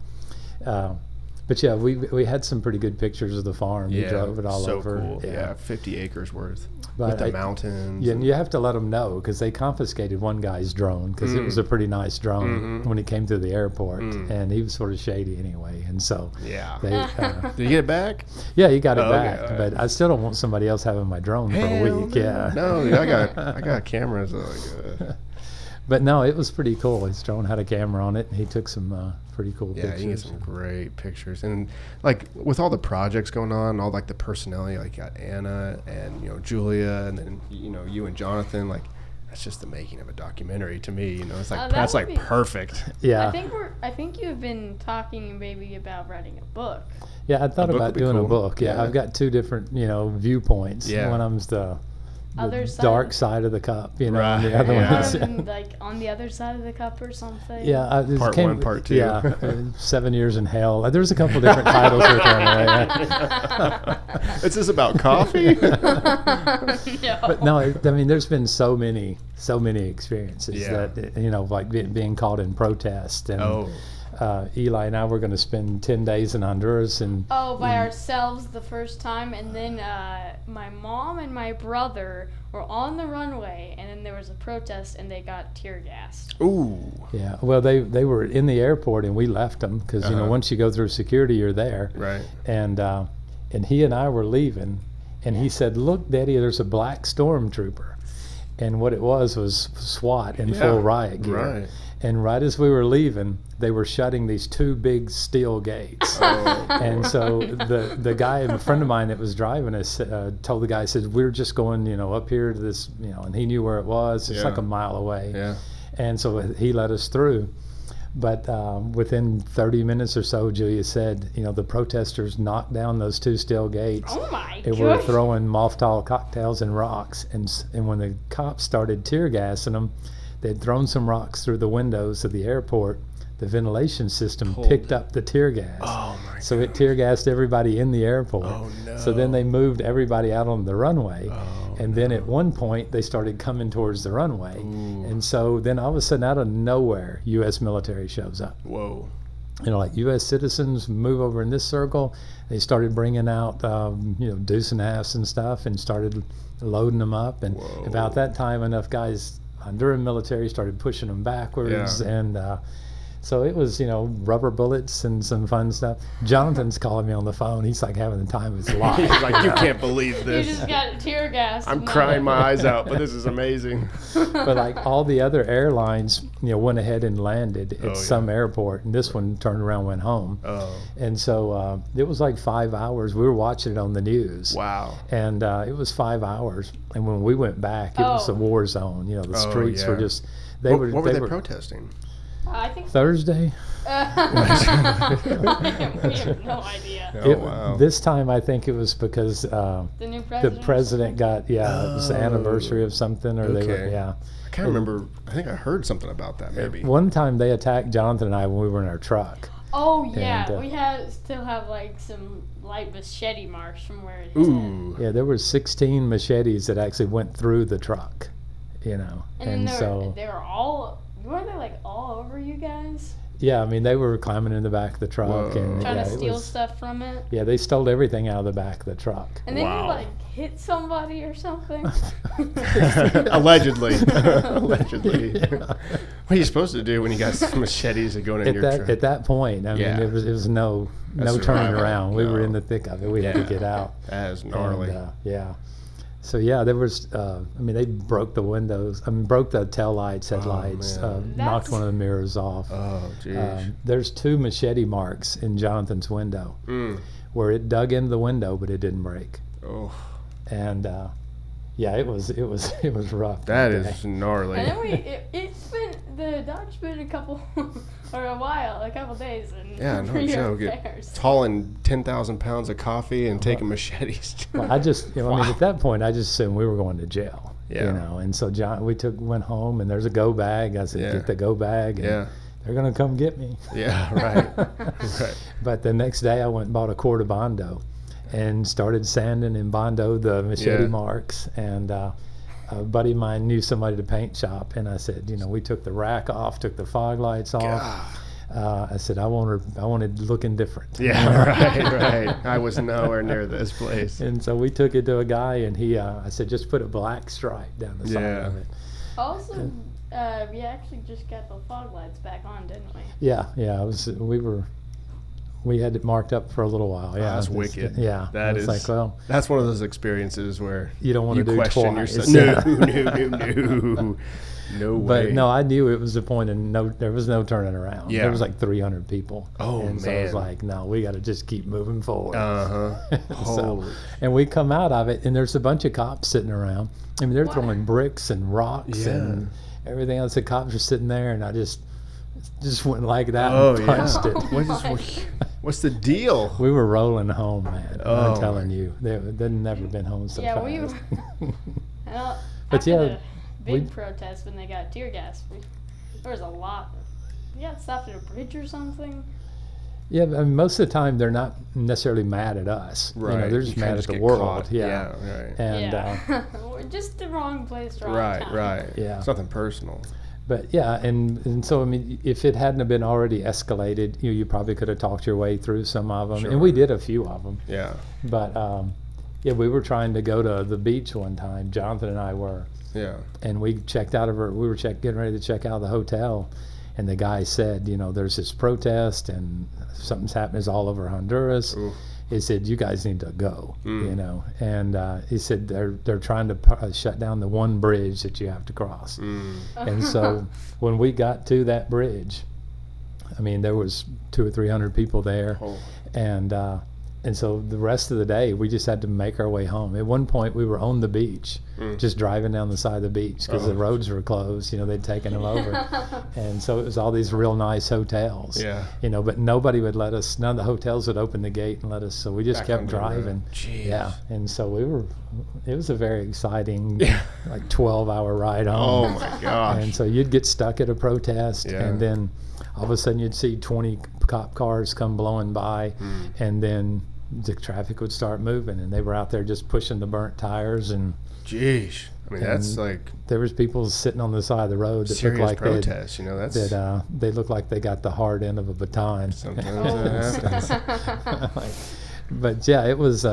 But then all day long we were just behind the police pushing them back, you know, and so yeah, it was something. Does that happen often, or was that just kind of that streak of time? I think they have some unrest every so often, but for Sure. the last couple of years there was a president that ran for re-election, Yeah. and but somebody's always protesting a little something. You know, Yeah. the buses will block the roads because they're not allowed to raise their prices, or yeah. right now gas prices probably around $6 something a gallon, and you know, if you can't raise your prices, and the price of a worker to actually just go to the main town, it costs like $1, you know, for them to go to town. And if you're taking your family, you know, so bus prices are getting fairly high, and so that's the way the working man travels longer Right. distances. Right, you know. right. If it's 3 or 4 miles, they'll walk that. Sure. You know. Yeah. But and you know, nobody on the farm has a car or a motorcycle. Yeah. You know, there's a dozen of them that have bikes. Like scooters or something, maybe. But or no, not nobody's even going to that? have a scooter. No. Just the upkeep on it. Right. One of our workers sold a farm one time and bought a regular dirt bike, but within a month he had, you know, messed up the front end and was still sitting by his house 3 years later. Yeah. You know, and so you could buy it, but you can't afford to keep it. Yeah, You know, upkeep, unless you can start a business with it or something. Right, and, right. And that's been one Becomes of our an main asset at that point. Yeah. Yeah. And that's why we haven't tried to do something like get them scooters or something. Right. There's a couple of guys I think we could buy. It's like a moto truck, so it's sort of got a truck bed. It's real Okay. heavy duty. Yeah. And they could haul a lot of stuff. You could haul 1,000 pounds of fertilizer. Wow. So you could start a business with something like that. Right. Right. So we've thought about maybe, but that's like a $6,000 or $7,000 investment, you know. Yeah. But that would be some of the next steps for a few of them. Yeah. That'd be cool. But you know, if you do, it needs to be a side business, or you know, I don't want to lose Bahidio. Yeah. He's you know, one of the best guys on the farm, and so we're trying to work with some of these. You know, a big help to them. Do you help somebody a whole bunch, or do you help a lot of people a little? I see. And so exporting the coffee will double or triple their year's income. And so this coming year, we've given plants to San Diego and Pedro. And so this 2023 crop, they'll have some coffee to send back to the States. And so, and we just got to find buyers for it. Right. And in the grand scheme of things, as far as coffee goes, if you ask a roaster to pay $6 a pound for all their coffee, Yeah. you know, that's a little more dip into their profit. Yeah. But if they just took one coffee and paid $6, you know, you're going to sell it for 15 to 20, Easy. 15 Yeah. or $16 range. Yeah. So they're only making $2 on that one coffee, but they're literally changing somebody's life. Right. You know, Right. and Anna had maybe 800 pounds of coffee this year. Wow. That's a lot. Yeah, that's going to be a massive amount of money in their budget. And so 2 years ago, her husband sent his little bit of coffee from his farm, and they keep that separated. Yeah. Yeah. Yeah, that's her coffee, that's his coffee. Interesting. She pays him first, Okay. because we have a buyer that we finance her coffee, and so he makes 3 payments. And the first payment she pays her husband first, and she just wants to keep it all square. And Yeah, she has her own just bank business. account, Yeah. and it's just good business, I Yeah. guess. Yeah. And so I don't know that he knows exactly how much she has, you know, or, so maybe that We Probably won't tell him. they've been married 20-something years, so it Yeah, works for right. them. Yeah. Right. So, Yeah. Whatever works. yeah, I think they've been married like 25 years. Huh. And so That's what works. That's what works. Yeah, you right. know. But the majority of women wouldn't have access to their husband's bank account. Right. Or we've got a friend that owns a giant mill and a farm 2 or 3 times the size of ours. His wife doesn't have a debit card. She comes to him and asks for cash to go shopping. Oh, wow. You know, Yeah. and that's just sort of the way it is. Right, right. You know? More Honduras type culture. Yeah, Yeah. I think so. Yeah. But yeah, it's we've tried to change that a little bit. We don't, when it's payday, the women pick up their own paychecks. Right, you know, right. the men can't pick up the paychecks. Yeah.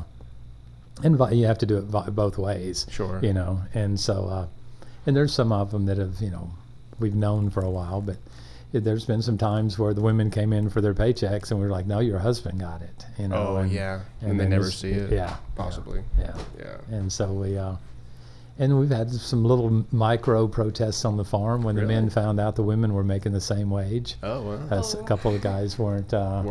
That makes sense, Terencio, especially, he was not happy at all when he found Wow. out the women made as much as he did. Huh. And so, yeah, it's. But in my opinion, I mean, they all have, you know, some things that they're better at, and Right. you know, and the women are definitely better at selecting the coffee. Yeah. And the men work better at working the patio because Right, you right.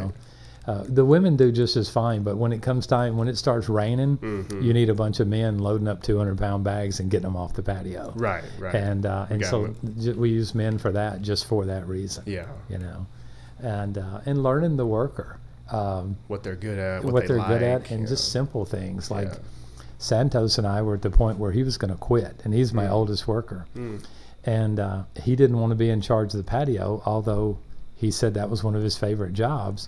But we come to find out it's because the chart that I made that keeps up with the patio, he can't read it. He can't see it because he's got a prosthetic eye and he's negative 1,500 in the other one. Holy cow. And What so- can he see? Just when he signs his name, you know, Wow. a lot of times I'll just put my finger right there by where he's supposed to sign. Yeah.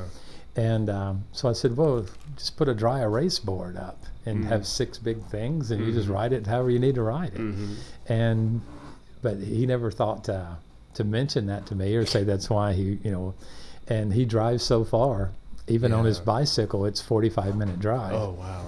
And so it's foggy a lot of mornings, and so he wanted to come in at 7 instead of 6. And I'm like, well, if that's a salvation issue for you, then let's just change the time. Yeah, you know? right. And so they ask all the other workers, do you care? If You he, know, yeah. A lot of the guys still come in at 6 and they just hang out and talk. Right, right. You know, and No then big they work deal. from 7 to 3. Yeah. And so we changed those 2 things for that one guy. He changed the type of worker he is 1,000% different. Yeah. And he crazy just that. wasn't happy. Yeah. You know, and we've helped him with tons of stuff, and you know, but that still he wasn't happy. You know, Right, thanks for right. this cup of coffee, but Yeah. I'm still not happy working for you. you Yeah, know? exactly. And just we changed those 2 things. Right. And they pretty minor changes overall, yeah, you know. yeah. And I don't necessarily love going to work at 6. You Yeah, know? right. So, Probably Yeah. so that gives me a whole extra hour drinking free coffee. Yeah, Yeah. exactly. For- Yes. for- Everybody's happy. We got more productivity, you know, higher spirits. Yeah, Yeah, yeah. that's good And- business management. But you know, in learning cultures and stuff, I mean, you can see this is our house.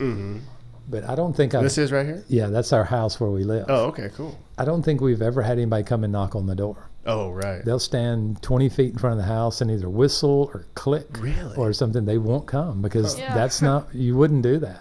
Right. And Yeah, I- and they usually don't ride in the cab either. That's not a thing that most people do. Yeah. Hop in the truck bed. Yeah, they ride in Oh. the truck bed. And I'm not making fun of anybody, but one of the funniest things you ever see is somebody trying to put their seatbelt on that's never been in a truck. Oh, no. Oh, no. I can only imagine. And you need to be kind and explain instantly how to take it off. oh, yeah. Because they will try to wiggle out from They won't click it. They'll just feel they don't know anything about Oh, click yeah, it. They, right. they don't have a TV to see the click it Oh, or ticket yeah. commercial. Yeah, right. No joke. Things that you would never think They're of, like you know. pulling on. They like, get their machete out like, yeah, just cut it. Yeah. It's not a single-use seatbelt. right. No. I appreciate you tied it in a knot when you were done, but Yeah, right. now it won't I go don't back. think that's in going the to work. No. But no, we had a farmer come up to us one time and say, you know, I saw the other day you had had some workers with you. And I'm like, yeah. And he's like, it's really important that you don't let them ride in the cab because they need to know that level. And I said, but it was raining. He said, well, you could buy a piece of plastic and they could cover up with the plastic and ride in the back. And I'm like, yeah, but it's so much fun watching him put the seatbelt. Right. It's pure entertainment for me. But, Who needs a TV? yeah. But I mean, he was dead serious about Wow. that, Yeah. And but like the first time, like these big 5-gallon water bottles, I think we have 14 of them. And and I said, can you unload those? I want to take them in the house.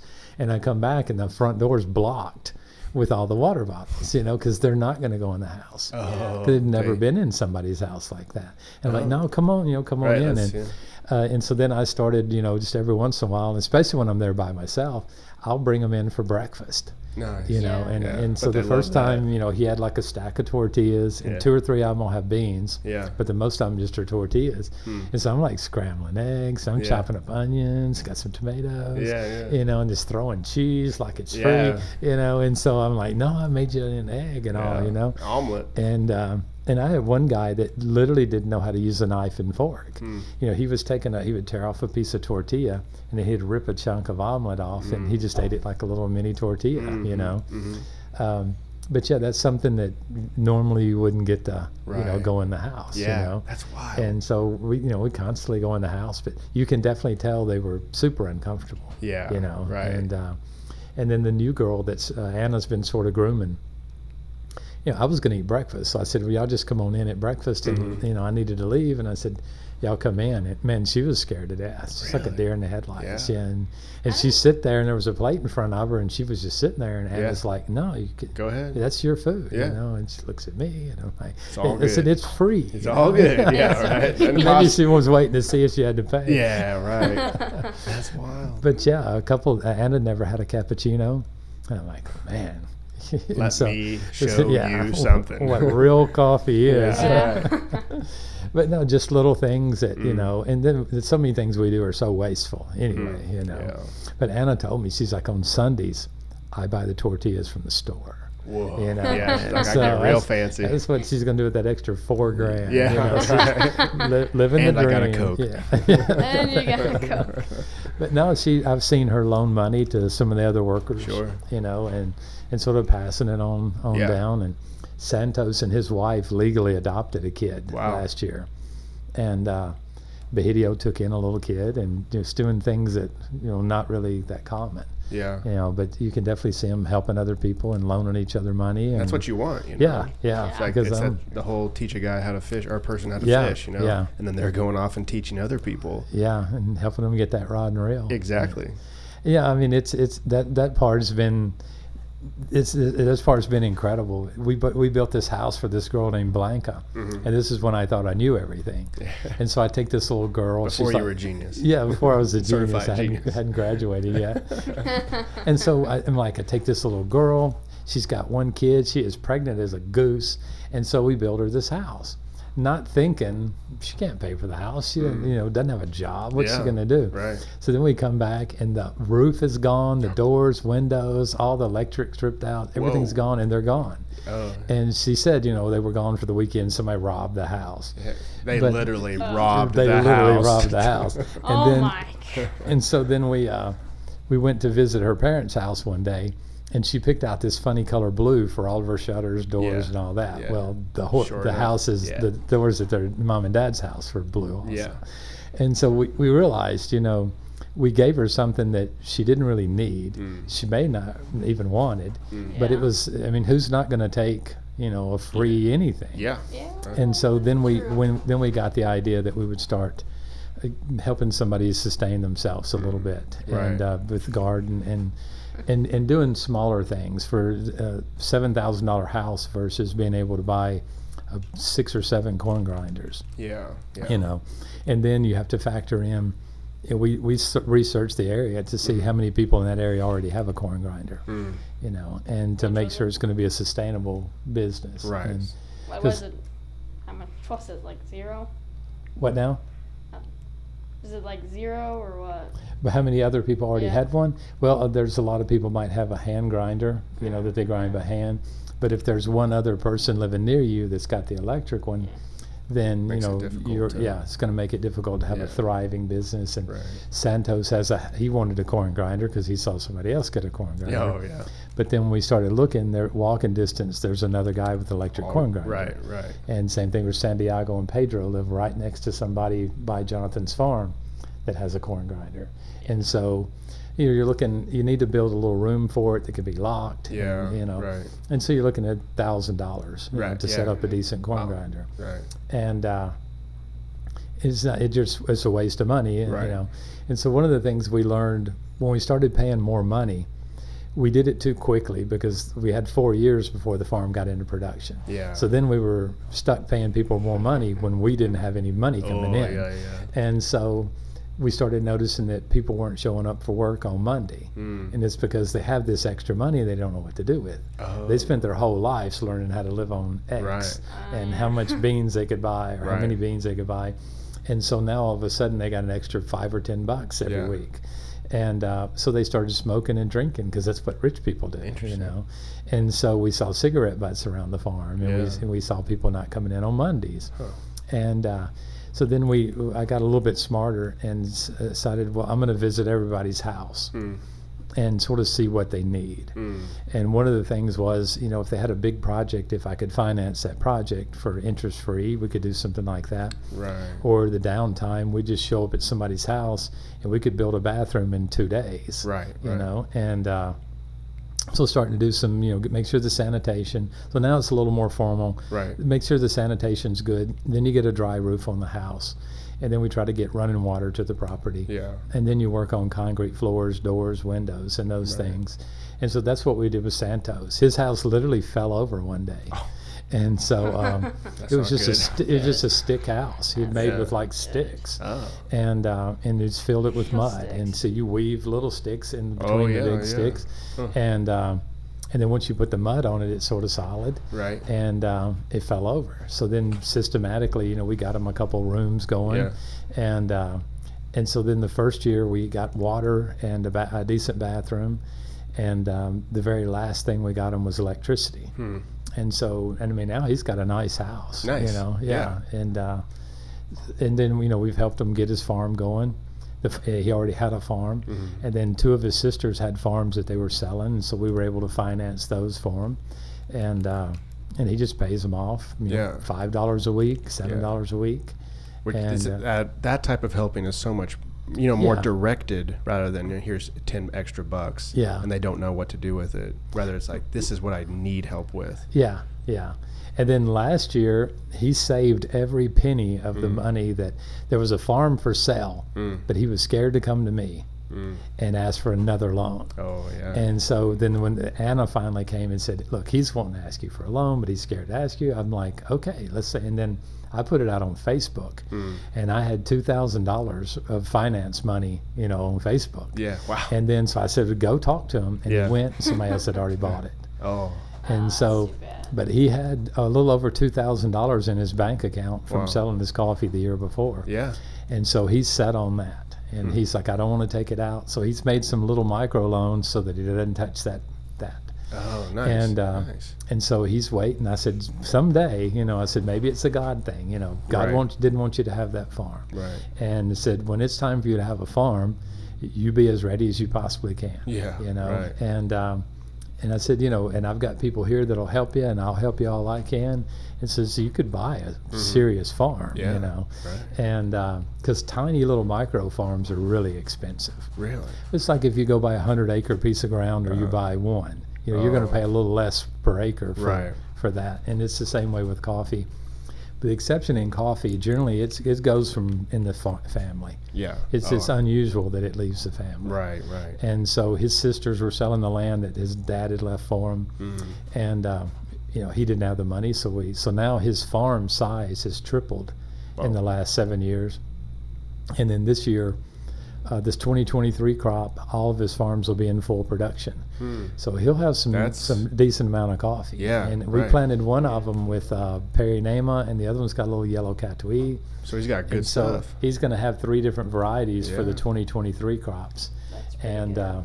Yeah, and So so a lot of hard work's about to pay off. Yeah, and it's already sold. Yeah. You know. Oh wow. Yeah. Even better. Yeah, I mean, he's got a And so- good buyer in the States. Yeah, and his buyer came up year before last and paid for all the plants. Wow. And we'd given him the plants, so he paid to have them planted and fertilizer. Whoa. And so, yeah, I mean, it's working out good for him. Yeah, and the that's guy's amazing. in That's love with really good. Santos, and Nice. Santos loves it's Third Day Seguin coffee in Yeah. Texas. Yeah, in Texas. Seguin, Texas. Yeah, and so the guy's a super nice guy and, Yeah. and pays a good price for the coffee, and Yeah, what So- more can you ask for? Yeah, That's yeah. good stuff. so yeah, and they've got that relationship that'll go on for a Mhm. long time. So, Yeah. and that's what and this year we'll be looking for somebody for Pedro in San Diego. Yeah. And the guy And- Juan Carlos Yeah. that we fired, or And he quit before I could fire him. Right. yeah, he you just can't walked- fire me. I quit. Yeah, before we could have a meeting, he just left. Right. never He came knew it was back. coming. But he's still got a pretty good size loan for that. He bought a pretty good size farm, Mm. and he'll have a bag or two next year. But in 2 more years, 2024 crop, he'll have a lot of coffee. That's awesome. And so we'll find, I told him same deal. Mhm. It doesn't matter if you work here or not. Yeah. And I'd like for him to come back to the farm after some time's passed. But his wife still works there. But in 2 years, he'll have a decent amount of crop, and we Yeah. planted it all in Perinema, Yeah. and so okay. it'll be a good hard Yeah. crop, and it carries a lot of weight, and it's good in the cup. Yeah. and so it'll be. Sounds like the whole region's getting better. It does. With farms and coffee and I think it's community. the newer generations taking over. So you've Mhm. got old coffee farmers that have had enough money where their kids went to college, and they're getting up more into the marketing side and the Yeah, business sure. side. Yeah. And everybody wants to good take thing. what Dad did and make it better. Yeah. I hope. Yeah. And so Yeah, probably. it probably won't be hard to do. He's a genius. You gotta follow the genius Yeah, I'm footsteps. telling you, yeah. Ah. You never know what he's going to say. Yeah. But they're more into learning Facebook, and I've talked to I talked to a girl a couple weeks ago, and she's just sent her first lot to the United States, and the parents have got lots of money, and so it's not somebody that I can necessarily help. Oh, not right. if I'm carrying on what I'm wanting Right. to do, Yeah. and they're nice people, not to take away from them.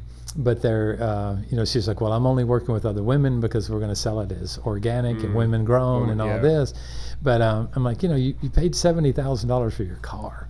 And Yeah. he said, Anna hasn't bought a Yeah. bicycle yet. Yeah. I said, Right. it's not really the scope of what we're wanting to do, Exactly. Yeah. Yeah. I said, but, we can work out storing and shipping for you. Yeah, Because right. we're doing more storage containers there at the house. And we'll start storing and shipping for some of these people. Yeah. But the main goal is to get everybody that works for us that has any patch of land get their coffee sold. Yeah. And once we're at the point where we're selling half the coffee on my farm roasted under my name, then we'll start selling their coffee roasted. And then See where it goes from yeah, there. and they have to fulfill their contracts because they've got green contracts. Okay. And that's how they got started. Yeah, right. Santos and I were bumping heads a little bit. He had 60 pounds of coffee he was going to take, and I'm just going to sell at the mill. I'm like, no, Yeah. you got a contract for 100% of your coffee. Oh, yeah. And I'm aiming for you to do 100% of your coffee. Yes, sir. Yeah. Yeah. And because that guy is always running out. I mean, he'd buy another 1,000 pounds if he had it. And Right. so I said, yeah. get You him can't every just- pound. Yeah, you can't take it to the mill. And so, and it cupped at like 84.5 this year. Yeah. And so, but It's above palatable. yeah, Yeah, that's what we definitely hope not. for. Yeah. But at some point we're hoping to have those guys selling roasted, and Yeah. but it's like putting your air mask on first. Sure, I got right. I could obviously start putting their coffee on the websites. Yeah. And it would probably sell before mine. Their coffee is selling for way more than mine sells for. Yeah, yeah. And Yeah, a lot more. because $6 is plus shipping. You know? Sure, yeah. And so we've got to make sure that we're making X amount, because Right. if the farm goes under, then Then- it hadn't done any good. Really. No. And so, nobody Probably does good. not. and the farm has to have X amount of dollars for when the donations don't come up. We Right. can't shut down the library and things like Right, that. right, So right.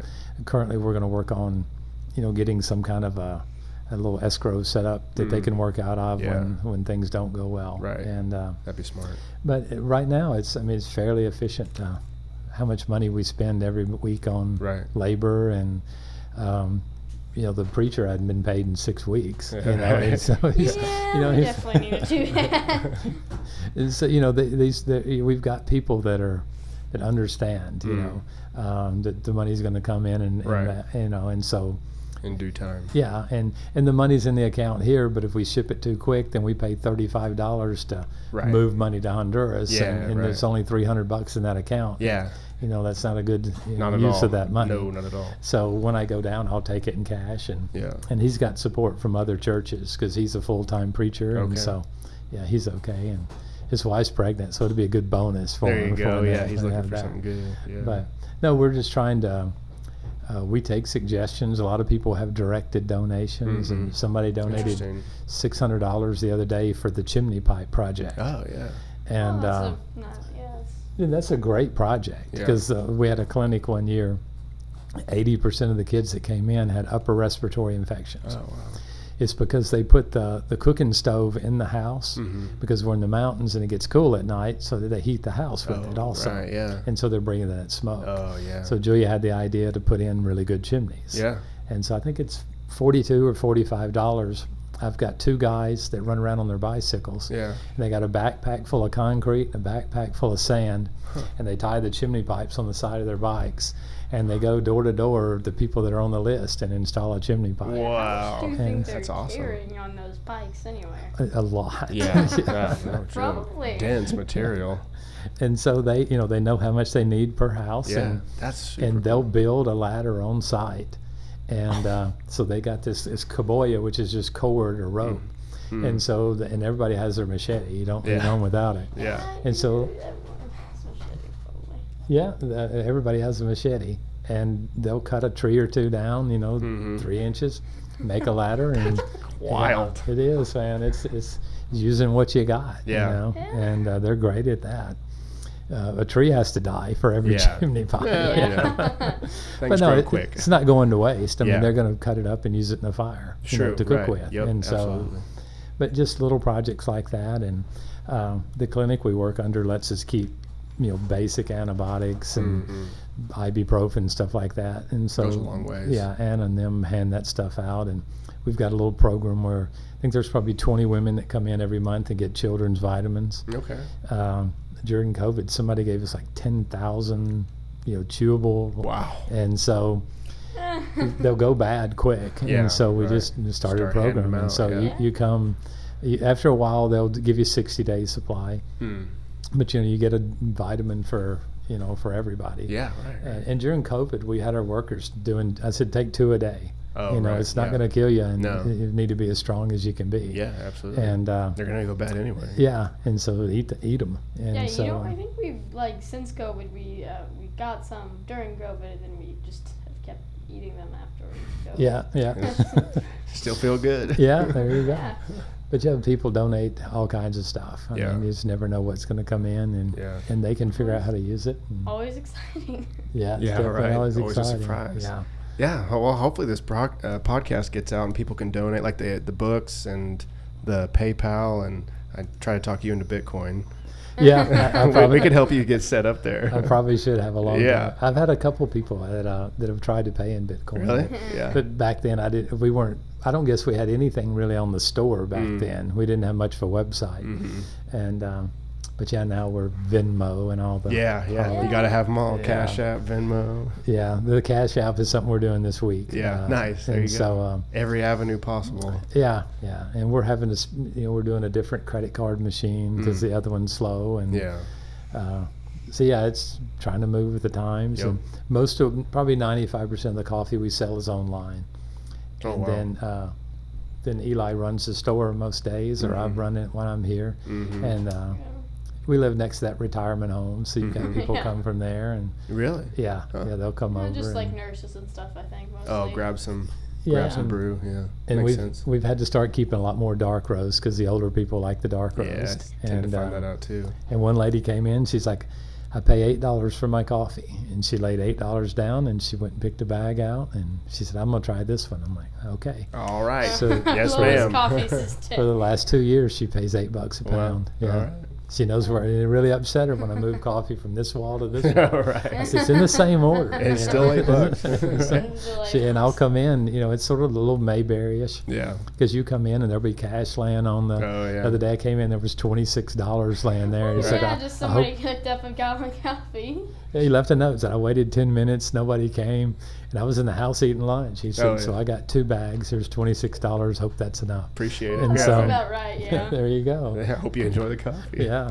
And so That's good stuff. yeah, it's the small town life definitely Yeah. has has some good things. Many and- perks. Yep. And a couple people have been donating Spanish books Mhm. and just bring them and drop them off. And so, yeah, next year we'll start doing some English books when the Very kids good. advance a little Yeah, more in their yeah. class. And a lot of the books you see are bilingual. Okay. And so we've got probably 30, books that are bilingual. And Nice. so they've started using those in the English class. So then the kids got an example English sitting right beside the Right. Spanish. That helps they out a can- lot. Yeah. Yeah. And so, and I've bought a couple of books that were, learning English, the beginning levels Mhm. of learning English, Mhm. and so a lot of kids have come and just sit down and read those. Yeah. and, Right. and we're starting out with colors, numbers, basic stuff. Yep. That's and, how you do it. And fun words, Yeah. and like elephant, elefante, Yeah, anything pretty that's close. Yeah. Yeah. Very helpful. And so, yeah, it's been fun. Usually the kids' days drive me crazy. I understand that my kids are perfect and precious, but Yeah, other people's right. are not. Yeah. That's Right. true. Tends to happen. And so that's where the exercise program came from. Yeah. Right. Take a lap. Yeah, wear them out. Yeah. And, no, and I've started exercising a little more regimented this year, and That's a good thing. I can definitely tell a difference in the way I 100%. feel. Yeah. And so, and I can tell, if I'm going to exercise, I can, I'll drink my protein shake and go right to bed, and I sleep better, And last night I didn't exercise, and I could, I didn't sleep as well, Yeah, And right. so I'm like, where are these kids out? Yeah. man? And- Absolutely. 'cause Especially when you're trying to learn. yeah, You know? yeah. And so we want to. We'll probably work up something a little more formal. Mm-hmm. Jonathan has built weights. I guess you helped him out of a Concrete. big bowl, and he Mm-hmm. poured concrete, and he did it on top of the scales. And so he's got the 25s and the 10s. That is and, awesome. And so yeah, he's really gotten. He's regimented. Yeah. I mean, Yeah, it's so he's- many. I'm having to learn. Reverse, upside down row, or all yeah, this. reverse yeah. squat, He- yeah. He's Reverse like, squats. this is going to work your lats, and Nice. this is Yeah. going to. you you don't know. even know where your lats are. All right. He's like, I'm working on my crater back. Okay. Do you know what that is? I don't. It's like the whole back is so defined that there's like a big trench. all the way in the Interesting. back of it, Okay. And so, yeah, I mean, he's taught me a lot about the different, Yeah. all the different sayings or what the different exercises Right. are. And so, yeah, I've enjoyed it and Yeah, enjoyed it's like good for you. he's wanting to be like bodybuilder, but Mm-hmm. full natural. That's what Yeah, he's wanting. No yeah. vitamins, nothing. Oh yeah. And yeah. so, but he's 45 minutes to an hour a day. Wow. And then he does a day off. Yeah. And He's pretty good at working out for sure. Huh. yeah, and so yeah, it's taught us a lot, and yeah, I've enjoyed it. Yeah. And so No, it's good I for want to bring everybody. some of that into Yeah. the into the thing. Yeah. There was a martial arts school there for a while, Very cool. and I thought about trying to do bring the boys, and they closed down pretty quick. I mean, most of fighting there is with machete. Yeah. And so, yeah, if you want It's a little more difficult. if you got some For sword sure. fighting skills, Yeah, you could right. do it. That would be Jeez. something worth Right. teaching. Yeah, I mean, because last year there was two. They called them murders, but it was two drunk guys got into a fight with machetes, and they both killed each other. Oh my god. What? That They doesn't both- surprise How is me. that They both possible? bled out Oh before yeah. the ambulance could get there. Oh, And so, that'll happen. yeah, the one guy owed me money. Which one? The first one to die. Yeah, right. The one went out. But he'd borrowed $12, and I hate Oh, that was you my were first thought that went Yeah. through my mind. Oh, you're serious? Yeah. Yeah, I thought you was thought you were just joking kidding. too. I'm like, he still owes me $12. because I thought it last was year scary, he too. got drunk, and got into a fight, and Oh, went to no. jail for a while. Oh, right. And so, but afterwards he paid me back, Right, you know. right. And so This time like it's escalated. didn't work out This so time well. it didn't work Yeah. out so well. I mean, could I put in a claim with his estate? Yeah, on it, sir? right. Get the Yeah. machete at Maybe. least, you know. Something. Yeah. I need $12. God. Get that $12. But that's one of the things with the bank that we've hammered on people is, you know, some of them are like, they'll get a loan and then they'll miss a few payments. They'll say, well, I'll pay it back in harvest. I mean, well, we had to stop doing that, because if you take that money and you're not going to start paying for 6 months, then nobody gets a loan for 6 months. Oh, you know, right. and so we've had to change the bank to where you've got to start paying and pay it by the week, because Yeah. you know that money needs to come back. 'Cause Right. we only have like $4,200. I think is Yeah, what's in the at a bank time, right now, and that's the whole bank. Yeah. And so. And so right now, Juan Carlos has got $1,300 for his farm. So that's a big chunk of the Yeah, bank that's yeah. not going to come back for a couple years. Right. And so we try to keep the loans, $40, $50, because you can't get a loan for that. Yeah. And the sharks charge, 10% a week. Oh, And so, Wow. and you'll never pay it back. Yeah.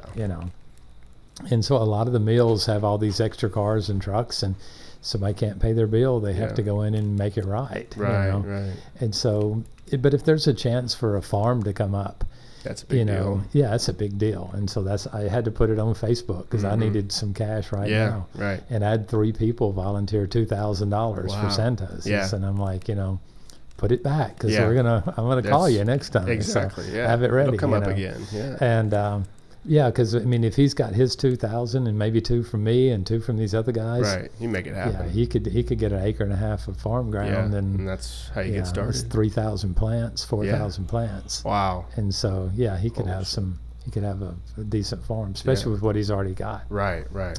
So yeah, and he's the upper level in the farm, so he's making decent money in the Yeah. farm. Right. And his Sure, wife's yeah. got a little home store. There you go. We bought her a fridge, Yeah. Yeah. and so now she sells frozen Yeah. treats and stuff, cool. and sells Pepsi by the glass out the door. Nice.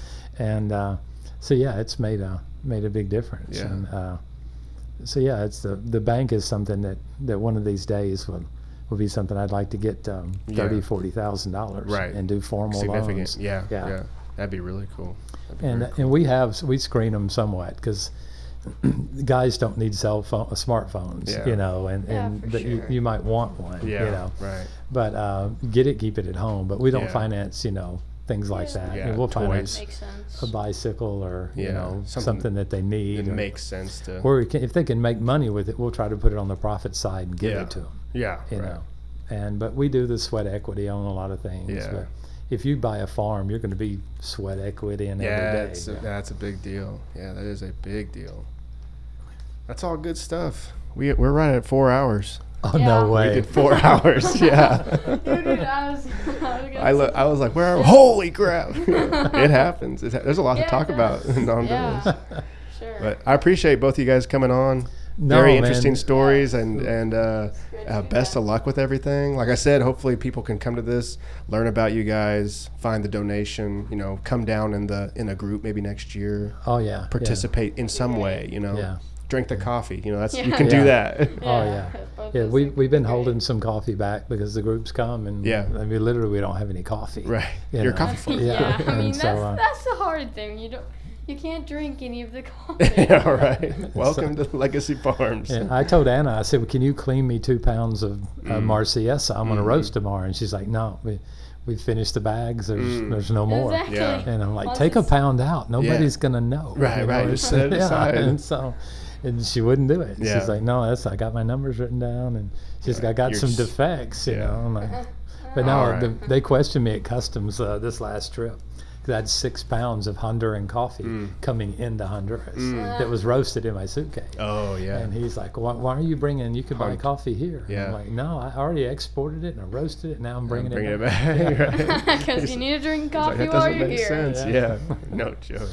Well, when you roast it, you got to rest it for a couple days. Right. And there wasn't any coffee there. so Right, we right. bring it There's a whole back. process to it. Yeah, there is. Is there anything you Sure. want to direct people to? I mean, we brought the website up. You got the Instagram, Facebook.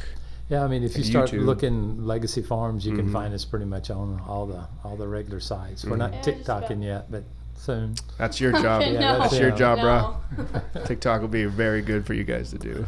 No, I enjoyed being here, Yeah. and I hope you can come out to the farm. And I'd love to. Yeah, I'd love to. I know we've talked about it a lot, but we'll just put it all together and make yeah, it happen. Yeah, it's got to make it happen. Yep. Yeah. Well, appreciate you guys coming on. All Come right. back anytime. I know you're back and forth between Honduras and the United States, so No, we'll definitely do that. yeah, you're always welcome. Maybe we'll do a podcast in Honduras Yeah. with no, some of That those would be guys. fun, That'd be cool. For sure. Yeah, no, that'd be awesome. Alrighty, everybody. Thank you for watching today, listening today.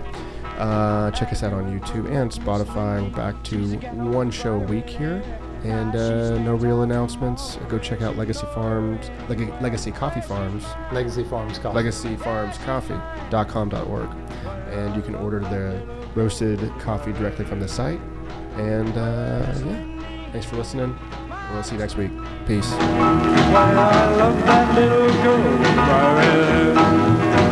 Have you ever seen Miss Lindy? She likes to dance all day, and when she does rock and roll, it takes your breath away. Well, she's mine, yeah, she's mine. Well, I love that little girl, she's so fine. Well, Miss Lindy, my Miss Lindy. Well, I love that little girl, Brian.